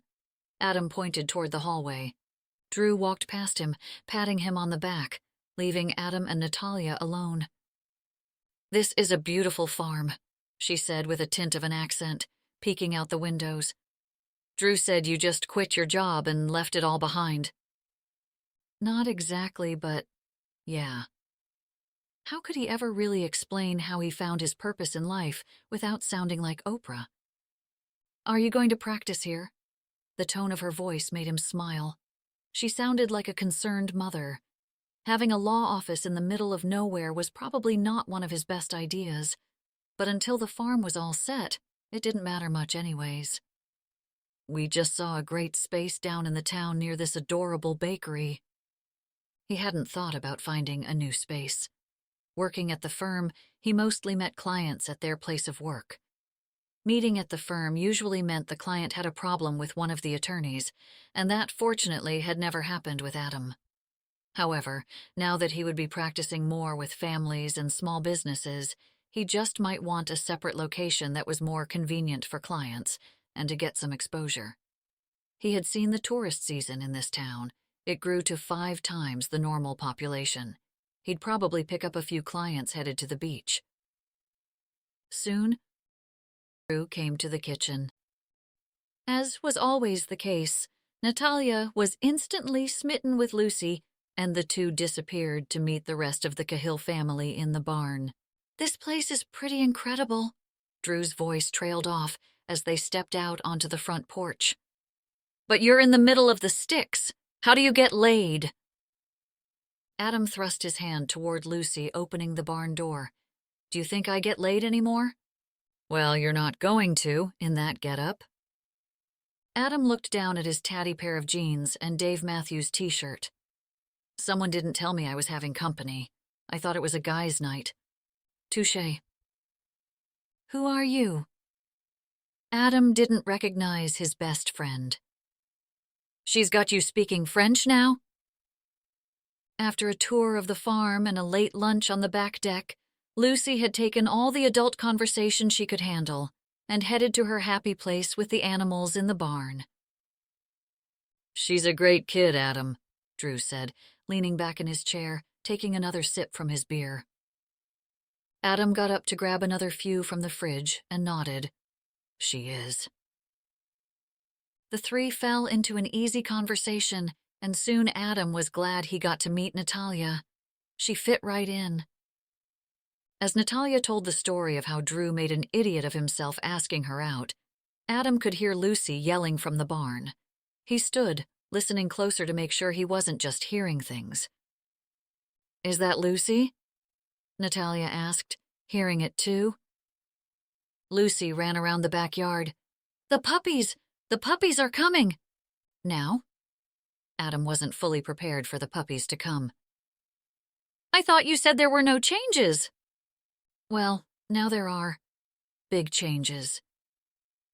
Lucy looked like she did on Christmas morning. She clasped her hands together. "We're going to have puppies." "Okay, I'll call Dr. Elizabeth." Adam immediately pulled out his phone. "You have a vet on call?" Drew asked. Adam shook his head. "Sort of. She said she'd help with the delivery, maybe, if she's around. Otherwise, we might have to do it ourselves."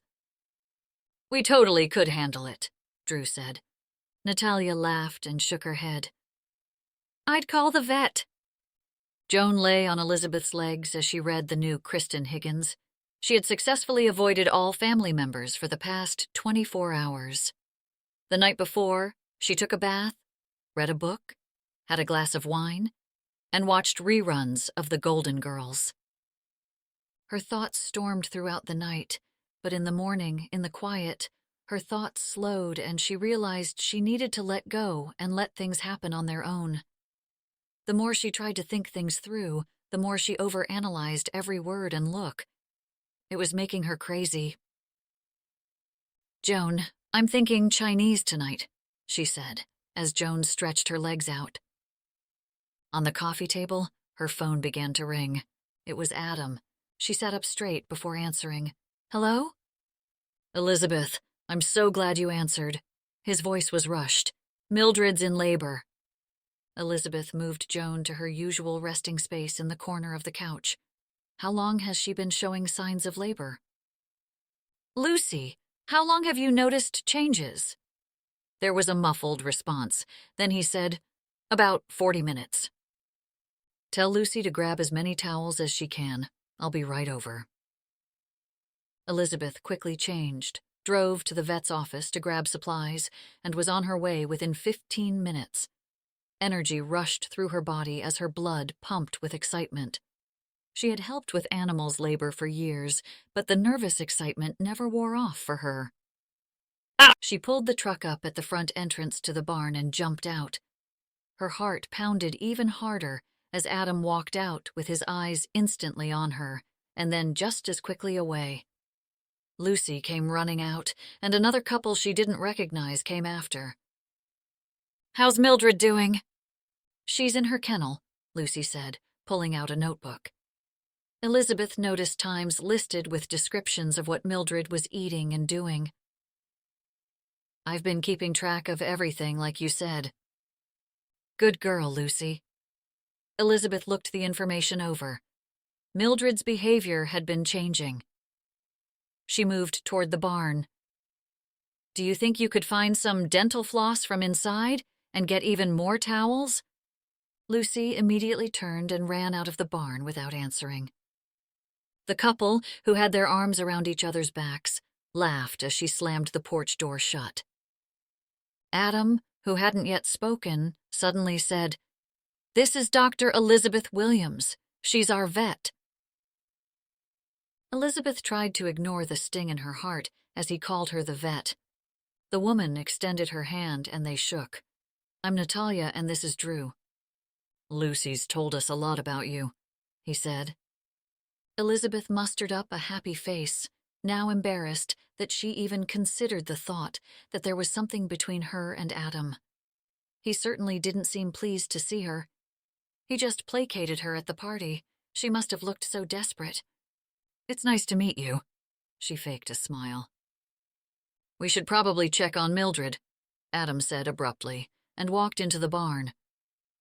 Elizabeth followed, taking a deep breath. She'd be professional and get through the births, but then she'd tell him to find another vet because she couldn't handle feelings like this. One day, he couldn't stop looking at her. The next, he couldn't even make eye contact. Mildred was lying on her side in the straw. All the troubles in Elizabeth's mind soon faded away as she got into the zone. It didn't take long to see Mildred's visible contractions, and soon the puppies began to emerge. Elizabeth helped each one along, removing the sack and handing the puppy to Lucy. "Now rub the puppy down and clean everything off, and make sure it's breathing okay." The little girl didn't appear squeamish or nervous, but kept her composure. 6 puppies arrived, were rubbed down, and soon rested next to Mildred. She wasn't sure if she was more proud of Mildred or Lucy. Natalia clapped her hands, taking photos of the puppies. "We should celebrate." Lucy knelt down next to the puppies and smiled into the camera. "Yes, it's their birthday." "I'm sure Mildred and her babies are exhausted," Elizabeth said. "I'll just clean up here and head out as soon as I'm done." "Nonsense," Natalia said. "You should stay and have dinner with us. We have plenty." Adam shoved his hands in his pockets and said in his kind way, "We have tons of food and lots to drink. Please join us." She had every excuse to leave. It would have been the sensible thing to do given her mental state lately. No more ups and downs, just safe, like a harbor. "No thank you," was on the tip of her tongue, and then he gave her that look. "Sure, that sounds nice." She apparently liked roller coasters. Elizabeth spent the rest of the night eating the best burger and fries she'd ever had, checking on Mildred and the puppies, and wishing she could read Adam's mind to know what he was thinking. "You could always cook," Drew said, leaning back in his chair after finishing a double-patty cheeseburger with a fried egg on top. Adam could make a bag of ramen taste like it came from a restaurant. Now that's a talent. Elizabeth liked Adam's friends. The whole night had been fun and easy. "Doesn't your whole family feed all of Camden Cove?" Adam teased. "You must cook pretty well." Elizabeth laughed as she shook her head. "I'm the only Williams who can't cook." Meals were a touchy subject for her. It was the time when she felt most alone.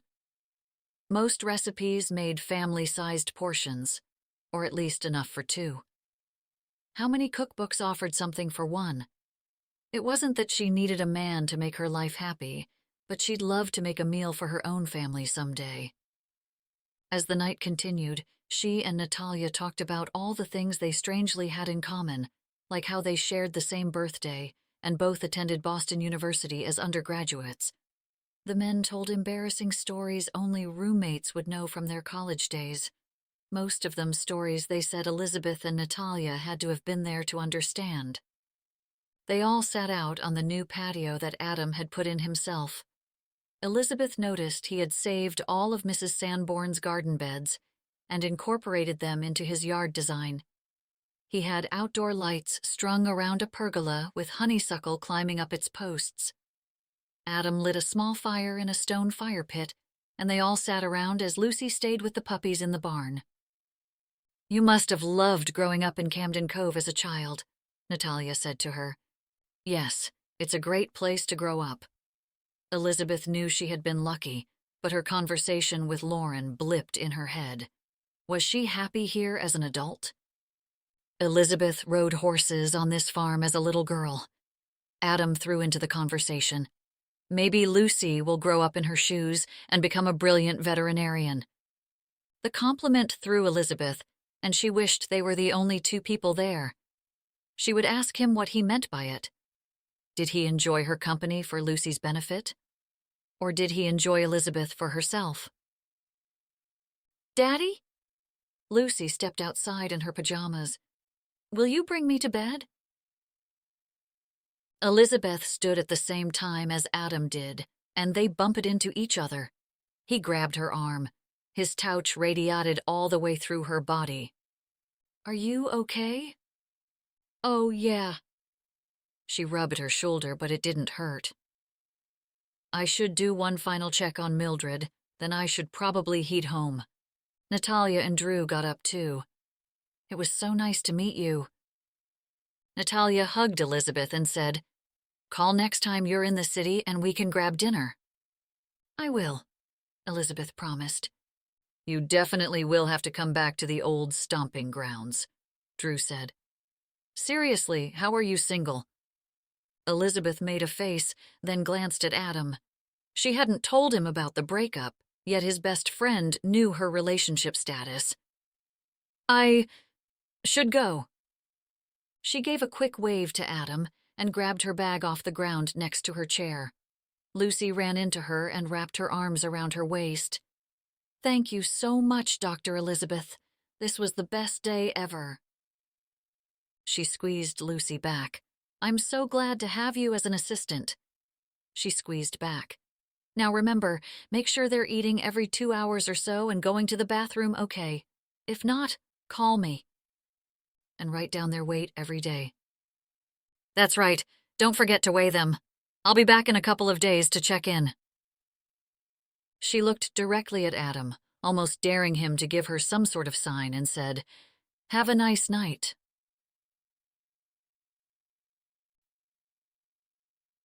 "What are you doing?"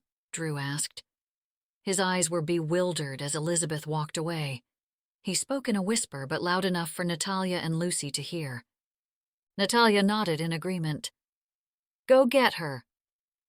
"What do you mean?" Adam asked, hoping his feelings weren't completely obvious. "She's totally into you," he said back, louder this time. "Dude, college," Adam said, wondering how Natalia would handle his best friend's immaturity. "I can't just go up and hit on my vet." "She likes you, Daddy," Lucy joined in. Adam turned to Drew. "I told you about the breakup in confidence. She literally just broke up with her boyfriend. You should run after her right now."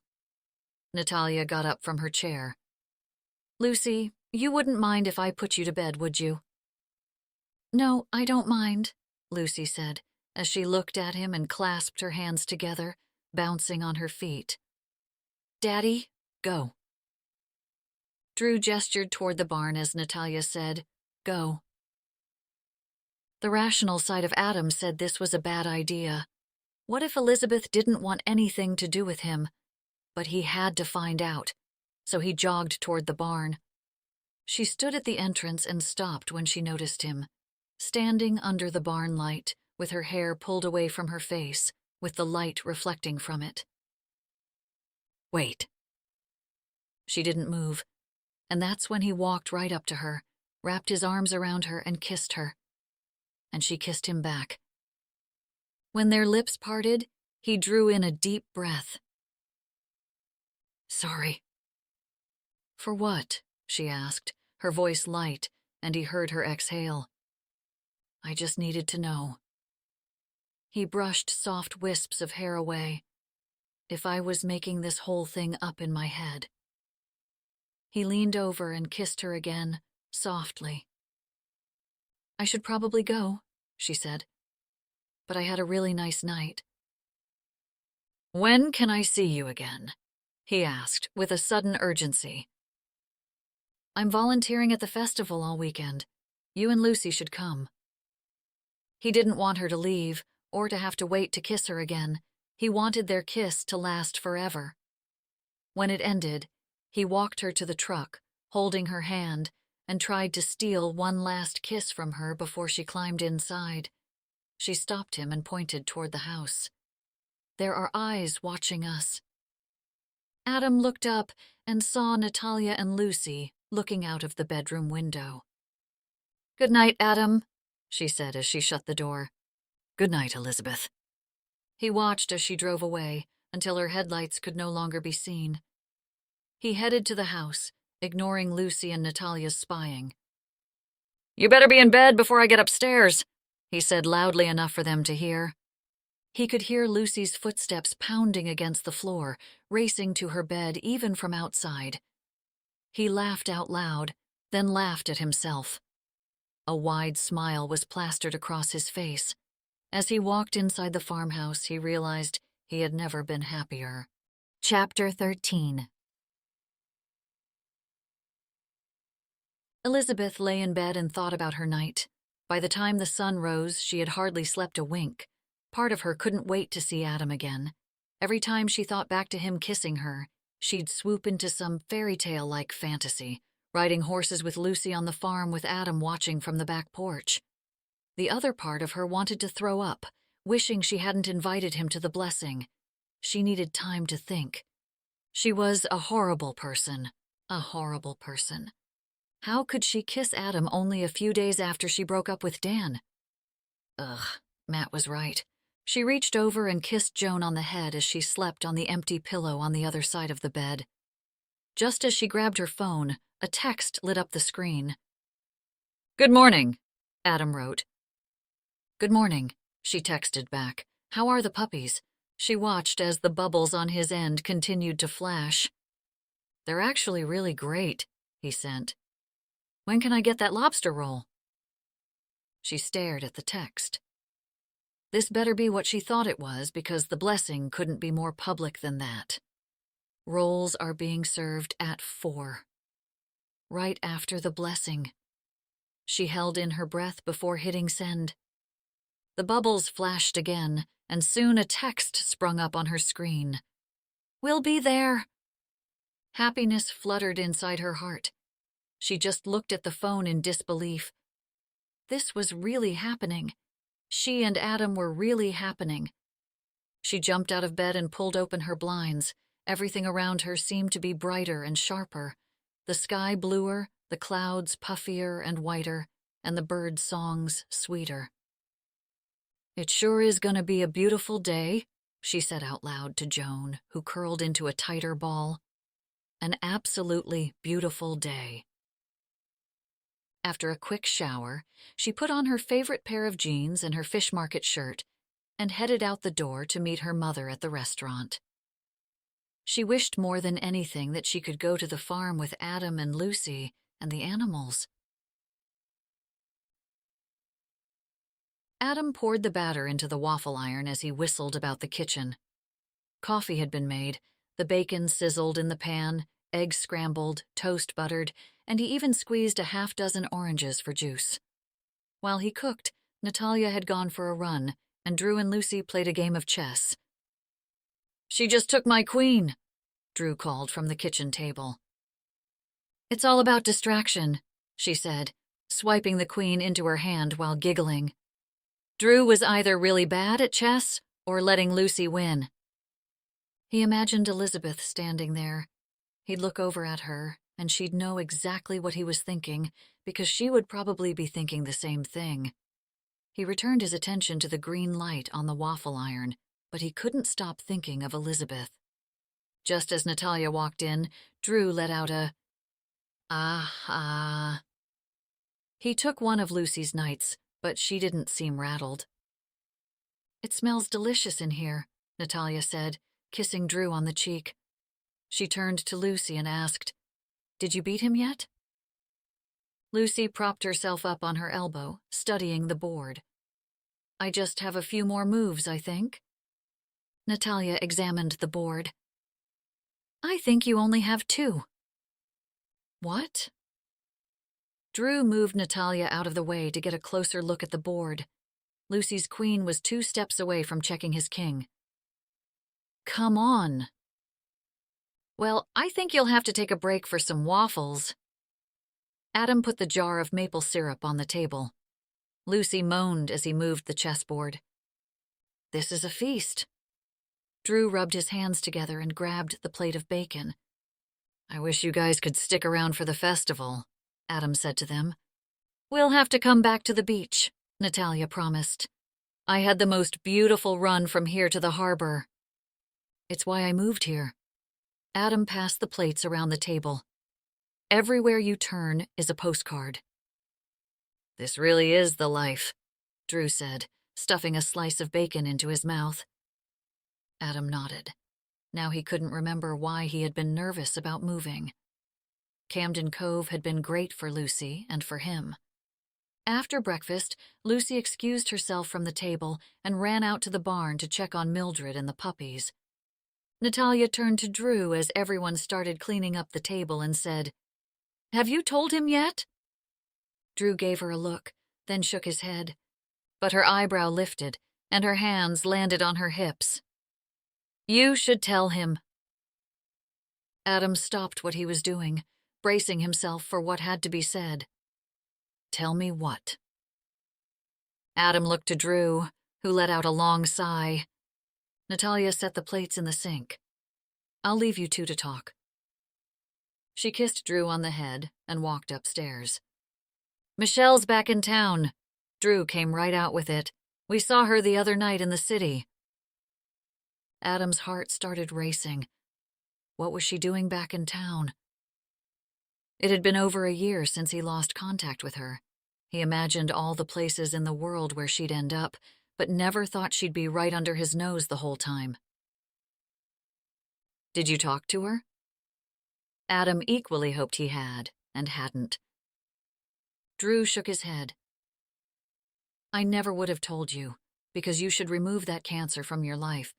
But since there's Lucy to consider, I thought you should find out why she's back. What if she wants Lucy back? Into a chair, his world suddenly turned upside down. You need to call that private investigator. Drew pushed Adam's phone closer to him. What if Lucy finds out? Adam didn't know what the right thing to do was. He didn't want to lose Lucy. She might not forgive me. What if a judge says you can't see her again? Drew said seriously.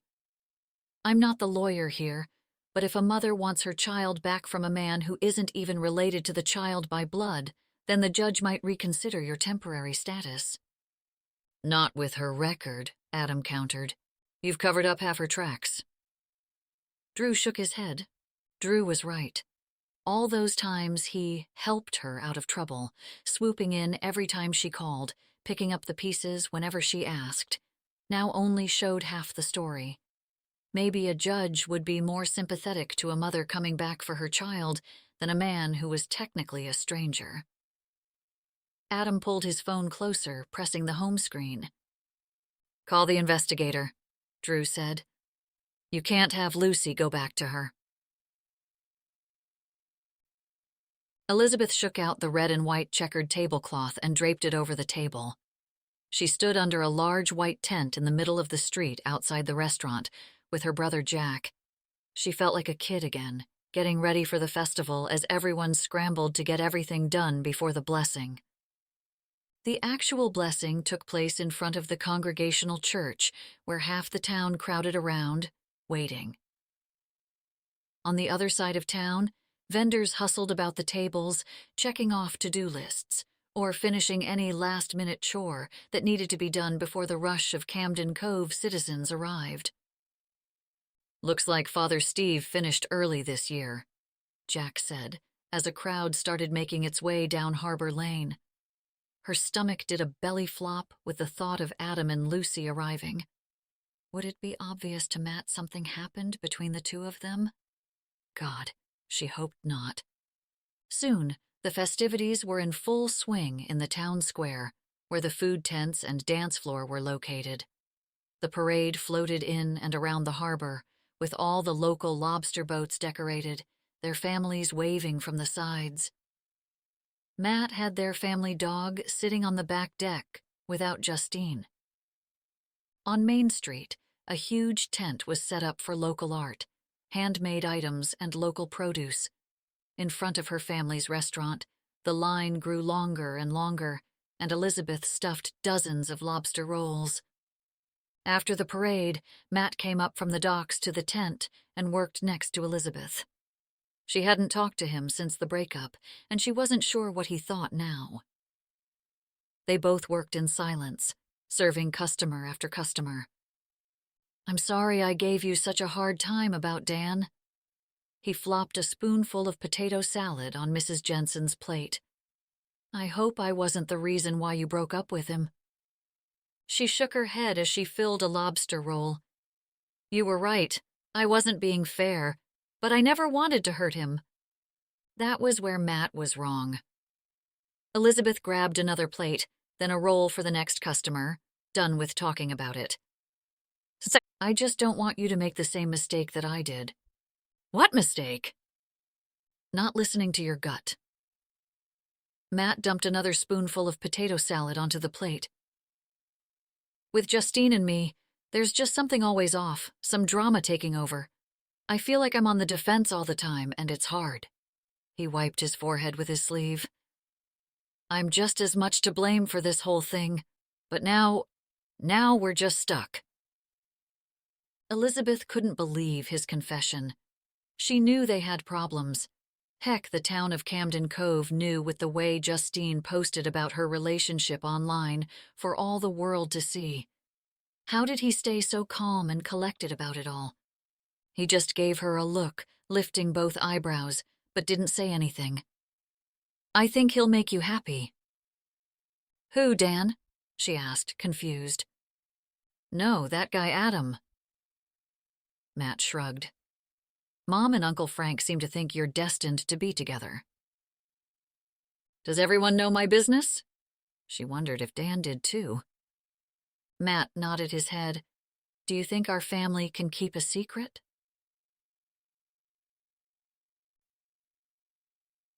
Adam's parents showed up just in time, and he kissed Lucy on the head. "I'll meet you at the festival later with Nana and Poppy." "Why do you have to have a meeting?" Lucy complained. "I thought you were taking me to the festival." "You'll have fun with Nana and Poppy," Adam reasoned. He couldn't believe that of all nights for Lucy to have a meltdown, it had to be that night. "You promised me you'd go." She threw a pillow from the couch across the room. "That's enough, Lucy." His parents watched from the kitchen. "The meeting will be quick, and then I'll be at the festival, I promise." "You said you'd take me?" He looked at the time. "I have to go." Tears welled up in her eyes. "You'll probably break that promise too." She ran by the lamp and pushed it off the table, causing it to crash on the floor. "Lucy!" he yelled, his temper lost. "Get back here and clean this up." But she ran up the back staircase. His mother got up from her kitchen chair. "I'll go take care of Lucy, you go and meet the investigator." Adam hesitated when he heard Lucy's door slam. "Go," she said, disappearing up the stairs. His dad gave him a stern nod. "You better get going, son." He drove down through town toward the highway. The private investigator agreed to meet in Portland at a diner half an hour away. As he picked up Interstate 95, he rolled down his window. The day, and now the afternoon, had been the perfect spring day. He wished he could go to the festival with Lucy and get a lobster roll from Elizabeth. He couldn't wait to see her again. Elizabeth flooded his thoughts during the drive, but then his nerves started spinning once he pulled into the diner's parking lot. He saw the maroon sedan he was told to meet and walked up to it. A woman in a gray suit stepped out and said, "You must be Mr. Cahill." "Yes," You must be Stacy Russo." They shook hands. "Why don't we have a cup of coffee while you tell me about your situation?" she said, walking toward the restaurant. Her fire-red hair hung straight to below her shoulders, and her deep red lipstick contrasted her fair skin. She certainly didn't try to blend in.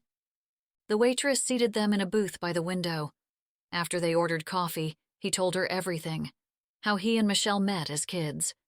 He told the investigator he had no idea who Lucy's father was and had no intention of finding out.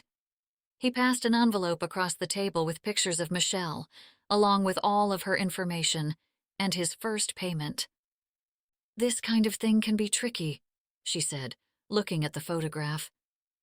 "It might take a while to find her, but we always do." "You won't have to look too hard." Adam passed over another package in a manila envelope. "She was seen in Boston." "What's this?" she asked, pulling out the legal documents he had taken hours to draw up. "I want you to give her this offer in return for all legal parental rights to her daughter, Lucy." She leafed through the papers. "That's a lot of money." Adam didn't say anything else, just looked out the window, wanting this whole exchange to be over with as soon as possible. As he looked out, he noticed a guy looking back at him. He recognized the face, but couldn't place him until he saw the logo on the tow truck behind him. Turner Auto Mechanics and Towing. Dan turned as soon as he saw Adam looking back, shaking his head before he got into the truck. Elizabeth's feet had never hurt so much in her life. It seemed as though the whole town of Camden Cove had come out for the festival and wanted a fresh lobster roll from the fish market. Everyone in the family helped out, including her Grandma Grace, who plopped a spoonful of coleslaw on each plate. When she saw Lucy, all the soreness from the day vanished. "Hi, Dr. Elizabeth," Lucy said, standing with her grandparents. "Hello again," Anne said. "We came up to see the puppies. They're pretty cute." Elizabeth smiled and was glad to see them, but when she looked around, she saw no sign of Adam. "Have you eaten yet?" "No, we were told to get the lobster rolls," Harry said. Elizabeth took a second to think about what she was about to say, because she didn't want to sound desperate. "Is Adam not here?" "He had a meeting with a client tonight," Anne said. Elizabeth's stomach dropped. She tried to pretend this news didn't bother her, that she wasn't devastated that he didn't show up, as she filled 3 plates, or that she felt worried that he didn't tell her. After Adam's parents and Lucy went to sit down, she began to second-guess everything that had happened in the last 24 hours. She wondered why he didn't tell her he wasn't going to make it. Then suddenly, she felt she was being too clingy already. She turned to Lauren, but she was no longer there. She was off on the other side of the tent, away from the crowd, talking to Kyle. She played with a button on Kyle's shirt as they talked. The way he looked at her sister, she knew he felt the same way about her as Lauren felt about him. She wished she could be standing like that with Adam. As the night wore on, dancing started in the square and the vendors started packing up. Jack took charge of the cleanup inside the restaurant. Lauren took off as soon as they stopped serving and left Elizabeth and Matt with closing up the booth. Elizabeth pulled off all the tablecloths and threw out the trash, while Matt broke down the tables and loaded the chairs back into the restaurant. Out of the corner of her eye, she saw Dan walking toward her from the square. He was looking straight at her. As he stepped off the sidewalk from across the street, she heard a voice say her name from behind. She swung around to see Adam. "Hey," he said. "Hey," she said back. She held on to a rolled-up tablecloth, not sure what to say or do. She hadn't expected to see him. "Lucy told me I had to get a lobster roll." He stepped closer. "Am I too late?" She swung her head back to where Dan stood, but he had already disappeared into the crowd. "I can grab one from inside." When she returned her attention back to Adam, relief filled her. She was glad he came. With a smile across her face, she said, "They're the best in town." "Sorry I couldn't make it earlier." "That's okay." She couldn't believe how overdramatic she had been. He did have to work. "Tell me you're free tomorrow night." "I'm free tomorrow night." Her belly flipped. Be prepared to get your butt kicked in Monopoly. Chapter 14. Elizabeth stood in her cousin's bedroom, with windows facing the Atlantic Ocean, as she tried on Zoe's outfits. "You can't wear that." Zoe got up from the chaise lounge chair and walked up to her side, adjusting her strap. She looked at Elizabeth through the mirror. "You look amazing, but you need to go casual to a game night." "What's wrong with a dress?" Elizabeth looked in the mirror. She swirled in the green spring dress she paired with a brown belt. She'd wear her sandals and a shawl for when the night turned cooler. "You look like you're going to church." Zoe walked into her master closet, which was bigger than Elizabeth's whole bedroom. She swiped through hangers, then went to the built-in drawers. She grabbed a pair of jeans and threw them on her bed, then returned to scraping each hanger across the bar. You should wear this." She threw a blue button-down on the bed, then riffled through more drawers. Elizabeth looked at her. "Jeans and a shirt." "You're going for game night." She opened the negligee drawer and pulled out a black, silky lace cami. "You don't want to look uptight all the time." "I'm not uptight," Elizabeth argued, sitting on the bed. "These jeans won't fit." "Sure, you're not." Elizabeth pulled out a simple necklace with a circle diamond pendant and handed it over. "Those jeans will show off your killer legs, the shirt's form-fitting and will accentuate your curves, and the necklace will draw his eye to your giraffe neckline that leads to a little bit of naughty underneath. All while looking casual, as though you didn't think too much about it." Zoe was a genius. "You and Ethan looked so cute at the festival," Elizabeth said. They danced all night, arm in arm. Zoe smiled. "I still can't believe everything that's happened over the past year. I mean, I'm married, and he's amazing." Elizabeth nodded. Ethan was amazing. "You're really lucky, for sure." As much excitement the night brought with Adam, she couldn't push away her continuous feelings of worry, too. "It's not luck," Zoe said. "It's about letting yourself be vulnerable and opening up." Life had not always been hard for her cousin, but now life seemed to have fallen into place. "You look happy." "I am." Zoe walked over to Elizabeth. "I'm pregnant." Elizabeth's mouth dropped. "That's amazing." She grabbed Zoe and squeezed her tight. Elizabeth never let the age difference discourage their friendship. After Zoe's mom left, Sarah always made sure she was included and had Elizabeth and Lauren include her in everything, along with her brothers. Zoe's father, Henry, had been a mess, but Zoe, of all of them, never seemed to let it get the best of her. Nothing ever tore her down on the outside, but Elizabeth knew how hard it had been on her when her mother left, and how hard it was to be a young single mother when Christopher left. She deserved this happiness. "I am so happy for you," she said in her cousin's ear. "So happy." Zoe let go and grabbed her arms. "We haven't told a soul." Elizabeth thought of how everyone's going to react. "Not even Max?" "Are you kidding? He's the biggest blabbermouth." Zoe shook her head. "Only Ethan and I know right now." "When are you going to tell everyone?" Elizabeth asked. "Are you going to find out the sex? Have you picked out names?" "We just found out this morning." Zoe laughed again, and Elizabeth almost had to squint from the glow coming off of her. Would she have that kind of happiness? "I should get dressed," she said, as emotions started to get the best of her. "Get dressed, then we'll do your makeup." Zoe gently pushed her from behind to the bathroom. You're going to look gorgeous for McHottie.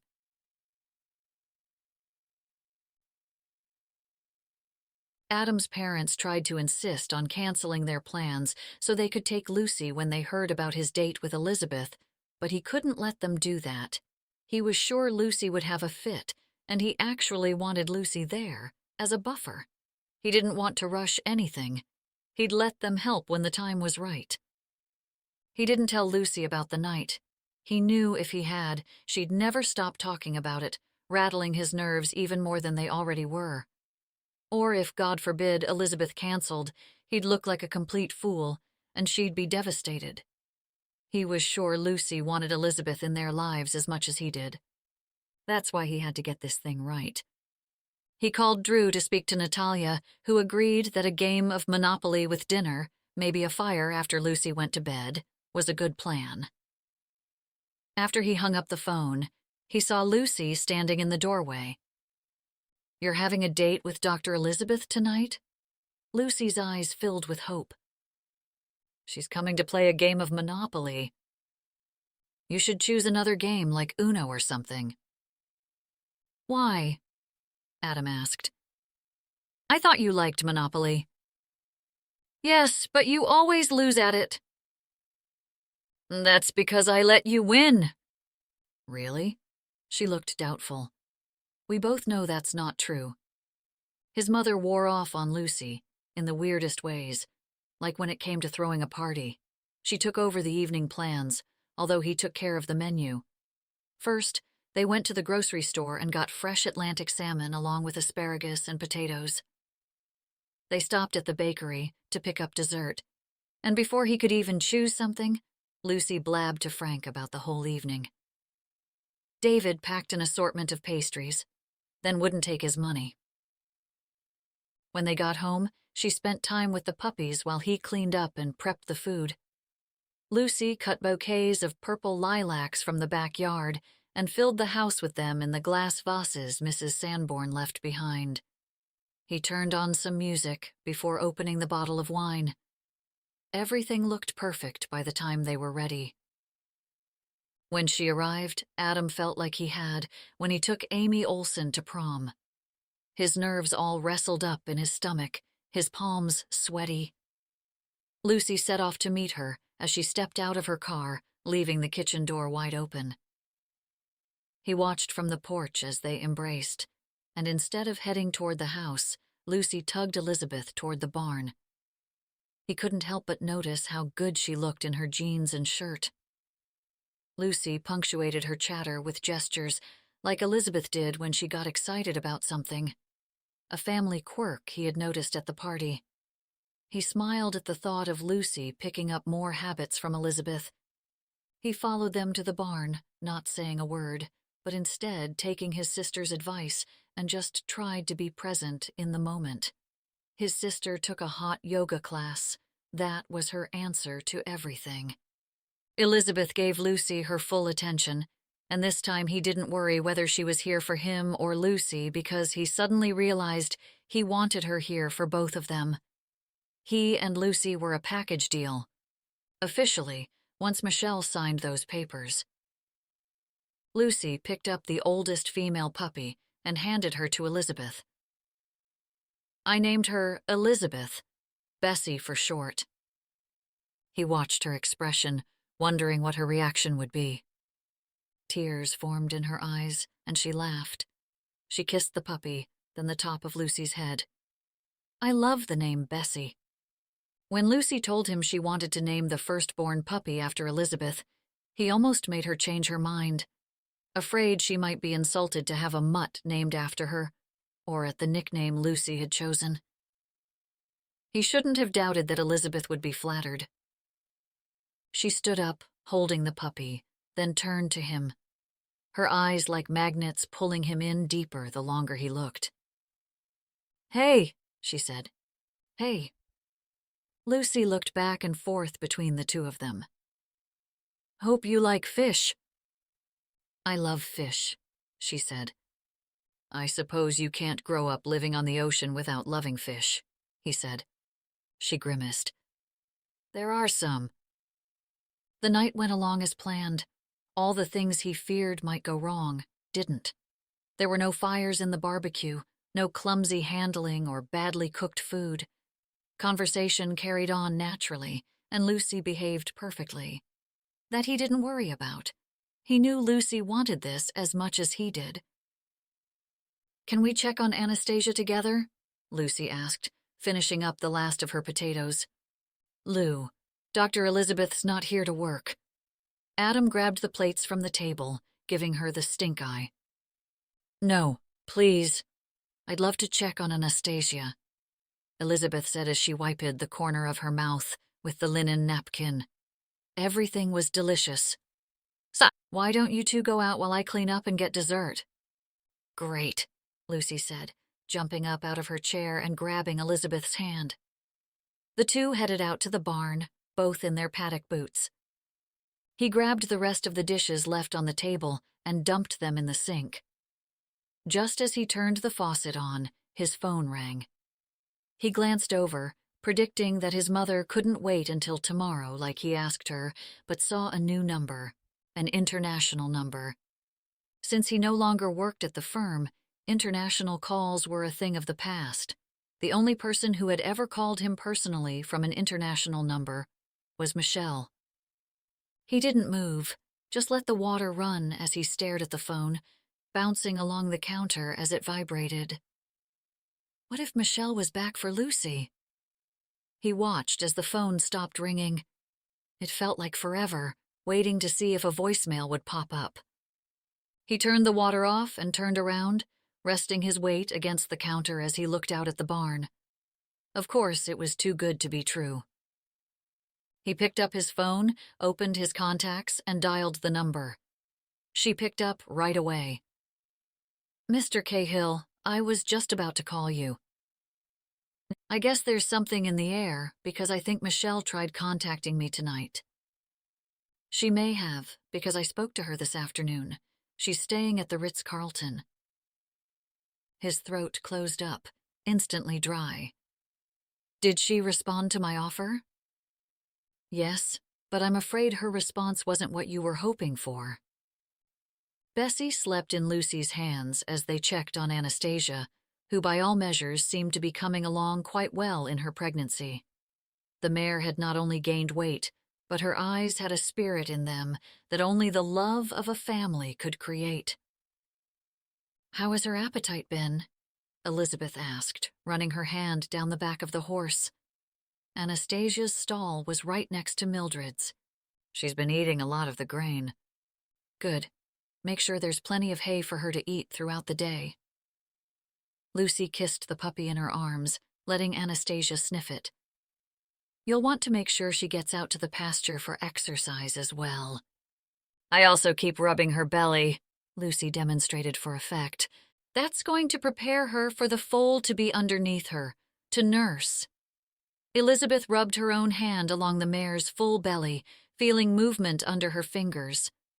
"The baby's moving." "I can see it moving." "It's getting tight in there, which means the foal is coming soon." Lucy wriggled with excitement. A good number of deliveries happen in the really early hours of the morning. The foal may be born before you wake up. Lucy shook her head. "I won't miss it. I've been sleeping out here, just in case." Elizabeth looked around the barn for a sleeping area. "Where?" Lucy pointed to an empty stall. Elizabeth walked over and peeked over the gate. 2 air mattresses with sheets and blankets sat inside. They were both sleeping out there. Elizabeth smiled to herself. She'd do the exact same thing. Her mind wandered from Adam and Lucy to the farm and her dreams of being part of a family. Not just any family, but this family. Suddenly, everything she ever wanted was right at her fingertips, and it frightened her. Her feelings were out of control, and it proved the dream of owning this farm was never about the clinic, but about having a family. She looked toward the house as Adam came walking into the barn. He held 2 coffee mugs, his expression serious.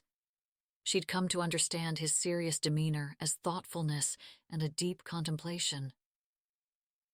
When he stepped inside the stall, he passed a coffee to Elizabeth and a mug with whipped cream on top to Lucy. Elizabeth couldn't fully describe the feeling, but her whole body pulsed with happiness and worry. "How is everybody?" he asked. "Mildred and the puppies look great. I'm thinking Anastasia has a month or so." Elizabeth pointed to the stall. "You sleep out here too?" Adam shrugged. "She's going to no matter what I say." Elizabeth laughed. "You should have started renovating the barn first." "Next, I'm going to start on the porch, then paint." Elizabeth could feel her stomach tighten. That's where she would have started if she had bought the farm herself. "I always thought a soft yellow would look nice." He turned and smiled. "I was thinking the exact same thing." Elizabeth's nerves disappeared, and like finding the missing note to a strand, the music suddenly became a melody.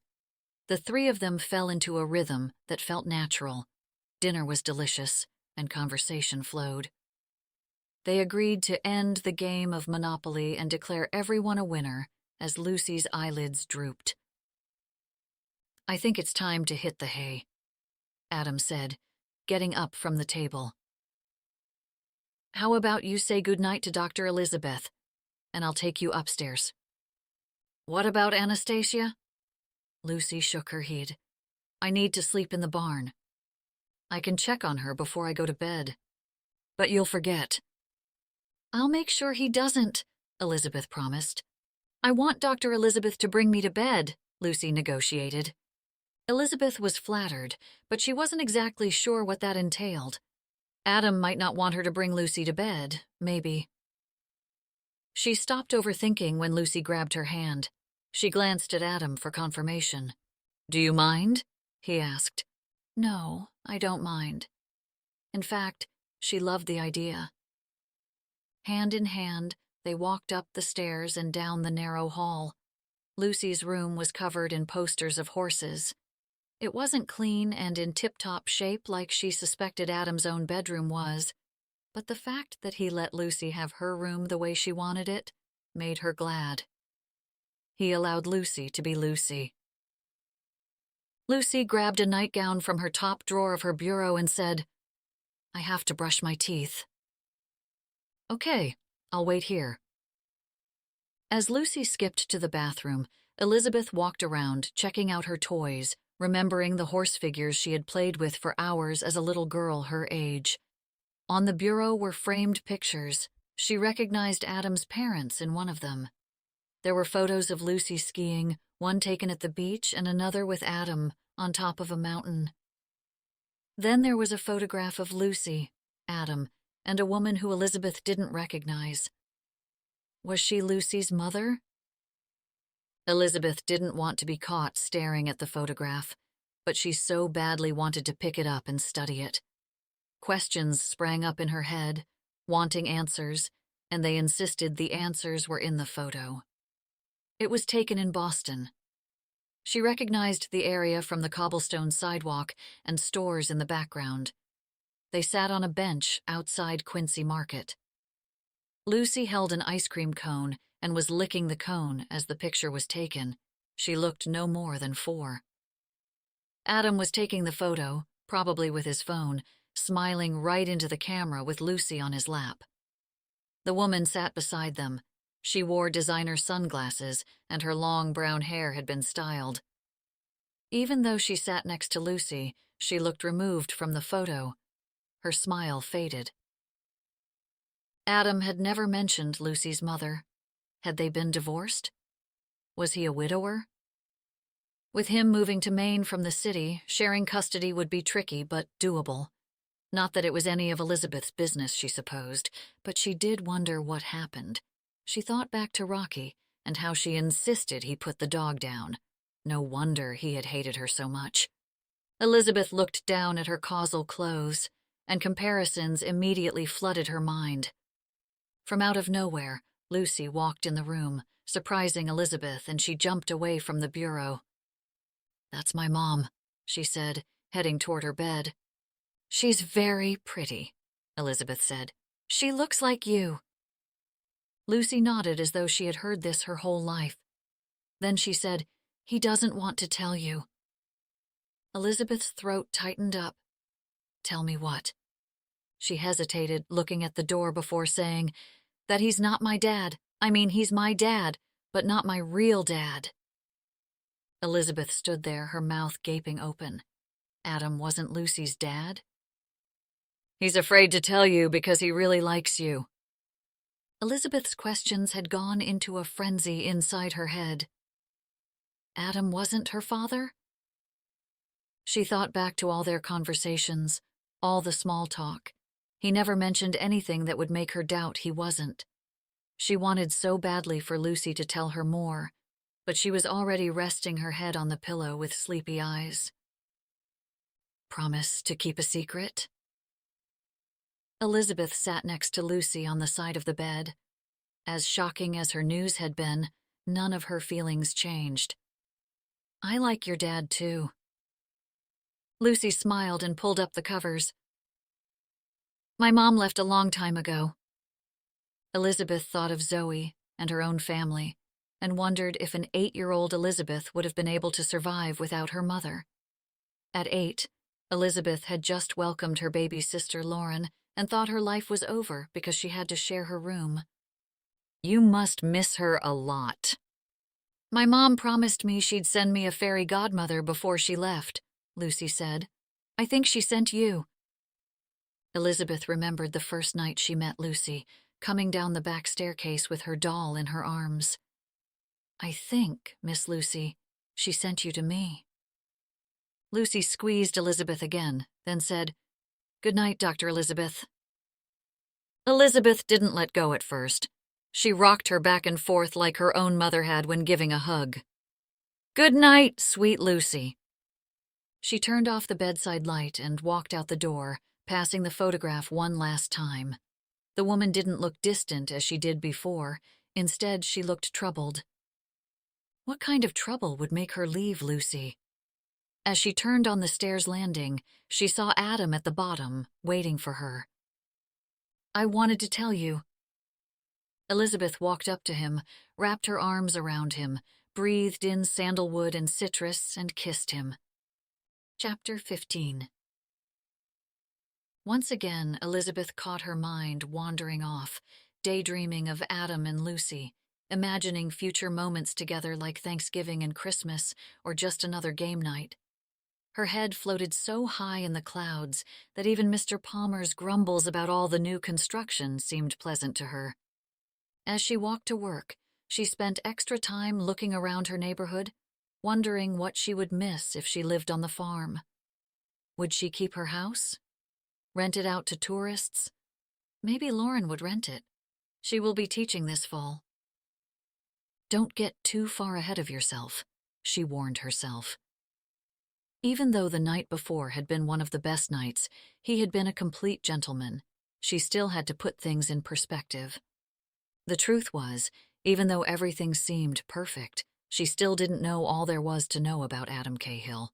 What other things had he not found the time to tell? But any doubt Elizabeth had about Adam seemed to dissipate when she thought about their kiss. That kiss had passion. More than any other kiss in her life. That she was sure of. As she walked to the clinic, she focused on breathing in the brisk morning air. Fog rolled out from the harbor as the sun poked through the clouds. It was her favorite time of year, just before the tourists started moving in for the summer. When the local businesses spruced up the shops, all the gardens came back to life, and the water was a crystal blue off the deserted cream beaches. The steady hum of diesel engines rumbling in the background made her check Matt's boat slip. It sat empty. He had probably been fishing since before sunrise. All the Williamses suffered from a strong work ethic, but Elizabeth knew it was a way to avoid the problems with Justine that haunted him. Was Adam haunted as well? Was that why he ran to Camden Cove? She turned the corner on Main Street. She was only a few blocks away from the clinic when she saw Dan's truck parked outside the diner. He sat inside, looking down, probably on his phone. She almost turned around to avoid any encounter, but he looked up and saw her before she could make a move. With a deep breath, she walked up to the truck. He didn't move or look up until she was outside the door. She waved, and he rolled down the window. The brisk day became even cooler when he barely smiled back at her. "Hey, Dan," she said, bouncing a bit on the balls of her feet. "How are you?" "Fine." He tapped the side of the door with his fingers, and she should have probably just left things at that, but something propelled her to continue. "I never meant to have things turn out the way that they did." He stared out the windshield. The curve of his baseball cap shielded his eyes. "You didn't take very long to figure things out, did you?" His words stung. "I guess you never really know someone," he said, still facing away from her, but she could see fire in his eyes. "Like Adam Cahill. Did he tell you about the woman he had dinner with the night of the blessing? You know, before he went and saw you?" Elizabeth took a step back, feeling the spite in Dan's tone. What was he saying? That Adam was out with a woman the night of the festival? Not at a business meeting? "I should probably head to work." She turned away as quickly as possible, holding back her emotions and walking down the road before the whole clientele of the diner saw how upset she was. She didn't look back, but heard the engine of his truck turn over and rumble behind her, then fade into the distance. His words repeated inside her head, along with all her doubts and worries. Who was Adam with that night?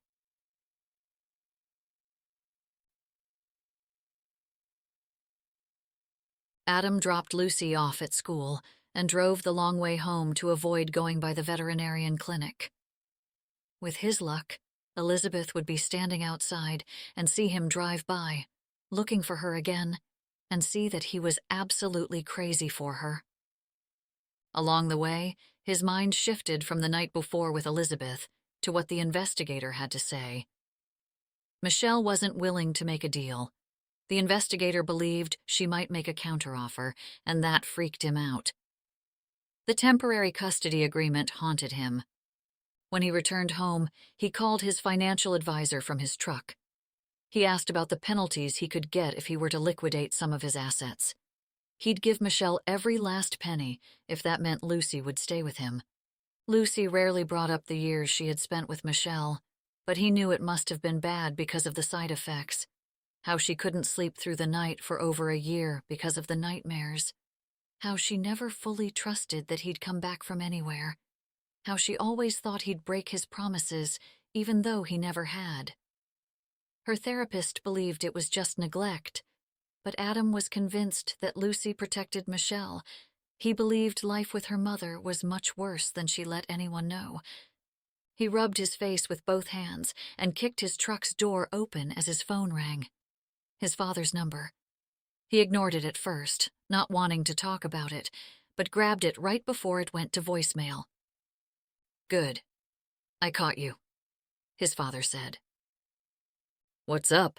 Adam asked, acting casual. "I just ran into Judge Warren last night at an event with your mother." "That's nice." He wasn't sure where he was going with this. "It was a nice little event in Cambridge," he rambled. "Dad, is there a point?" Adam asked, jumping out of the truck. "I gotta get going." "He told me custody cases these days don't always favor the mother like they used to." Adam stopped in his tracks. "What else did he say?" "Many times, custodial rights often go to the father." "But I'm not the father." Adam loved his dad's efforts, but this wasn't helping. "I'm not even related to her." "You are to that little girl," his father said. He also said, with her addictions, along with the fact she abandoned Lucy, that you shouldn't have any trouble getting custody. "I don't want to have to go to court. That's the last resort." "Just don't give her your money," his father told him. "Dad, stop." "What do you think she'll do with it?" he asked, but it was rhetorical. It was a valid point. Michelle had burned through her own inheritance, he heard. her trust funds spent partying with people she didn't even really know, buying things she probably didn't even have anymore. I don't know. She's going to blow through it and ask for more. It's never going to stop until you have nothing. His father may be willing to risk everything, but Adam wasn't. I don't want to leave it up to the courts to decide. No way. Lucy would have to get involved, and I don't want to put her through even more. Have you thought about talking to Michelle? Do you think I'd go through all of this if she'd talk to me? No, I suppose not. He clicked his tongue a few times. I'd at least keep trying. I've never stopped. Adam said goodbye and stood in front of the front porch, the farm buzzing around him.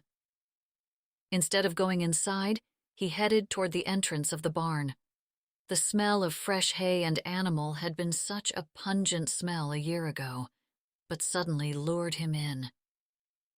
He walked through the middle bay, grabbing some fresh hay, and straight to the pasture, where Lucy brought Anastasia. He leaned against the railing and watched the horse as she ate fresh sprigs of grass. The mare shone in the sun now that she was getting a proper diet. Her anxiety seemed to be lessening and her trust slowly building, especially with Lucy. The two seemed to understand each other. Anastasia would follow Lucy around the pasture, walking behind her as she walked aimlessly around the fields. Before, he'd never really been alone.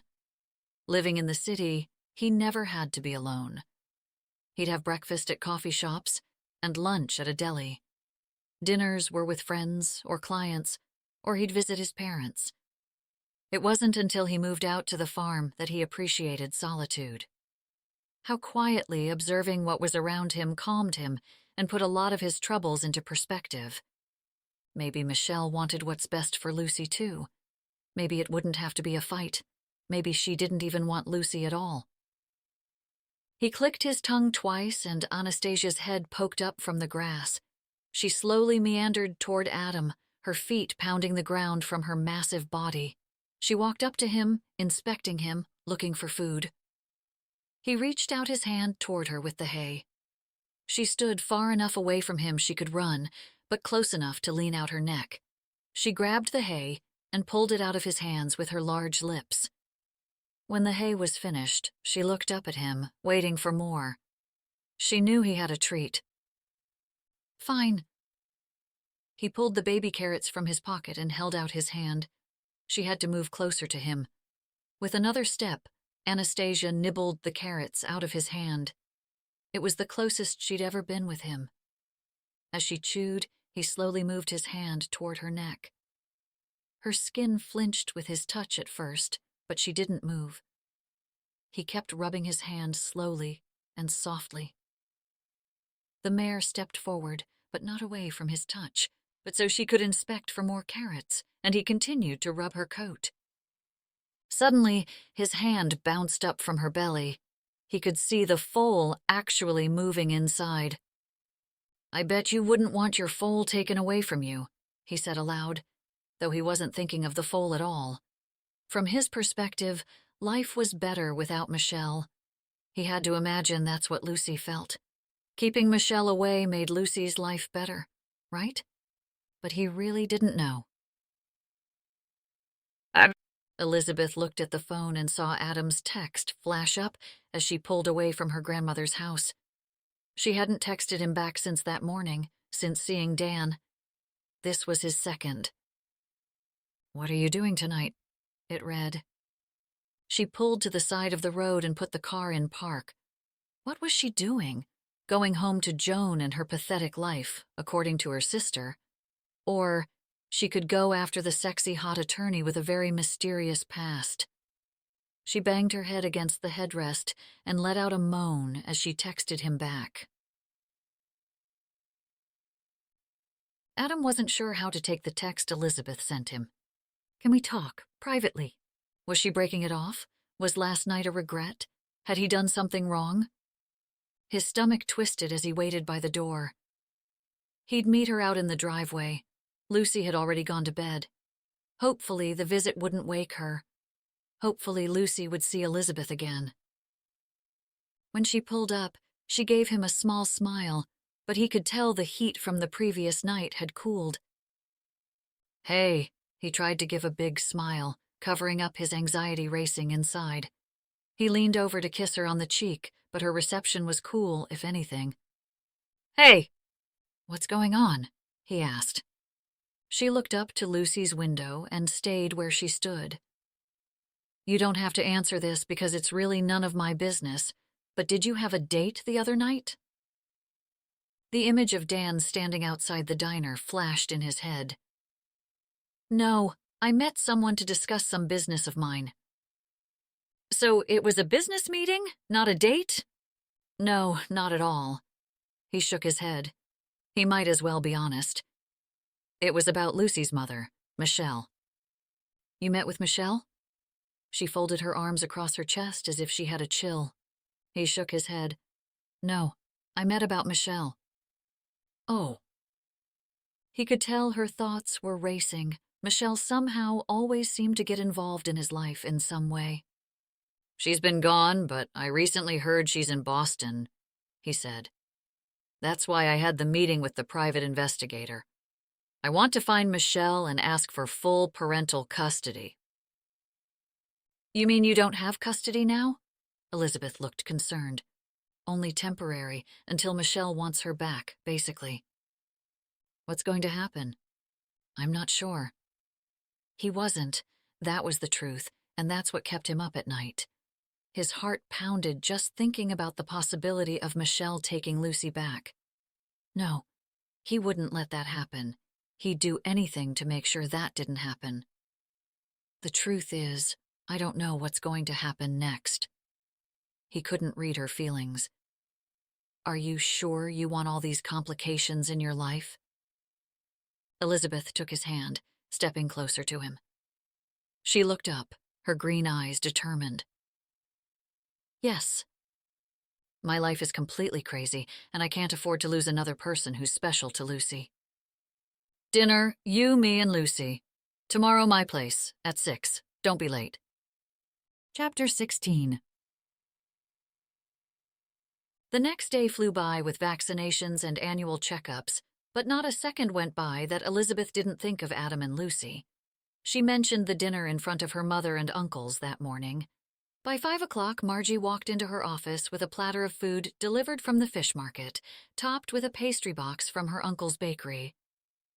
"Quite a meal for just yourself," Margie dug, placing the carry-out boxes on her desk. Elizabeth tried to hide her smile, but didn't try too hard. "I'm having guests for dinner tonight, and I wanted more than meat and potatoes." Elizabeth winked at Margie, and her assistant let out a hoot. With her eyebrows raised, she said, "Well, I'm glad your uncles didn't stint on dessert. My Gerald always loves to be surprised by dessert." She winked back. "All right, Margie." Elizabeth quickly grabbed her things before Margie disclosed more about Gerald. She grabbed the food and said, "Well, I better get going." She walked out of her office, but Margie stayed on her tail. "You should wear something that highlights your wonderful waistline, maybe a low-cut lined dress or blouse," Margie continued. "Good night, Margie." Elizabeth turned for the door. "I'll be back in the morning." She left the office, waving to Mr. Belanger and his German shepherd Tucker.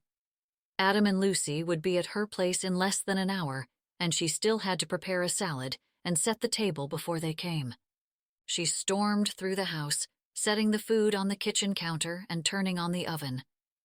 She refilled Joan's water and dumped a whole can of food in her bowl, then grabbed a pair of scissors and headed out the back door. The lupine had bloomed early this year, bordering Elizabeth's back fence in pink, white, and purple hues.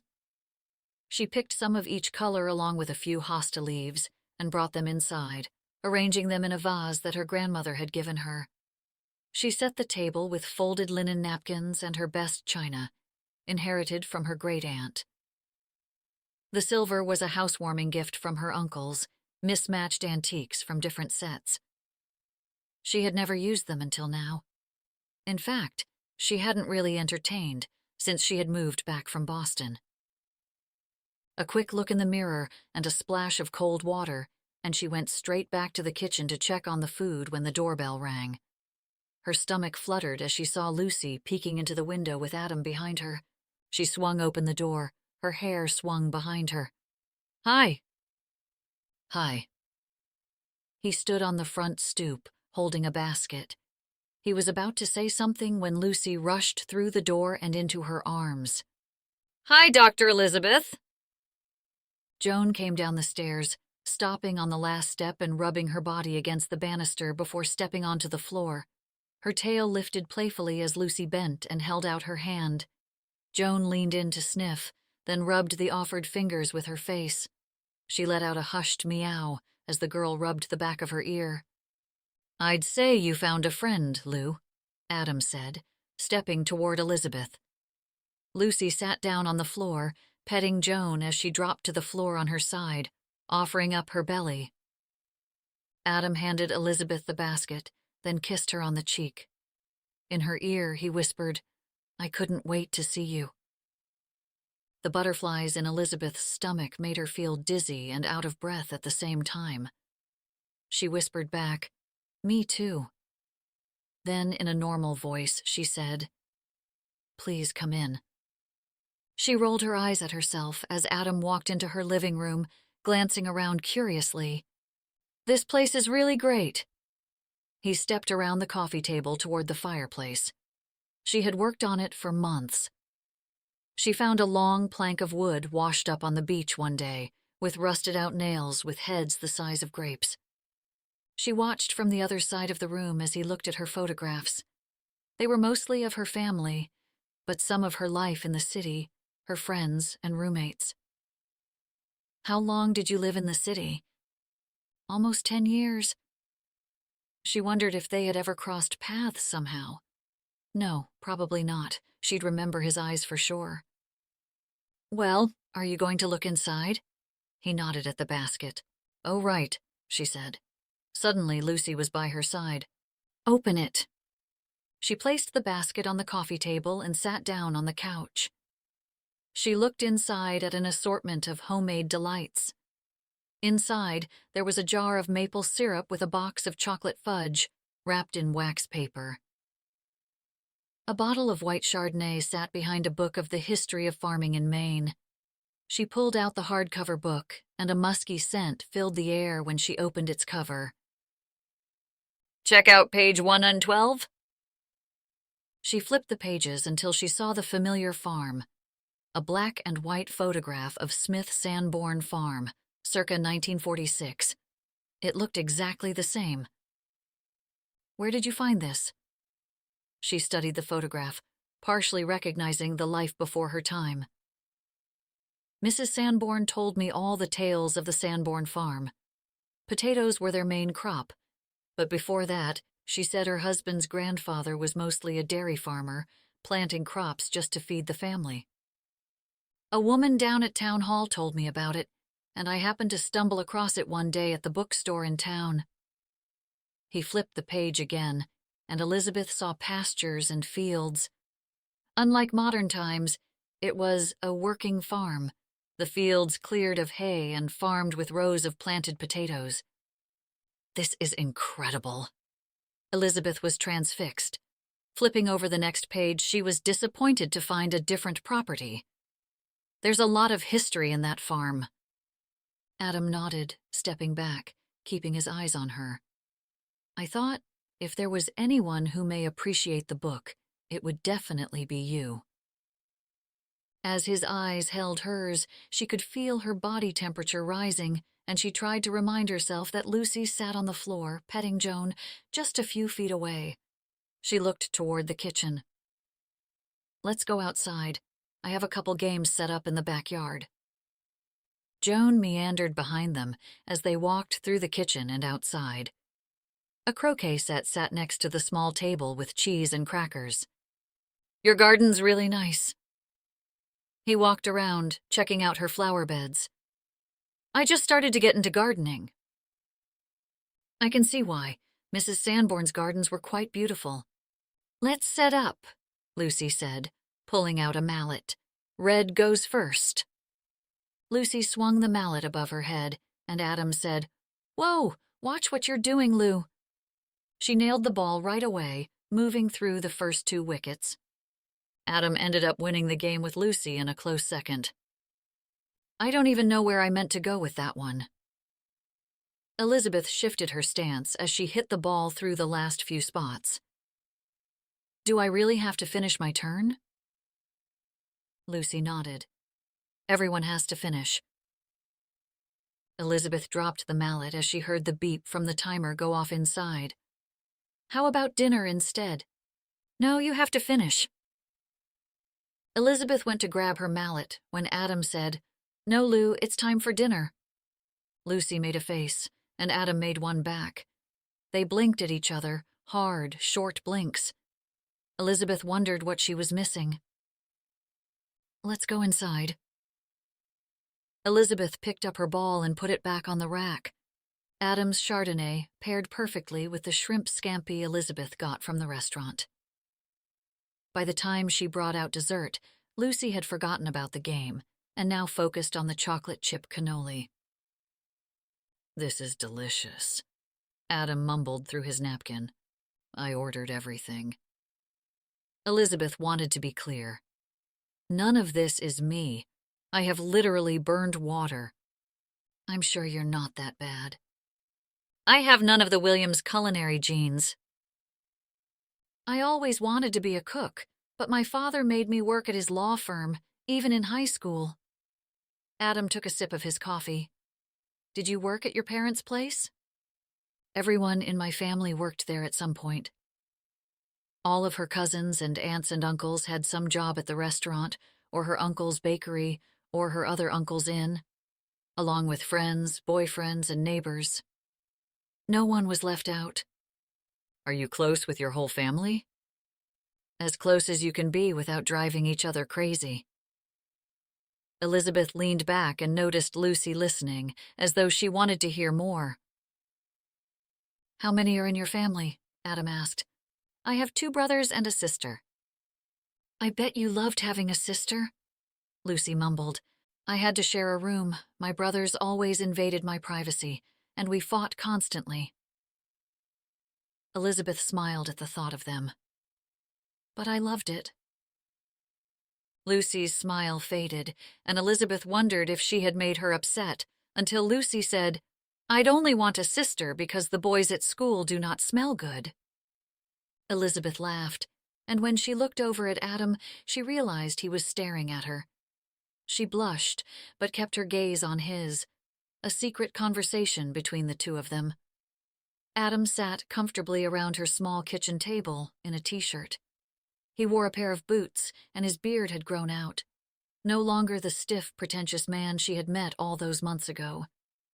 The dessert vanished quickly, and before Elizabeth knew it, she was leaning against the front door, watching Lucy jump into the back seat of his truck. "I forgot something inside," he said to Lucy as he closed the door. He ran back to the house. Elizabeth looked around the living room as she said, "What did you forget?" He swept her inside and closed the door behind him. "This." He grabbed her and dipped her into a kiss. Chapter 17. Soon, Elizabeth and Adam fell into a routine. She'd meet him and Lucy for breakfast at the bakery before work and go to the farm for dinner and games. Sometimes she'd invite them over to her place. As spring became warmer, the farm became more and more like a home to her. She felt comfortable walking in without knocking, opening the fridge and grabbing something, cooking side by side with Adam and helping Lucy with her homework. Everything seemed perfect. One night, after Lucy went to sleep, they sat on the porch swing. Adam swung the chair back and forth as she rested her head on his shoulder. The phone from inside rang, but Adam ignored it. "Let it go to voicemail," he said, as she tried to get up for it. She laid her head back down, listening as his message came on. "Good evening, Adam," a woman's voice said on the machine. "I have some information I'd like to discuss with you when you have a chance. Give me a call."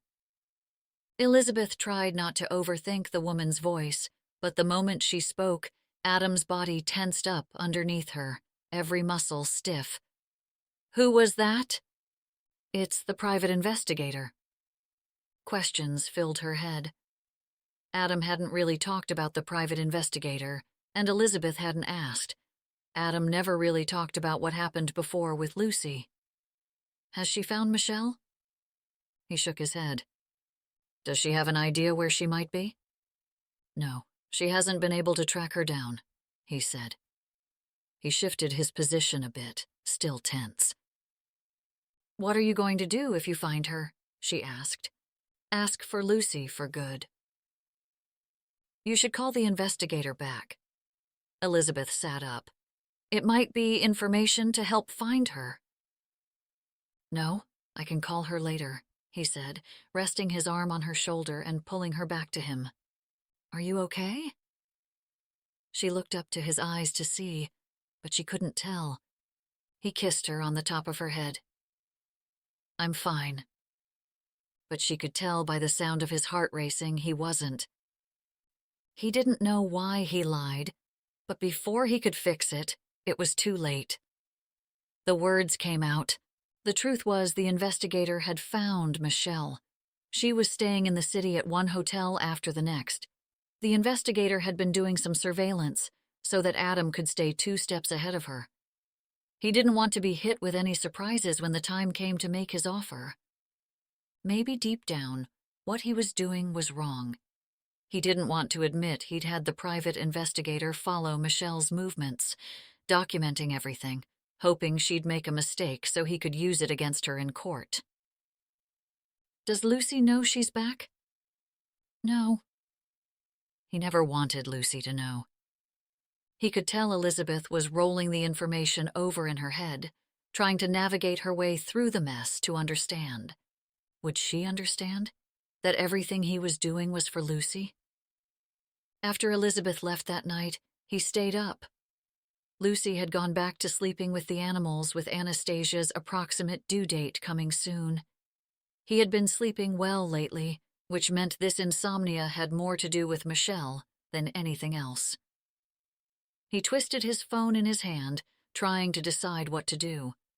He pulled up the investigator's number and dialed. "Adam?" She sounded as though she was sleeping. "Sorry, did I wake you?" "No, it's not a problem," she said. "I wanted to let you know I was able to connect with your client this afternoon." "You met with Michelle?" His heart raced. "What did she say?" "She says she's willing to talk." "She's willing to talk?" His throat immediately went dry. He didn't want to talk. Talking meant she wanted something else, something more. "Did you show her my offer?" "She was very clear that she wouldn't sign any papers unless she met with you, but it looks as though she's having financial troubles." Sweat beaded against his forehead. Michelle wouldn't want custody, would she? "Tell her I'll match whatever she wants." Then the Adam he thought had died over the winter came back. "Or I'll submit a civil action against her so that she can never see Lucy again."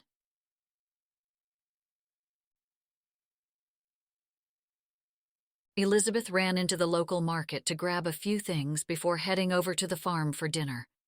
For over a week, they had seen each other every day, if not twice a day. She'd stop in to check on Anastasia and the others, but medically there was no need. He'd make her a cup of coffee and they'd walk around the farm. He'd tell her what he planned, and she'd tell him what she would do. Tonight, Adam told her he had a surprise, and she couldn't wait to get over there. As she searched Aisle 5 for Lucy's favorite snack, she turned and saw Dan standing right next to her. "Hey," he said, stuffing one hand in his pocket as he held his basket in the other. Elizabeth looked around. Harbor Market was already starting to fill up with the summer tourists visiting the beach in the nice weather, but there was sure to be someone from Camden Cove in another aisle, listening in on their conversation. "Hey." She'd keep it light, and hopefully Dan would follow suit. "I'm sorry about the other day," he said. "It was none of my business, and I shouldn't have said a thing." "I knew about the meeting," Elizabeth said defensively, but knew Dan meant well.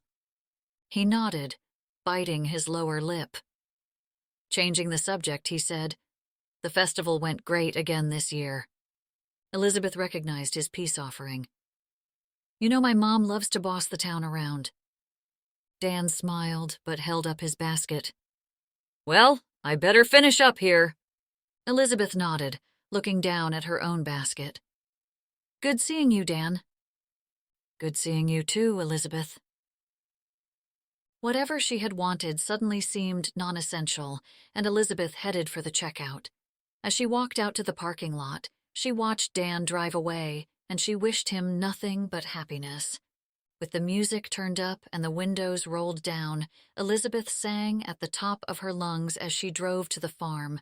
She belted out Beyoncé's lyrics as she followed the tree-lined roads.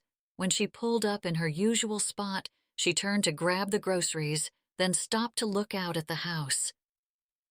Who would have thought all those months ago, after losing the farm to Adam, that she'd be here with him? That's when the creak of the screen door opened, and Adam stepped out on the porch. He wore his faded jeans and button-up, no longer the city boy but a man on a farm. He came toward her. "Where's Lucy?" The farm seemed unusually quiet. "Well, that's my first surprise. My parents took Lucy for the night." "So, we're alone?" Adam gave her a mischievous smile. "What's the other surprise?" "If I tell you, then it wouldn't be a surprise," he said, grabbing her hand and tugging her toward the house. Elizabeth stopped him and kissed him longer this time. "What's the surprise?" she asked again. He led her up the porch and opened the door. There on the kitchen table sat a picnic basket with a blanket underneath. "We're going on a picnic?" she asked him, not believing her eyes. "I found this great beach with Lucy, just a short walk up the path at the north end." He began to explain, but she knew exactly where it was. It was where she had seen him with Lucy, the evening of her failed picnic with Dan. The evening she had wished she had a family just like them. She wrapped her arms around him. "I can't believe you made me a picnic." The room spun around her. Just as she swooned further into his embrace, she heard a car door slam outside. Adam groaned and poked his head up while she caught her breath, looking out the window. A sports car sat in the driveway. Adam squinted to see the woman walking up to the house. Then his face turned white. "I'll be right back." "Who is it?" Adam walked up to the door. "It's Lucy's mother." Adam opened the kitchen door just as Michelle stepped up to the door. "What are you doing here?" Michelle looked good, much better than in the days before she left them. She was still thin, but seemed healthy. "Where is she?" "She's not here." "I want to see my daughter." Michelle shook the paper he drew up at him. "You think you can buy my daughter? My daughter?" Adam glanced at Elizabeth and saw her standing, frozen, staring at the scene before her. She looked frightened and confused. "Michelle, you need to calm down." He held out his hands. "Why, because you can't look at the person you're trying to screw." Michelle threw the papers at him and stormed into the house. "She's my daughter, Adam, not yours." A mother doesn't leave her daughter without ever saying goodbye. He could feel his blood begin to boil. "I was sick," Michelle hissed at him. "You knew that, obviously, because you documented everything." "I needed to protect Lucy." Adam had prepared for this moment for years, thinking about what he would say to Michelle when she came back, but he held back. "I love that little girl, and I want her safe." Michelle's eyes narrowed at his comment. "Don't you see how much I loved her by the fact that I left her with you?" "You need to leave." Tears flooded Michelle's eyes. She covered her face with her hands. "How can you do this to me? How can you take my daughter away from me?" Elizabeth stood staring at the scene with wide eyes. Then she pulled out a chair and said, "Sit, please." He gritted his teeth at Michelle's overly dramatic behavior. Michelle delivered a star performance of playing victim. As Michelle blew her nose, Elizabeth grabbed her purse and put it on her shoulder. She stepped backwards toward the door. "Wait," Adam said, seeing her reaching for the doorknob. "Elizabeth, please don't leave." "I think you two need to talk," she said, opening the door and stepping out before he had a chance to answer. He followed her out, shutting the door behind them. "Please, Elizabeth, don't go. I don't want to talk to her. I want you to stay. Please." Elizabeth had no idea who Michelle was. "I should go." She walked off the porch toward her truck. "Elizabeth, please, I'm sorry." Adam put his hand on the door before she opened it. "I'm doing what's best for Lucy." "You lied to me." Elizabeth barely looked at him before swinging the door away from his grip. "I didn't mean to lie." "Then why did you?" Her eyes cut through him. "I'm not sure." She shook her head, getting into the truck. "Goodbye, Adam." He stood outside the house long after Elizabeth drove away. Everything had been perfect, absolutely perfect. As he walked back to the house, Michelle stood in the kitchen window. What was he going to do now? Chapter 18. Adam made a pot of coffee. He hadn't slept all night, trying several times to reach Elizabeth, to no avail.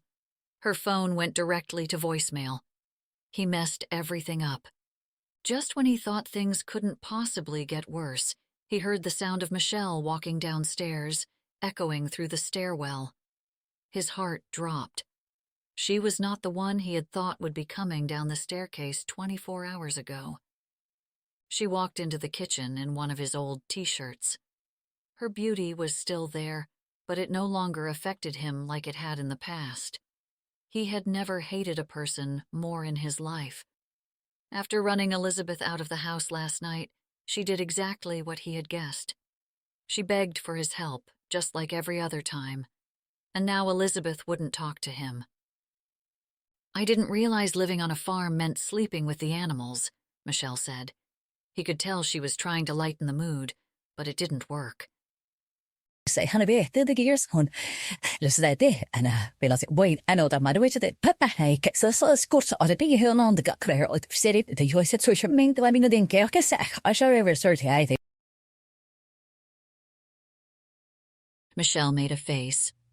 "I'm sure your parents love to tell her all the stories about me." "My parents are great with her," Adam snapped back. "They don't like talking about you at all." "So, are we going to talk about her?" "Lucy?" How much more did she want to drag this out? He had already given in to most of her demands.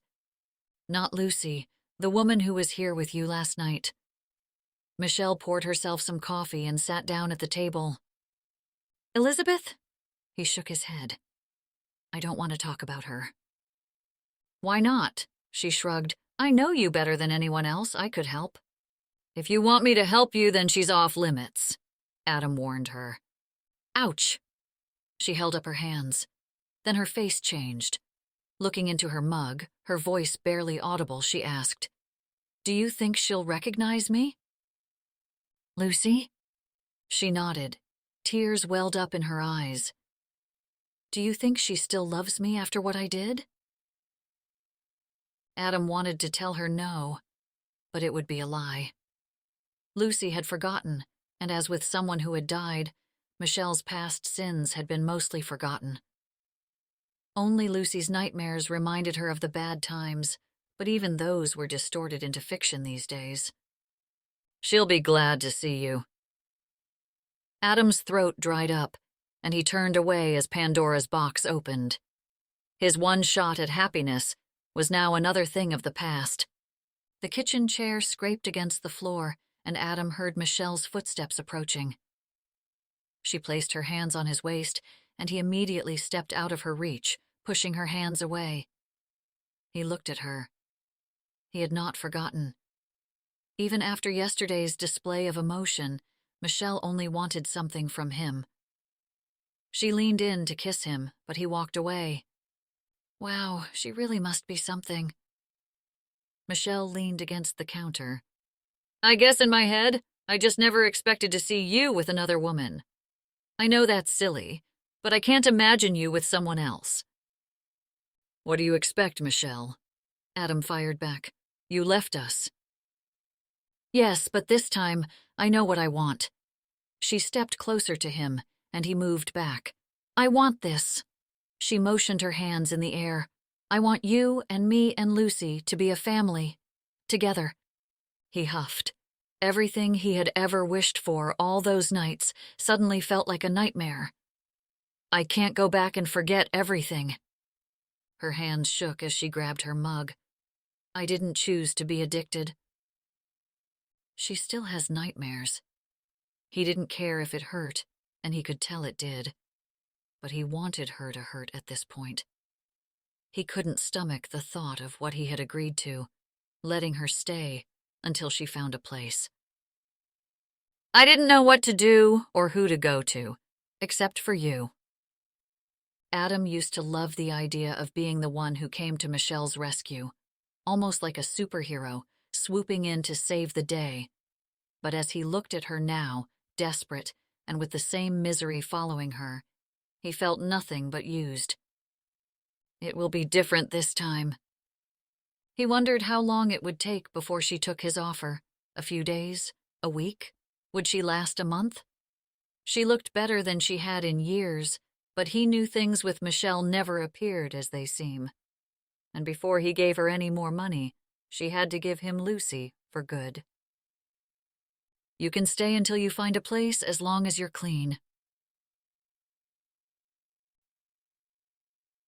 All night, Adam sent text after text, and Elizabeth let them pile on top of each other after each one flashed upon her screen. I'm sorry. Let me explain.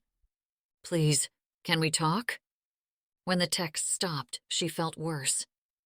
I say you talk to him, Zoe said over the phone. But if he lied about finding Lucy's mother, what makes you think there isn't more he's hiding? She asked while lying in bed. His situation is complicated, Zoe said. Maybe he just didn't want to have to think about it with you. So you're saying that it's okay to lie? Zoe let out an exasperated sigh. No, I'm just trying to understand why he lied. Elizabeth looked up to the ceiling. What is wrong with me? Why do I always fall for the jerks? Why can't I like men who are kind to me, like Dan? Because you didn't love Dan. Before she came back to the house, Adam told Lucy about Michelle over the phone. She just came back, she asked. Yes, she wanted to see you. Now he was lying to everyone. Did she meet Dr. Elizabeth? Lucy asked first. They met, yes. Adam forgot that Lucy came up with the idea of having an official date night. Did she like her? She asked. Lou, are you okay with seeing your mom again? He asked. She didn't say anything at first. He looked into the living room. Michelle stood by the liquor cabinet looking at the bottles, then walked away to the bookshelf. Seeing Lucy would be a trigger for Michelle. Alcohol had been her cure for nerves, though it rarely worked out the way she wanted. He hoped she'd stay sober for Lucy's sake. Is she there now? Yeah, but if you don't want her here. Adam began planning the next move, sending Michelle to a hotel in town. He'd call and ask Ethan if he could spare a room indefinitely until Lucy was okay with Michelle if she ever was. She doesn't have to stay. Lucy took a deep breath. I guess if she needs to. That's when Adam felt his heart break. Lucy thought nothing of herself, only others. He needed to do the same for her. Lucy, it's about you. What do you want? I want to help her. Chapter 19. Adam kept an eye on Michelle, hardly believing the last 24 hours were real as they waited for Lucy to arrive home. She paced the room, rubbing her hands together as she moved around. His own nerves were rattled. How would Lucy react to Michelle staying? Or, God forbid, leaving? He texted Elizabeth again. "Please talk to me. I want to explain everything. Please." It was no use. She hadn't responded to any of his texts. At this point, she could probably press charges for harassment with the amount of texts he had sent, but he couldn't stop himself. He couldn't give up. Not yet. Not when that kind of wonderful was so close. When his parents pulled up with Lucy in the car, Michelle stopped pacing and stood frozen in the living room, looking out the window. Lucy didn't get out. Instead, she stayed inside as his parents walked up to the house. Michelle's face twisted, and her hand-wringing continued as they walked up the porch. His father was the first to enter the house. He took off his sunglasses and looked right at Michelle. "Welcome back, Michelle." "So you finally remembered you were a mother," his mother said, walking inside. "That's enough, Mom," Adam said. "Is Lucy coming?" Michelle asked, looking out the window. Lucy's door was open now, but she stayed in the car. "I told Lucy we needed to have an adult conversation, because I want to know where she's been all this time." Anne threw her hand in Michelle's direction. "She leaves you with her child for years and just pops back when she feels like it?" "Mom," he snapped, "stop." "No, I want to know." Anne walked up to Michelle. "What was so important that you had to ditch your own daughter with a stranger?" Michelle looked like her teenage self, unable to handle Anne's directness and display of anger. "I was sick." "Oh, that's a great excuse," Anne hissed. "People who are sick take the help they are given. Adam set you up at a very nice treatment center, but you left instead. How thoughtful." "Mom." Adam stepped in between the two women. "I didn't want Lucy to see me like I was, not until I was better," Michelle said, pulling back her shoulders and trying to stand taller than his mother. Anne wouldn't have it. "You don't look any better." "I'm still figuring things out." Michelle backed away. "You mean you're here so Adam can help you, again?" Anne huffed and turned to Adam. "I love you, Adam. I know you think you're doing the right thing here, but letting this woman back into your life is a mistake." "Mom, you're in my house." Adam threw his hand at the door. "Leave if you can't control yourself." She turned toward his father. "Let's go, Harry." His mother stormed out, slamming the door before his father even had a chance to walk out. "Thank you," Michelle said. Adam didn't respond, but followed them outside. "Where is she?" Lucy asked, getting out of their car. "We'll see you soon, Lucy." His mother gave her a hug before getting into the car. He could see Anne wipe her eyes with a tissue. Adam nodded toward the house where Michelle stood, looking out the window. He grabbed hold of Lucy's hand. "Do you want to go and see her?" She nodded, keeping her eyes on Michelle. When they stepped inside, Michelle outstretched her arms and Lucy ran right into them without hesitation. No split-second pause. Nothing but sheer joy. He wished it didn't piss him off, but the fact that Michelle was greeted with such warmth, such love, made him mad. She didn't deserve it. "You look beautiful," Michelle exclaimed, leaning back to get a better look at her daughter. "I can't believe you're back," Lucy said, looking equally amazed. Michelle turned and grabbed a box from a table the size of a shoebox. She passed it to Lucy. "These are the letters I wrote to you while I was gone." Lucy looked at the box. She opened the lid, the box chock full of envelopes and papers of all different shapes and sizes. Wow, that's a lot of letters. "Well, I had a lot to tell you." Michelle pulled her into a hug.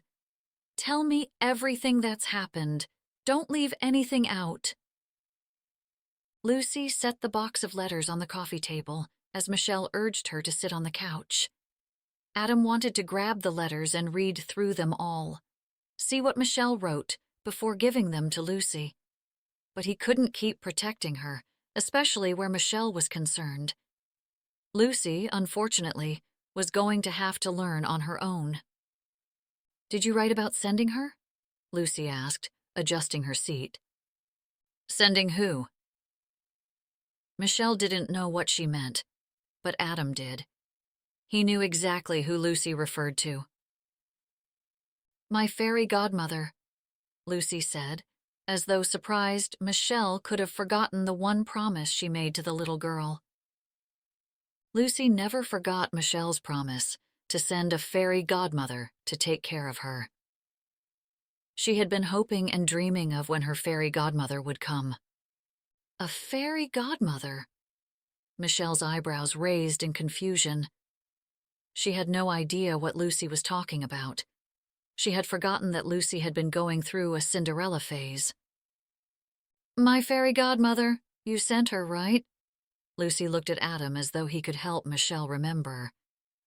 Michelle's eyebrows creased together. He could see she was confused, but she nodded. Yes, I guess so. I knew you did. I knew you sent Dr. Elizabeth to us. For the rest of the weekend, Elizabeth stayed on the couch and watched Lifetime with Joan. By Sunday, she feigned a headache and avoided dinner with the family. She also tried to ignore the fact his last message was from that morning. He had stopped, which both angered her off and frightened her. As Elizabeth sat in her office at the clinic, she stared at the clock. In less than an hour, she was due at the farm to check on the animals. Anastasia couldn't fit any more foal in her body at that point. The due day had to be coming soon. She could avoid his texts, but how would she avoid him at the farm? She looked up from her computer when she heard a knock on the door. Dr. Johnson stood at the doorway and smiled. You were looking for me. Elizabeth blushed. She didn't want to come off as unprofessional in front of Dr. Johnson, but she couldn't face Adam. Not today. She didn't ask for many favors from her boss, but she was definitely calling one in. I need your help. Dr. Johnson gave her a concerned look. Are you okay? Elizabeth blew out a deep breath. Actually, Dr. Johnson, I'm not. What is it, my dear? He took off his glasses and sat in the chair in front of her desk. When she was a kid, his hair had been dark brown, but now in his 60s it was all gray. He looked older than usual, and she now regretted having to ask him for help. I need you to use Mr. Cahill as a client. Emotions pricked her eyes. Mr. Cahill? He asked, thinking about what she said. Is everything all right with the mare? Yes, she's about to give birth, and I can take care of that. I just need someone to check on her today, and maybe until she's in labor. I thought you and Mr. Cahill had developed a nice relationship, he asked innocently. You two looked quite friendly at your uncle's house. I'm afraid he's not the person I thought he was. Dr. Johnson didn't push any further. All right then, but only if this is what you really want. Yes, she said, relieved. Thank you, Dr. Johnson. As she watched him leave in the vet's truck, she had never been more grateful for the relationship she had with Dr. Johnson. Even Margie seemed extra nice, and she must have been itching to find out why Dr. Johnson headed out to the farm instead of her. But Elizabeth dodged her and snuck out before Dr. Johnson had a chance to get back and tell her how Adam's life was moving on without her. Adam walked around the kitchen as Michelle made a big to-do about picking Lucy up from the bus. During the whole day, Michelle had talked endlessly. None of it really meant anything. She talked about how she had run into a friend of theirs in Morocco, or how she found peace in Kathmandu. There I was, riding a camel, and I see Megan Brinkley. Michelle fluttered around the house, not able to stand in one spot too long. Her hands always moving, touching, feeling something. She'd hold up a book and ask, Have you read this? When he wouldn't answer, she'd tell him about how she knew someone who read it, or how she knew the author, and the pointless, one-sided conversation would continue. Adam knew what she was doing. She wanted him to talk to her, to not be mad at her, to not make her feel guilty for leaving, to be glad she came back. But he could barely stomach her. She finally settled in with the newspaper, grabbing the classified section. She looked through the newspaper at the want ads. There has to be something available at this time of year. Adam didn't want to engage with her. He could see the signs of her manic behavior. She scoured the ads over and over in case she missed a rental, repeating things she had noticed the first few times she found them interesting or a good deal. "Do you have a water tank for the fields?" she asked. "There's one on Amazon. The pony may not know enough to go back to the barn for a drink." An itch would run over his body every time she spoke as he worked on his computer, researching child custody laws in Massachusetts. He wished he had his old firm's database right about now. He wished he could send Michelle off, send her out on some errands, or just tell her to leave. Elizabeth was due any minute, and she'd see Michelle's car in the driveway, and at some point, Michelle herself. He didn't want her to assume the worst, though the truth wasn't much better. "The vet's coming this afternoon." He threw it out there. "Lucy will want to be with her." "I'd love to actually meet this fairy godmother vet." He heard the edge in her voice. He hoped it bothered her that Lucy hadn't stopped mentioning Elizabeth since Michelle had arrived. He'd just come right out and say it. "I want you to leave while she's here and not pick up Lucy." Michelle's head jerked back in surprise. "You want me to leave?" "Yes, when the vet's here." Adam wasn't asking. She sat there without responding at first, then asked, "For how long?" "As long as she's here." She looked surprised again. "Adam, why do you hide things rather than face them?" "Are you kidding me right now?" Adam huffed at her audacity. "No. You've always been that way, even when we were kids," Michelle argued. "You only let people see the perfect Adam, not the whole one, when the whole Adam is already perfect." "I can't believe you, of all people, are saying this right now." Adam's face heated up. "I'll give you some space, but you can't hide me forever." She picked up the newspaper and walked out of the kitchen. He looked at the clock. Lucy wouldn't be back from school until after Elizabeth came, so hopefully he'd have time to talk to her privately. And as much as it killed him, that Michelle was right. He needed to explain every ugly detail to Elizabeth, but alone. Michelle stuck to the plan and took off as Adam waited, watching out the window for Elizabeth. His stomach twisted into such a knot by the time he saw the vet's truck pull up the driveway, he could barely move toward the door to meet her outside. He stopped dead in his tracks as he saw the gray hair of Dr. Johnson. Elizabeth didn't come. "Good afternoon, Mr. Cahill," Dr. Johnson said as Adam reached the truck. "I heard you got yourself a lot of females living around you."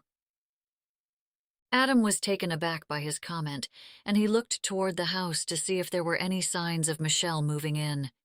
Then he realized Dr. Johnson referred to all the animals. "Elizabeth had another appointment?" Dr. Johnson made a face. "Look, son, I don't know what you did to upset Dr. Williams, but I'd start looking for a new vet." Adam nodded, trying to swallow down his sudden nausea. Chapter 20. Lucy packed her bag and got ready for school at the kitchen table. Adam handed over her lunch bag as Michelle stirred in the background, not able to stay still. A habit she had developed from being sober, she had remarked, but now her constant movement taunted his nerves. He wasn't sure how much longer he could handle having her at the house, but it was about Lucy. He had to be patient. The law wasn't necessarily on his side because of his temporary custodial status. He wanted to play his cards perfectly so that no judge in their right mind would give Michelle Lucy back. "When will Dr. Elizabeth be coming today?" Lucy asked. Adam had hoped she wouldn't remember the standing appointment with Elizabeth, but he should have known better. "Lou, I think Dr. Johnson is coming today." "Why not Dr. Elizabeth?" She cocked her head, which made Mildred also cock her head. The puppies all scattered around in the playpen that sat in the kitchen. I'm not exactly sure if Dr. Elizabeth is coming back. He could barely look at Lucy. His breath stuck in his chest. He got up from his chair and walked over to the sink. What do you mean she isn't coming back? It looks like Dr. Johnson is taking over for now.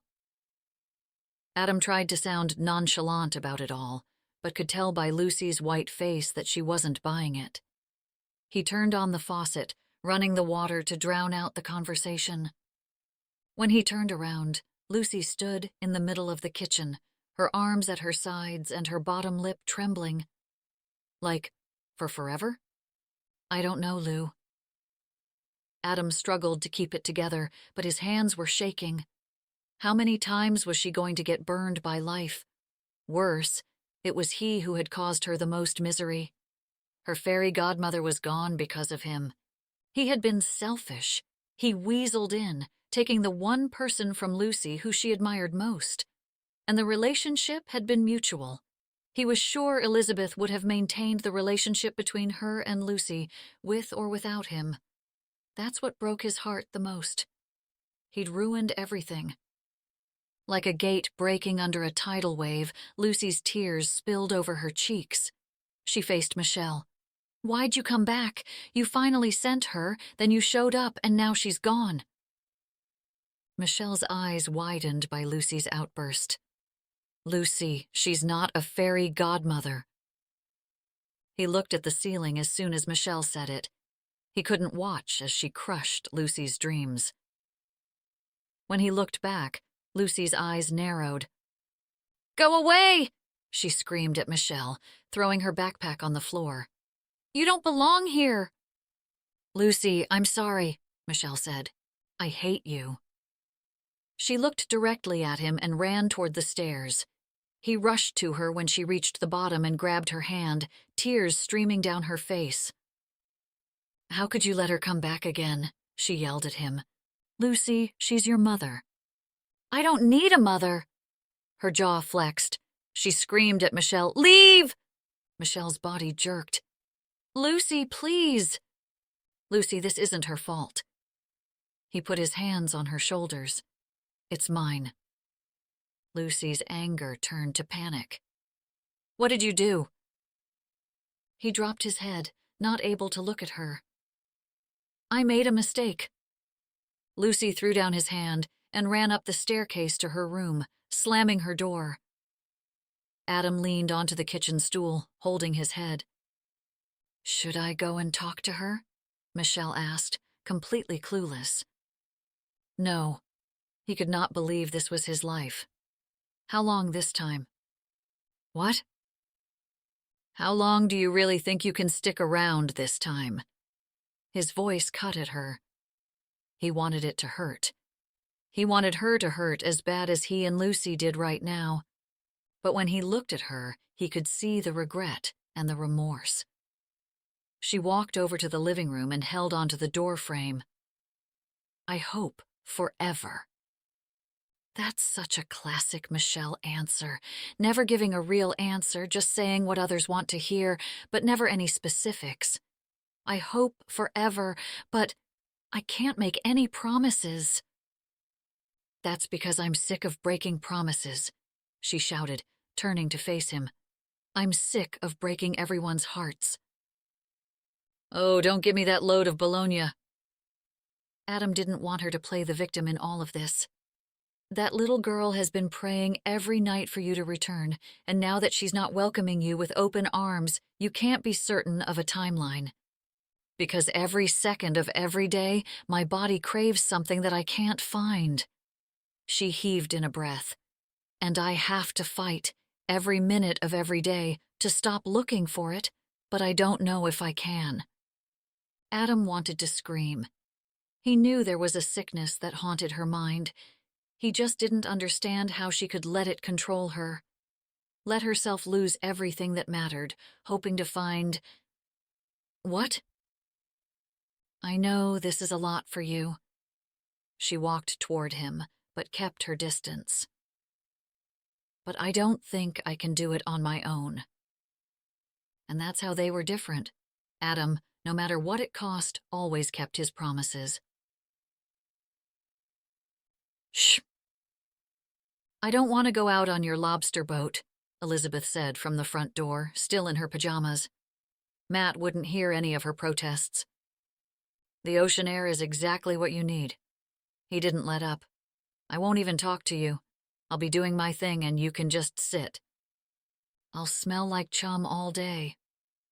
Elizabeth shook her head.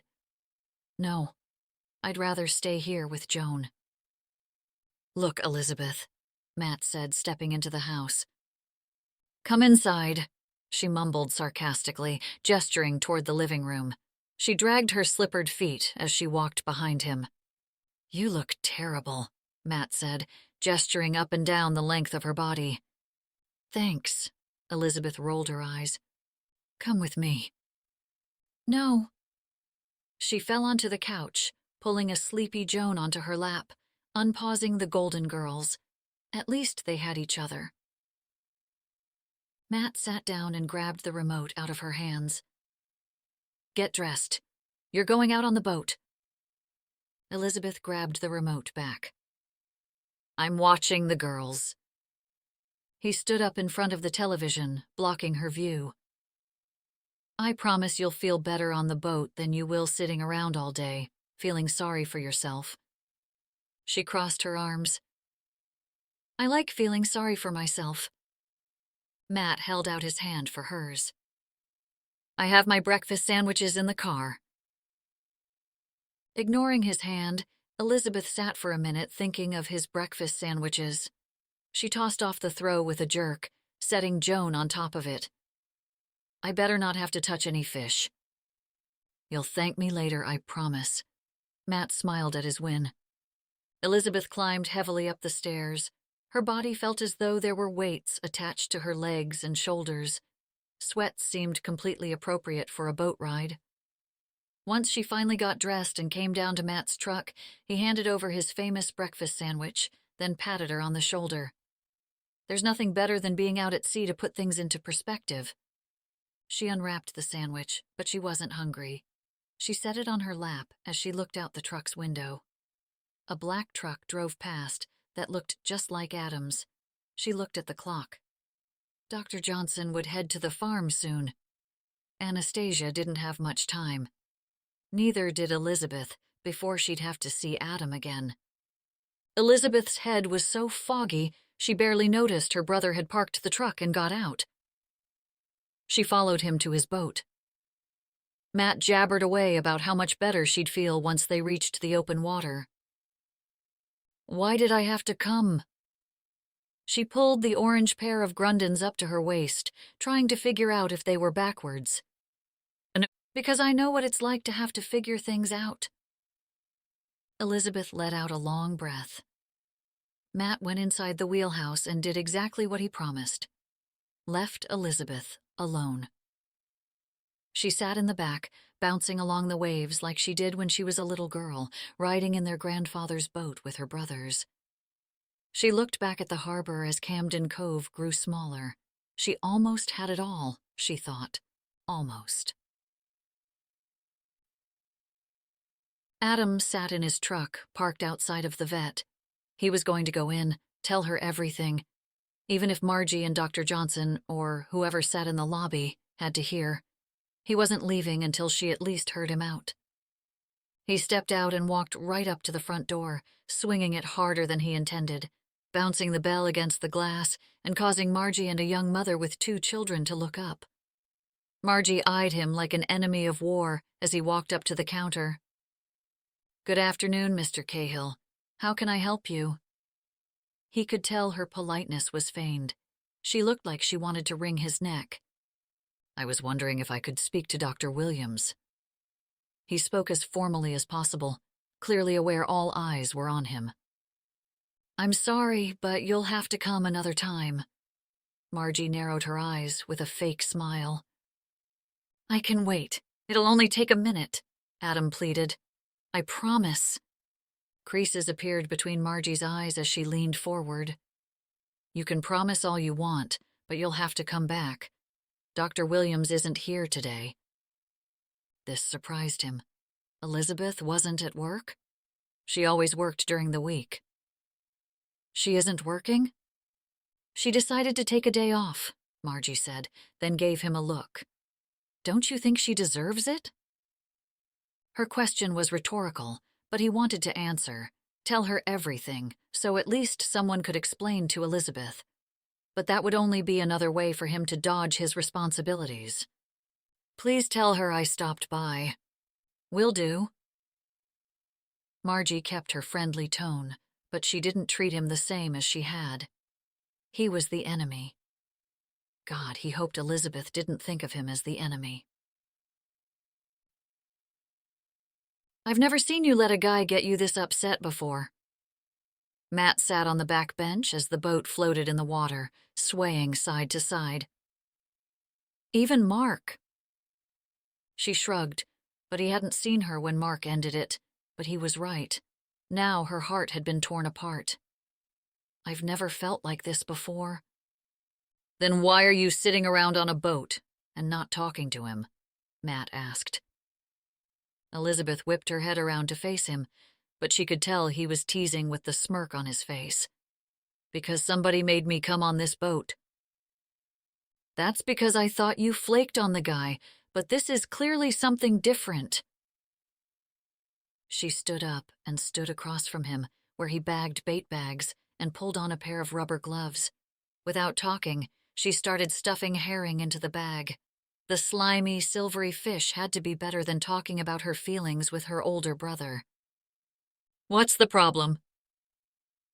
Elizabeth sighed. The problem is that I can't trust him. Is this Elizabeth finding fault in everyone, or did he really mess up? He didn't tell me the whole truth about things. She became annoyed for some reason. He of all people should understand relationship troubles. If I can't trust him, it'll be just like Mark and me. Matt processed the information. Adam's a liar and a cheater too? It was about Lucy's mother. He didn't tell me the whole story. Elizabeth suddenly wanted to defend Adam's actions. She knew Matt would never like a man who hurt his little sister. He's trying to get full custody and kept information about it all from me. Why do you think he lied? He asked. I don't know, Dr. Phil, she said, tying up the bag and throwing it with the rest. Seagulls screamed above, hoping for a slip of a fish. She looked out toward the shoreline. A hard line separated Maine's granite shore by the pine-green forest, and beyond was Adam's farm. You'd have to ask him. Matt pulled on his cap's rim, covering his eyes from the sun. Have you talked to him?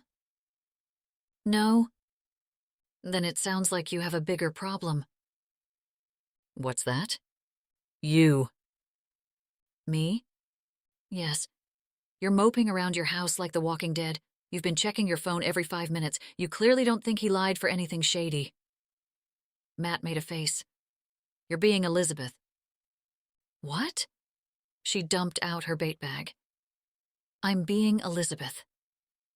You find reasons for your relationship not to work out. Well, at least I'm not beating it like a dead horse. His face twitched. Ouch. Sorry, she said quickly. I shouldn't have said that. No, he shook his head. I know. Then why stay? I mean, I know there's a baby involved, but why? Elizabeth thought about Adam's troubles. Children make things way more complicated, I guess. Matt leaned against the tank. Justine lost the baby a couple days ago. What? Elizabeth dropped her bag of bait. Are you okay? Not really. How's Justine? He looked away, shaking his head. A mess. Elizabeth suddenly felt very sorry for the way they had been treating Justine. I'm really sorry. He stopped bagging, allowing the silence to grow, then said, I love her, but things have always been complicated between us. And losing the baby is making things much more complicated. Elizabeth nodded. She wouldn't push it. Would you go back and do it all over? Heck yeah. You can't survive if all you do is hold your breath. Elizabeth nodded as she looked out, the sun sparkling off the water. Adam's actions hadn't been malicious. He just kept part of his life private. Maybe she needed to consider why he didn't tell her.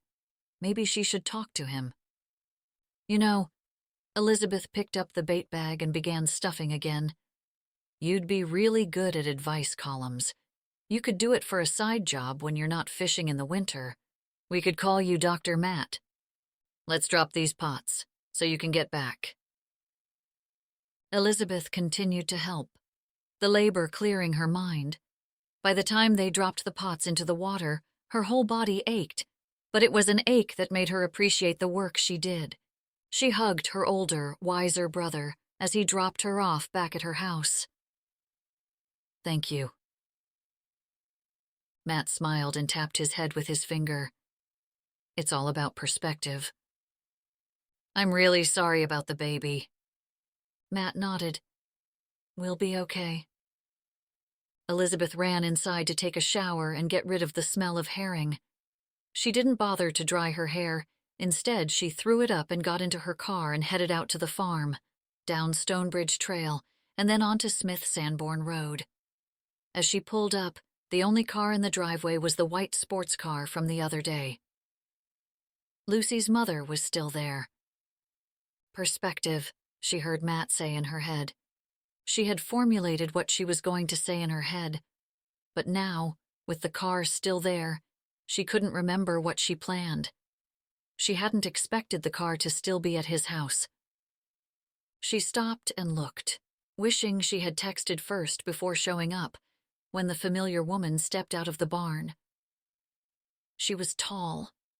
Her brown hair shone like satin in the sun. Elizabeth noticed that Lucy had her eyes. She wore an outfit you'd find at one of those fancy boutiques in the city.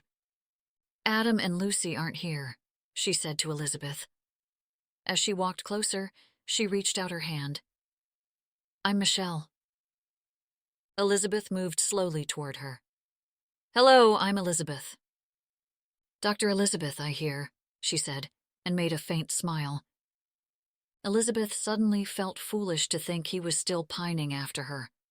Michelle was Lucy's mother, the woman whose child he had agreed to raise. Plus, Elizabeth hated to compare herself to this stranger, but her striking appearance didn't help. She looked like she could be on the cover of a magazine. I should go.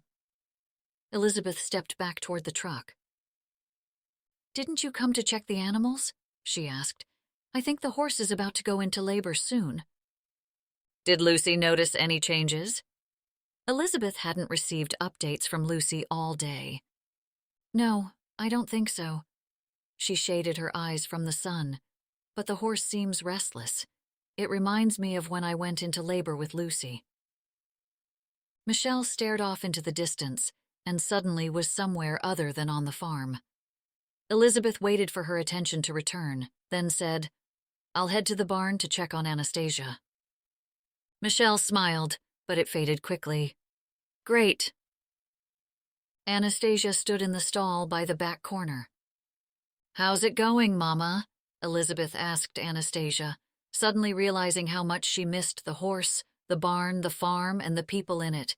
She tried to get into the zone, to get her thoughts under control in front of this woman from Adam's past, and rubbed her hands down the horse's stomach, pressing around the foal. She's close, but I don't see any waxing as of yet. Elizabeth pointed to Anastasia's belly. You'll notice changes because she'll be getting ready to milk. You really want to see the loosening of the muscles around the tailhead. But all of that could happen days before the birth. She couldn't stop the rambling as Michelle stood there saying nothing. She felt like a fool for even coming. Michelle was the missing link at the farm, not Elizabeth. So tell them if there are any changes to call the clinic. Elizabeth patted Anastasia and headed back to her truck, hoping that Adam wouldn't show up before she left. Dr. Elizabeth, Michelle yelled from the barn, just as Elizabeth reached the vehicle. She looked back. Thank you for being there for Lucy. Elizabeth recognized the look in Michelle's eyes, like she did when she saw an abused animal being rescued, a combination of gratitude and hope. "You're welcome." When Elizabeth got in the car and far enough down the driveway, that's when she let go and started to cry. Because she knew what she needed to do. She needed to let go of Adam for Lucy's sake, because Lucy didn't need a fairy godmother. She needed her mother. Chapter 21. By the next day, Adam still hadn't heard from Elizabeth. Except for her visit to the farm that Michelle told him about, she had completely cut him off. "Did she ask to talk to me?" Adam asked Michelle again, as she played with the puppies on the kitchen floor. "No, but she looked uneasy, like she wasn't sure if she should be here." Michelle held one of the puppies up in the air, then kissed its wrinkled face. "They're so sweet." "What did you say to her?" She put the puppy down with its siblings. She thought about it. He felt like a teenager with girl problems. Michelle shrugged. "I thanked her." "You thanked her?" Adam was curious. "For being there for Lucy." "Oh." Adam turned the information around in his head. "Did you talk about anything else?" "I told you already. She checked the horse and left." For the rest of the day, he kept replaying everything in his head, trying to put the pieces together, but as he lay on the air mattress in the barn praying for signs of labor in Anastasia, he wondered how he could ever get Elizabeth to listen to him. He held up his phone. A bluish light illuminated the stall and made the silence from her even colder. By morning, he felt worse, and now without any sleep. He dragged himself up, cranked Anastasia's stall open, and escorted her to the field. The mare glided through the barn, but she moved more slowly than usual. She also didn't walk to her grassy spot under the maple tree, but stuck by his side, even when he walked back into the barn to check the food and water buckets. When he turned around, she stood behind him. She breathed heavily out of her nose, and he could feel it on his neck. "You okay, girl?" he asked, looking into her eyes. She hadn't shown much affection toward Adam before. He stood still as she sniffed his face, so close her whiskers tickled. Then she stepped closer, and for just a short moment, she rested her head on his shoulder and slowly leaned her face on his. He didn't move, not wanting it to end, but gently leaned into her neck. Adam had had connections with animals before, but this was different. Then, as quickly as it came, the moment was over. She walked back out to the field, to her grassy spot, and lay down. He stood frozen in place, not believing what just happened. The sun glistened on the morning dew on every blade of grass. He couldn't wait to tell Lucy. He jogged into the house and up the stairs. He needed to wake Lucy for school. Though it was her idea to spend the night in the barn in the first place, she somehow always managed to sleep in her own bed. When he walked into her room, he jumped when he saw Michelle sitting in the rocking chair, watching her. She quickly wiped her face, but the wet streaks down her cheek could still be seen. As upset as he was with Michelle, in truth, he couldn't help but feel sorry for her. She missed some of the best times with Lucy. Worse, she didn't know how amazing her own daughter was. She had missed Christmases, birthdays, her first day of school, the first time she rode a bike or a horse. She missed the first lost tooth and the first broken arm. She missed it all. "Hey," he whispered as she got up from the chair. She acted as though she shouldn't have been in there, which made him think of her triggers. Guilt drove her to all sorts of ways to self-medicate. "Hey," she whispered back as Lucy slept soundly across the room. They both stepped into the hall, and Michelle closed the door behind her. "I just was..." She looked down as she spoke. "I just wanted to be close, you know." He nodded. He did know.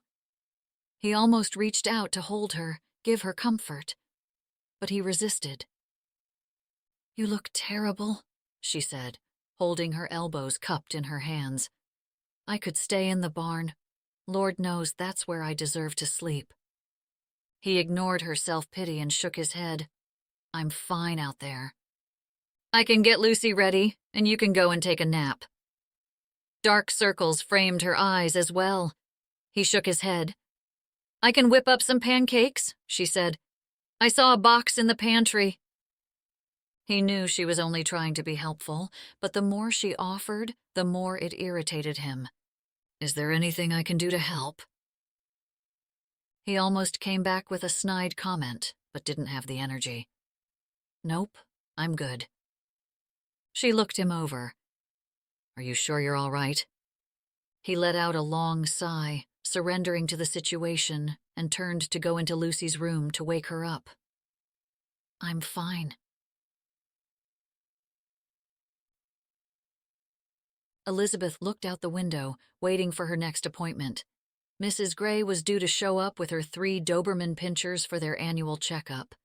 As Margie talked on the phone, making appointment reminder calls, she stared out the window at the cars driving by on Main Street. The more she tried to forget about Adam, the more she thought about him and Lucy. Had their lives moved on without her? Were they one happy family now, with Michelle back? Was this what he had always waited for, and Elizabeth was just a distraction? Just as her thoughts started twisting her stomach, she saw a familiar white sports car drive into the parking lot. There was no mistake who sat behind the wheel. Michelle stepped out and walked up to the clinic. Her outfit reminded Elizabeth of the wealthy summer cottage owners who had the most expensive houses on the sea, yet rarely used them. Michelle swept back her hair with her sunglasses, resting them on the top of her head, and looked up at Elizabeth, standing frozen behind the counter. Hello, Dr. Elizabeth, Michelle said. I wonder if you could spare a moment of your time. Margie suddenly stopped her conversation on the phone and watched the 2 women standing there as Michelle waited for Elizabeth to respond. Sure. Elizabeth made sure not to look at Margie while trying to sound natural, like her stomach wasn't climbing up her throat. Let's talk in my office. Elizabeth turned around without waiting for an answer. She couldn't believe Michelle had come to see her. What was she doing here? Elizabeth turned around to see if she was really walking behind her, and Michelle gave her a quick smile. She could also see Margie's head poking out from around the corner. She opened the door, ushering Michelle inside. Please take a seat. As Michelle walked in, Elizabeth closed the door and waved the curious Margie away. She took in a deep breath, gathering herself together before stepping inside. She almost didn't want to know why the woman was here.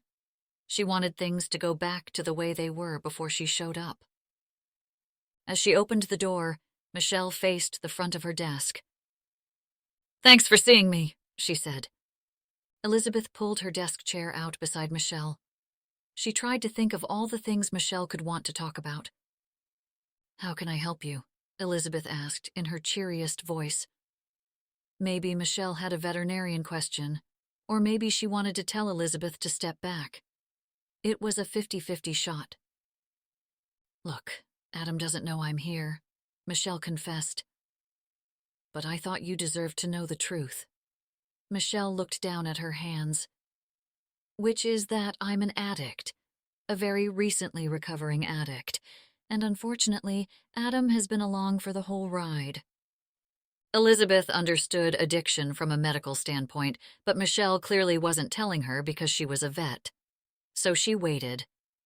From a distance, Michelle looked put together. Her hair styled, her clothes the newest fashion, her makeup done. Her beauty undeniable. She didn't look like an addict, but Michelle's tall frame appeared frail and bony. Her eyes set deep within dark circles. Elizabeth could see how hard Michelle had been on her body. The distant woman in the photograph was even more withdrawn up close. I've been a mess from the beginning, and Adam always promised to take care of me. She smiled a little as her eyes filled with sadness. She reminded Elizabeth of Lucy right then, completely vulnerable. And Adam, if you haven't noticed, is the kind of guy who always keeps a promise. He's helped me more times than I can count, and I know I don't deserve any of it, but he and Lucy are all I have. Elizabeth listened as Michelle talked. Adam had told her about the addiction, how Lucy hardly remembered it. When she heard what Michelle had done, Elizabeth couldn't comprehend how Lucy's mother could just leave her own daughter, something that was unthinkable to Elizabeth. But sitting there, seeing the pain in Michelle's eyes, she could see the woman was living in hell. Demons were fighting inside her. "I'll always love him," Michelle confessed, and it threw Elizabeth off balance. Elizabeth almost blurted out the questions rolling inside her head. Did she want her family back? Did Adam? Did Lucy? But she waited and continued to listen. "But he doesn't love me, and he hasn't been in love with me for a really long time. He's in love with Lucy. He's absolutely madly in love with that little girl." Elizabeth held on to the arm of the chair, waiting for a bomb to drop out of Michelle's mouth. What was she trying to tell her? Lucy had been the only person I've ever seen him really love. She paused for a moment. "Until I came here and met you. He's losing his mind without you." Elizabeth's hand covered her mouth, her stomach doing a somersault while she tried to hide the thrill of hearing this, while Michelle sat in front of her. Michelle looked up at her, her eyes still broken, but the demons had vanished. "I know I've complicated things between the two of you, but please talk to him. I won't be in your way again, I promise. I just want to be part of Lucy's life and make them both happy, which means you need to be part of their lives again." "I don't know." Elizabeth stumbled over her words. Adam wasn't moving on. He was losing his mind over her. Michelle wanted her to be part of Lucy and Adam's lives. Would Michelle give up the love of her life for a complete stranger? Just as Elizabeth was about to say something, there was a knock on the door and Margie barged in. "Margie!" "Sorry, Doc, but it's Mr. Cahill on line 2. She nodded at the blinking light on Elizabeth's phone. "He says Anastasia's in labor." She jumped up, leaning over her desk to grab the phone. "Adam?" "Elizabeth, you need to come down to the farm." His voice was urgent. "There's only one hoof coming out." Adam waited in the open barn door as he saw Dr. Johnson drive the truck up the driveway with Elizabeth in the passenger seat. It felt like a granite boulder weighed down his stomach. The one shot he had to be alone with her, and she brought Dr. Johnson with her. She really didn't want anything to do with him. He met her as she jumped out of the truck as it slowed and jogged toward the barn. She stopped when she saw him. She seemed about to say something, but stopped herself as Dr. Johnson walked up from behind. Adam didn't want to make her more uncomfortable than she already was. So, he spoke first. "Thanks for coming," he said, stuffing his hands in his pockets. "I've kept her in the stall and padded it with lots of extra straw, even up the sides." Elizabeth nodded. "Great. We'll go and check out what's going on." Dr. Johnson walked up to him and reached out his hand. "Good day, Mr. Cahill." "Thanks for coming," he repeated, though he wanted to drag himself under the hay. Dr. Johnson patted him on the back, then walked to the stall with Elizabeth. Adam followed. When he went in to check on the mare after dropping Lucy off at school, he almost lost it when he saw the single hoof sticking out. The thought of it made him queasy. Elizabeth rubbed her hands along the stomach. The mare moaned. "Dystocia," she said, talking to Dr. Johnson. "Do you think I should call Portland?" Dr. Johnson asked, checking the pupils. "I'd be afraid the ride would cause too much distress. I think I can turn it around if I have some help." "Is she going to be okay?" Adam hadn't really thought of this scenario when he first got the pregnant horse. "She should be fine, but I'll need some help." "Of course." "I'll go and grab some towels from the truck, but we'll need water." Elizabeth started calling the shots. I can grab towels from inside. What else can I do to help? Elizabeth looked from Dr. Johnson to Adam. Just get a lot of towels. Elizabeth got up. I'm going to check the truck and see if I need any other supplies before I start to turn the foal. Adrenaline pumped through Adam's veins as Elizabeth actually acknowledged him, talked to him, even. He ran behind her to the truck, hoping for an opportunity to talk. She opened up the back and pulled open another medical kit. He tried to say something, but chickened out. Elizabeth. He was about to confess everything right then and there, even how he felt about her. She looked up with a pair of scissors. Yes? Do you need to do anything else? She shook her head. No, I'm fine. She closed up the compartments and then threw some supplies into a duffel bag. He stood watching as she jumped off the lift gate. She passed him a bucket, touching his hand with hers. Her touch sent shock waves through his whole body. He wanted to grab her arm, pull her in, wrap his own arms around her waist and never let go, but he squeezed the bucket's handle, trying to control himself. She looked like she was about to grab her bag, but then she took his hand instead. When this is all over, can we talk? He nodded, but he couldn't formulate what he wanted to say. Elizabeth smiled, then left for the barn.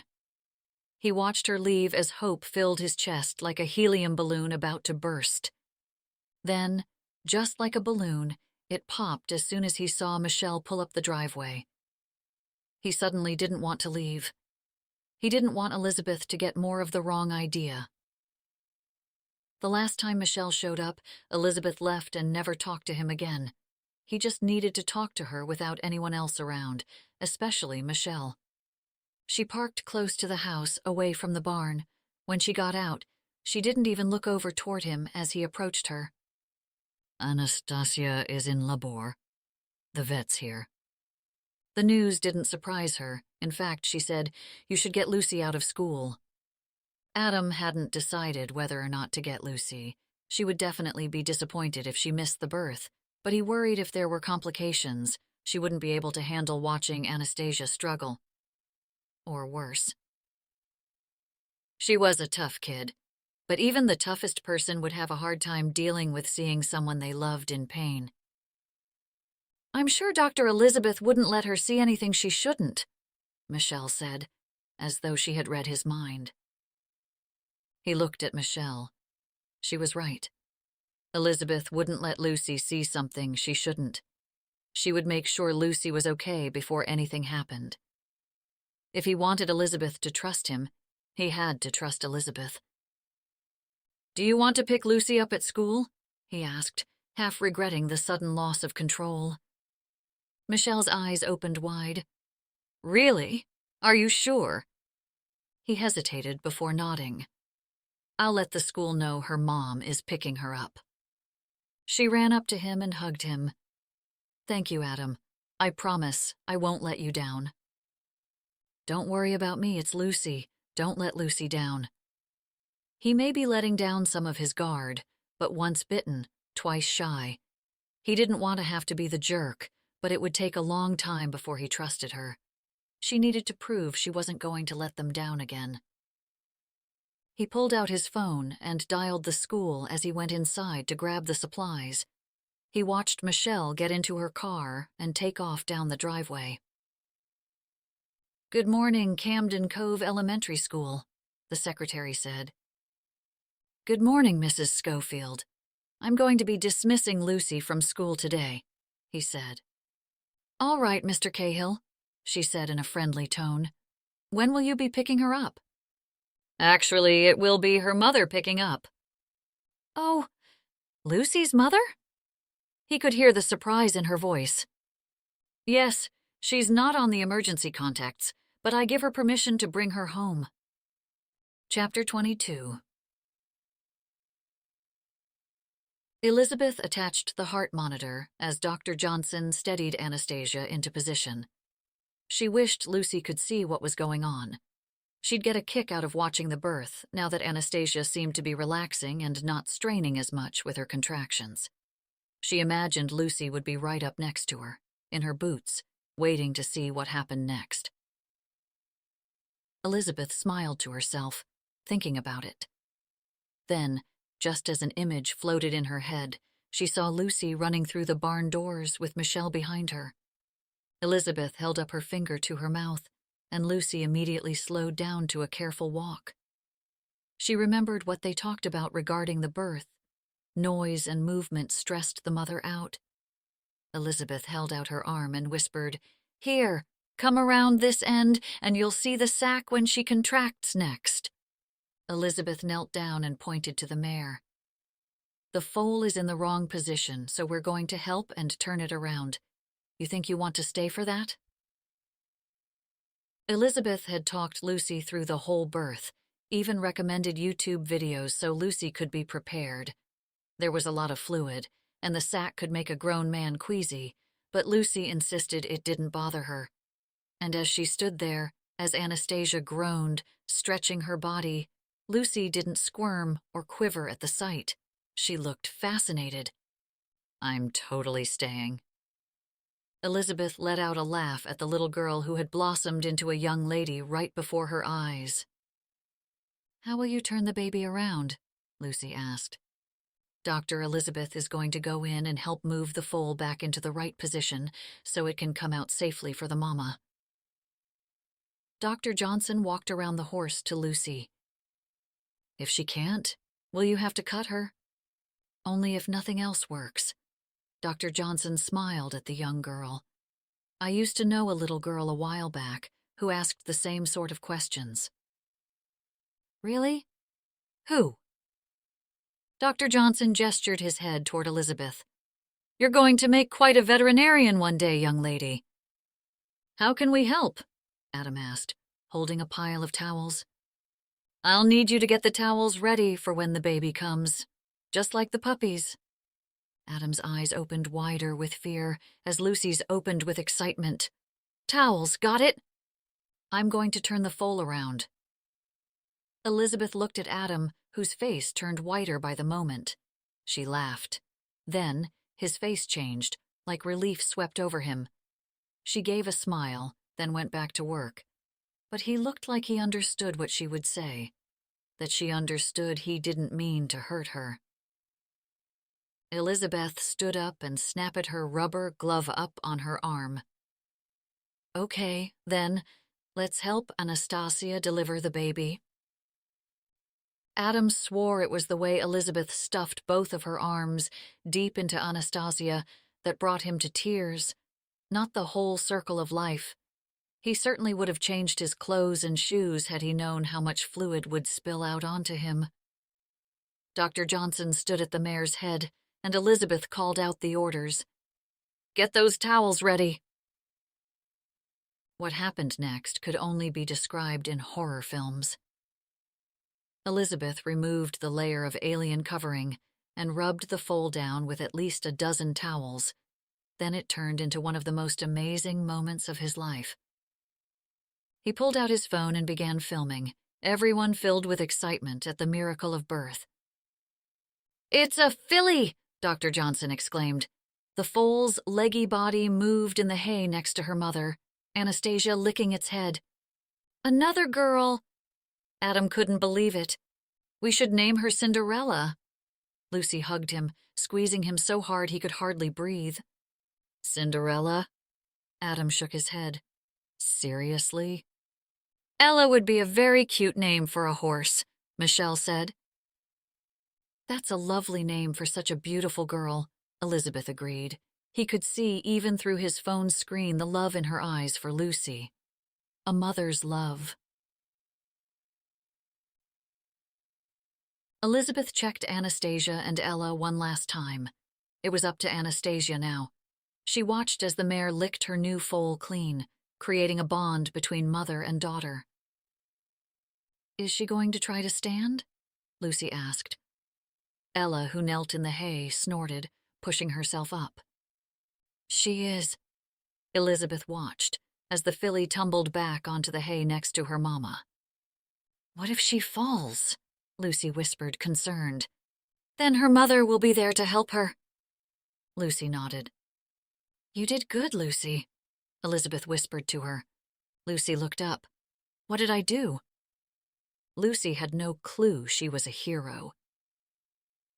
You saved their lives by giving them a home and love.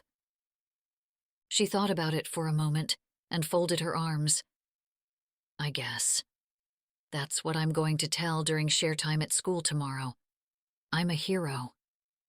Elizabeth wrapped her arm around Lucy's shoulders as they watched Ella lift herself up again on her knees. She pulled her back legs underneath her to hold her hindquarters up. Everyone stayed silent, holding their breath as the foal began to stand, wobbling on its knobby knees as Anastasia, exhausted, encouraged her baby with a few nudges and a lick. She's about to stand, Lucy whispered joyfully. She is, Michelle exclaimed, covering her mouth with both hands. She's trying to get up. Everyone gasped as the foal struggled up, slipping with her front hooves but gaining control. The new foal showed no fear. She picked herself up, her legs as straight as pins, though trembling. Anastasia nudged Ella again to help lift the foal's bottom, and she took a step. Suddenly everyone cheered, then hushed themselves, laughing at their reaction and the clumsiness of the sweet foal. Elizabeth, now choked up, noticed Adam looking at her. Just as Adam stepped closer, Lucy wrapped her arms around Elizabeth's waist. Thank you, Dr. Elizabeth. Thank you for everything you did for Anastasia and Ella. Elizabeth held Lucy in her arms, still looking back at Adam, but said, You're most welcome, Lucy. I couldn't have asked for a better assistant. Hey, what about me? Dr. Johnson joked, which made Lucy laugh. You too, Dr. Johnson, Elizabeth said. Did you know I met Elizabeth about 20 years ago, right on this very farm? He said to Lucy. He saw a spark in her, too. Elizabeth smiled at the memory of helping Dr. Johnson all those years ago. Back then, she had wished she'd be standing in the middle of this exact barn having this exact moment. The joy Elizabeth felt built in every part of her body, especially when she saw Adam moving toward her. Elizabeth, he said, can we talk? He gestured toward the door to the east fields, where she could see white daisies blowing in the breeze. The farm never looked more beautiful than at this time of year. She followed him out of the barn. Once they were alone, Adam began, I'm sorry for keeping things from you. The truth is, I didn't want you to know how seriously complicated everything is in my life. I didn't want to ask you to have to deal with all of it. You didn't have to ask me anything. You just had to trust me. He reached out and squeezed her hands. I've been miserable without you. I don't want to go without talking to you, or seeing you, or being with you. No. Her heart fluttered at the thought he was as miserable without her as she was without him. He stepped even closer. I love you, Elizabeth. I love you too. He let go of her hands only to wrap her into his arms and kiss her. She moved into his embrace. From inside the barn, she heard cheering. Dr. Johnson even whistled as Lucy and Michelle clapped. Laughter escaped them both. Adam swooped Elizabeth into a dip and kissed her again. Chapter 23. Elizabeth closed up the last box and threw the packing tape on her mattress, now sitting on the floor in her living room. Almost all her furniture had been moved to the farm by Adam and her brothers. Lucy was in charge of introducing Joan to Mildred and the puppies, but the introductions panicked the old girl, and she had been hiding in the laundry room since. Elizabeth walked around the bottom floor of her cape, assessing what else needed to be done, as a wave of mixed emotions swept over her. Her little house represented her coming into her own. Elizabeth had worked on every room and in every corner of her yard. She'd miss her view of the water from her bedroom window and her walks to the beach. She'd miss Mr. Palmer's banter and Mrs. Villemarie's dog. This place had helped make her the woman she was today.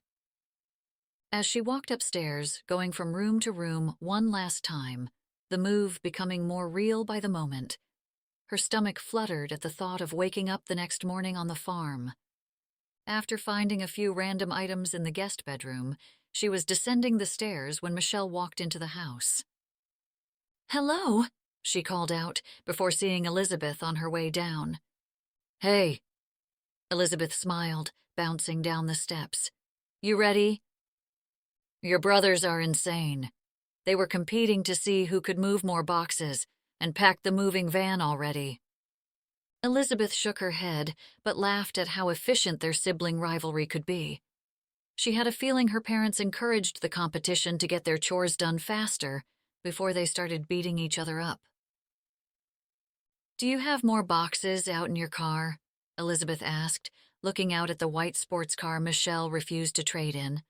By winter, Elizabeth had a feeling she would be changing her mind. "Don't worry about me." Michelle set down a box in the middle of the living room. "You have plenty to do." Elizabeth pulled the keys to the house out of her bag and passed them to Michelle. "Here you go." Michelle held the keys in her hand, staring at them before looking up with tears in her eyes. "Thank you, Elizabeth. Really, thank you for everything." "Of course." Elizabeth reached out to her to hide her own tears. The two women held onto each other before letting go. Over the past months, Michelle had worked at rebuilding her relationships with Lucy and Adam, and in doing so, became a good friend to Elizabeth. The two women had hardly anything in common except for Lucy, but that's all they needed. Elizabeth became Michelle's greatest supporter, helping her find a job at the library and introducing her to her family. And in return, Michelle had kept her word. She had rented a summer cottage for the past month, continued to stay sober, and became part of their new family. But as the weather turned colder, she needed to find another place, and Adam finally convinced Elizabeth it was time for her to move to the farm. Adam had been wary of Michelle and Elizabeth's friendship. His trust in Michelle still had a long way to go, but Elizabeth believed in Michelle, just like she did with Lucy. She believed he'd get there someday. "Well, I guess I better head to the farm." Elizabeth couldn't believe this was it. "Good luck with Harry and Anne." Michelle pretended to shiver. Adam's parents had not warmed up to the idea of Michelle being back, but were willing to let it go since Elizabeth could be such good friends with her. "Tell your family thanks again, for me." "I will." Elizabeth stalled for a second longer in front of the door. "Call if you need anything." Michelle smiled, then waved at her. "Shoo." Elizabeth stepped out with the last box in her arms, onto the front stoop. She looked out onto Weathervane Drive. She was really moving to the farm with Adam and Lucy. This was really happening. 3 folding tables sat in the middle of the screened-in porch to make room for everyone to sit. All of Elizabeth's and his family sat together, except for Lucy. She took her lunch from the swinging bench on the other side of the porch, refusing to move Joan from her lap until she woke. "She needs to rest. She's been through a lot today," Lucy explained when Adam asked why she didn't just move Joan. Elizabeth fluttered around the table like she did during every meal, making sure everyone had everything they needed. "Dad, do you want more bread?" she asked, holding out the bread basket to John. "Yes, thank you." He grabbed a slice and buttered it. "Do you have more salad dressing?" Lauren asked, holding up an empty container. "Yes, let me go grab it." "Elizabeth, sit." Adam tried to reach out, but missed her as she walked back into the kitchen. "Thanks," Lauren said as Elizabeth came back. She returned her attention to his sister Emerson, who came up from the city. "So, where do you live in Boston?" "In Southie, right on Telegraph." "Oh, that's a great location." The two sisters continued to talk about restaurants in the area. Elizabeth scurried past him with the butter dish, and he tugged her close to him. "Elizabeth, sit down and join us." She looked out at the table. "I will." He knew she was about to flutter away, so he pulled her into his lap, refusing to let her go. She put her arm around his neck and put the butter dish down next to her empty plate. She kissed his cheek and then hugged him, resting her head on top of his. "And you said you came with a lot of baggage." Her eyes moved in the direction of everyone sitting at the table. "No worse than the 17 degrees of separation we have with Patrick Henry," Adam said wryly, looking out at his parents discussing their lineage with the crowd. "I love you." She leaned over and kissed him lightly on the lips. He smiled as they separated. "I love you too." "Oh!" the mothers ogled. "Get a room!" Matt shouted from the other end. Justine rolled her eyes. Adam raised his hand and then stood up, keeping Elizabeth by his side. "Lucy, want to join us for this?" "Join you for what?" Her focus was on petting Joan. "Lou." He jerked his head at her and blinked his eyes twice, hard, so she'd get it. She moved Joan aside without another word and sat in Elizabeth's empty seat. Adam smiled as the chatter died down, and Elizabeth looked at him in wonder. The butterflies in his stomach now felt like raging bulls. "I wanted to thank everyone for coming and helping us out today." He started to feel dizzy as he spoke. His mouth suddenly parched. "We're happy to help, honey," his mother said, holding up her spritzer. "Here, here," her father said, holding up his own whiskey. "We're glad somebody wanted to take her," teased Jack from the other end, as Lauren jabbed him in the stomach with her elbow. "Ouch." "Ha, ha," Elizabeth said back, but returned her attention to Adam. "And there was a reason why I was so persistent in getting you all up here today." Adam could feel his hand shaking as he reached into his jeans pocket. "Because I wanted everyone to be part of this moment." He turned to Elizabeth and grabbed her hands. In the background, he heard Lauren gasp. He tried to keep his focus on Elizabeth, even though from the corner of his eye he saw his mother, nodding her head as his knee hit the ground. His father said, "Attaboy," once he held out the ring, letting go of Elizabeth's hands. She immediately covered her mouth, laughing. "Dr. Elizabeth Sarah Williams, will you marry me?" "Say yes," Lucy yelled out, making the whole room burst into laughter. Elizabeth pulled him up on his feet, her eyes sparkling. She had never looked more beautiful than she did at that moment. "Yes, I say, yes." The screen porch erupted in celebration as Adam took Elizabeth into his arms and kissed her. Everyone congratulated them before they went home. By the time the sun began to set, Elizabeth was exhausted. She and Lucy walked to the barn and brought the animals in from the fields. Ella acted a bit temperamental and wanted to stay out in the pasture and play. "Not tonight," Lucy scolded her. "It's time for bed." The foal trotted around her, dodging Lucy, but as soon as she saw Anastasia follow Elizabeth into the barn, she charged ahead to catch up to her mama. Mildred and Bessie guarded the goat's gate, having herded their charges in earlier. The new puppy definitely had some sheepdog in her. With the animals locked in for the night, Elizabeth brought Lucy upstairs to get ready for bed. "Let's wash that face of yours." Elizabeth wet a washcloth under the sink and snuck another glance at the ring on her finger. She and Adam had talked about getting married, but she hadn't expected him to propose. Now, that night. And of course he did it perfectly, exactly how she would have wanted it, with their whole family there to share in the moment. On the farm, where they would spend the rest of their lives together. Adam had insisted they get all new stuff together. He wanted Elizabeth to decorate the house in her own style. She said it didn't matter, but was secretly glad to get rid of the black leather couches he had from his old place. She bought 3 new leather chairs in front of the kitchen fireplace. It tightened the space, but she looked forward to a winter night, sipping hot cocoa together next to the fire. Adam appeared in the door and gave Lucy a kiss goodnight. Time to get to sleep. Come on, one chapter, Lucy begged. Lou, it's already been a long day and you've stayed up way past your bedtime, Adam insisted. Lucy turned to Elizabeth, her eyes pleading. One chapter and then bed, Elizabeth said with a fake sternness. She ignored Adam, shaking his head at her. As Elizabeth read at Lucy's bedside, she couldn't believe she could fit any more joy into her life. As she closed the book, Lucy looked as wide awake as she had earlier. Not tired, Elizabeth said, holding the book on her lap. Will I have to wait until you get married before I can call you Mom? Lucy asked, her face serious, almost concerned. The question made the joy grow even more.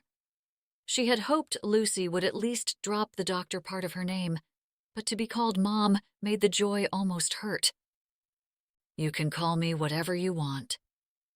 Elizabeth leaned over and squeezed her. Because you can call me your daughter if you want. Lucy's eyes showed apprehension, as though Elizabeth might say no. I already consider you family. I'd love to call you my daughter. Her worry immediately disappeared. I talked to Michelle about it, and she said she was cool sharing the name Mom with you. Elizabeth smiled. Michelle had given her more than just a shot with Adam.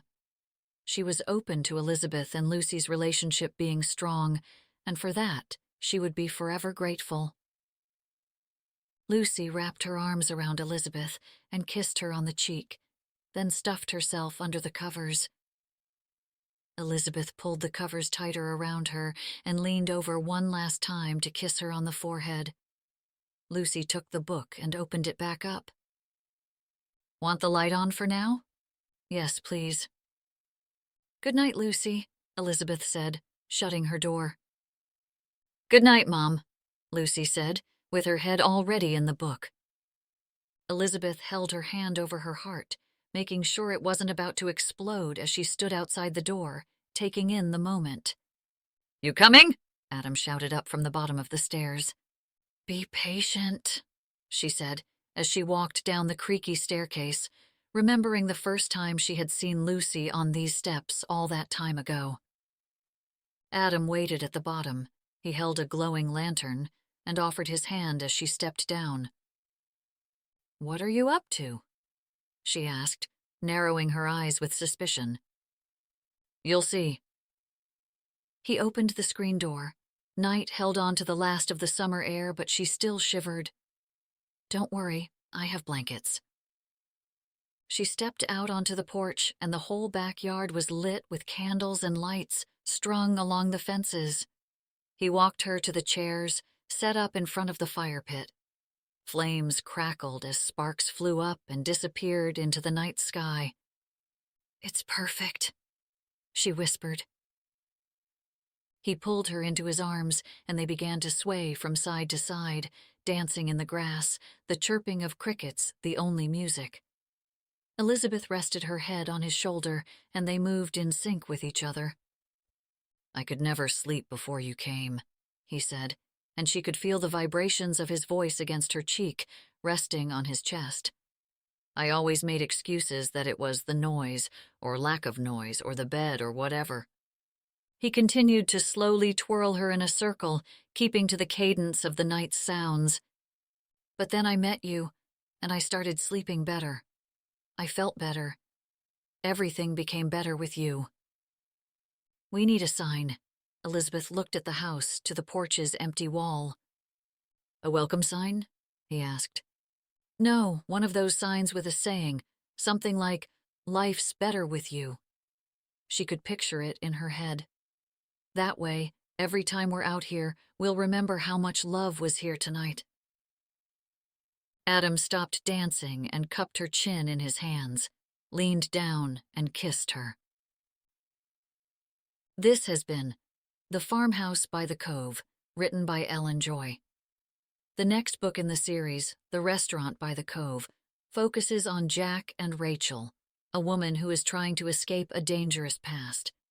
If you enjoyed this book, then don't forget to click the like button and subscribe to this channel to find out when more audiobooks and other content are added. You can also purchase all of Ellen Joy's books on Amazon.com.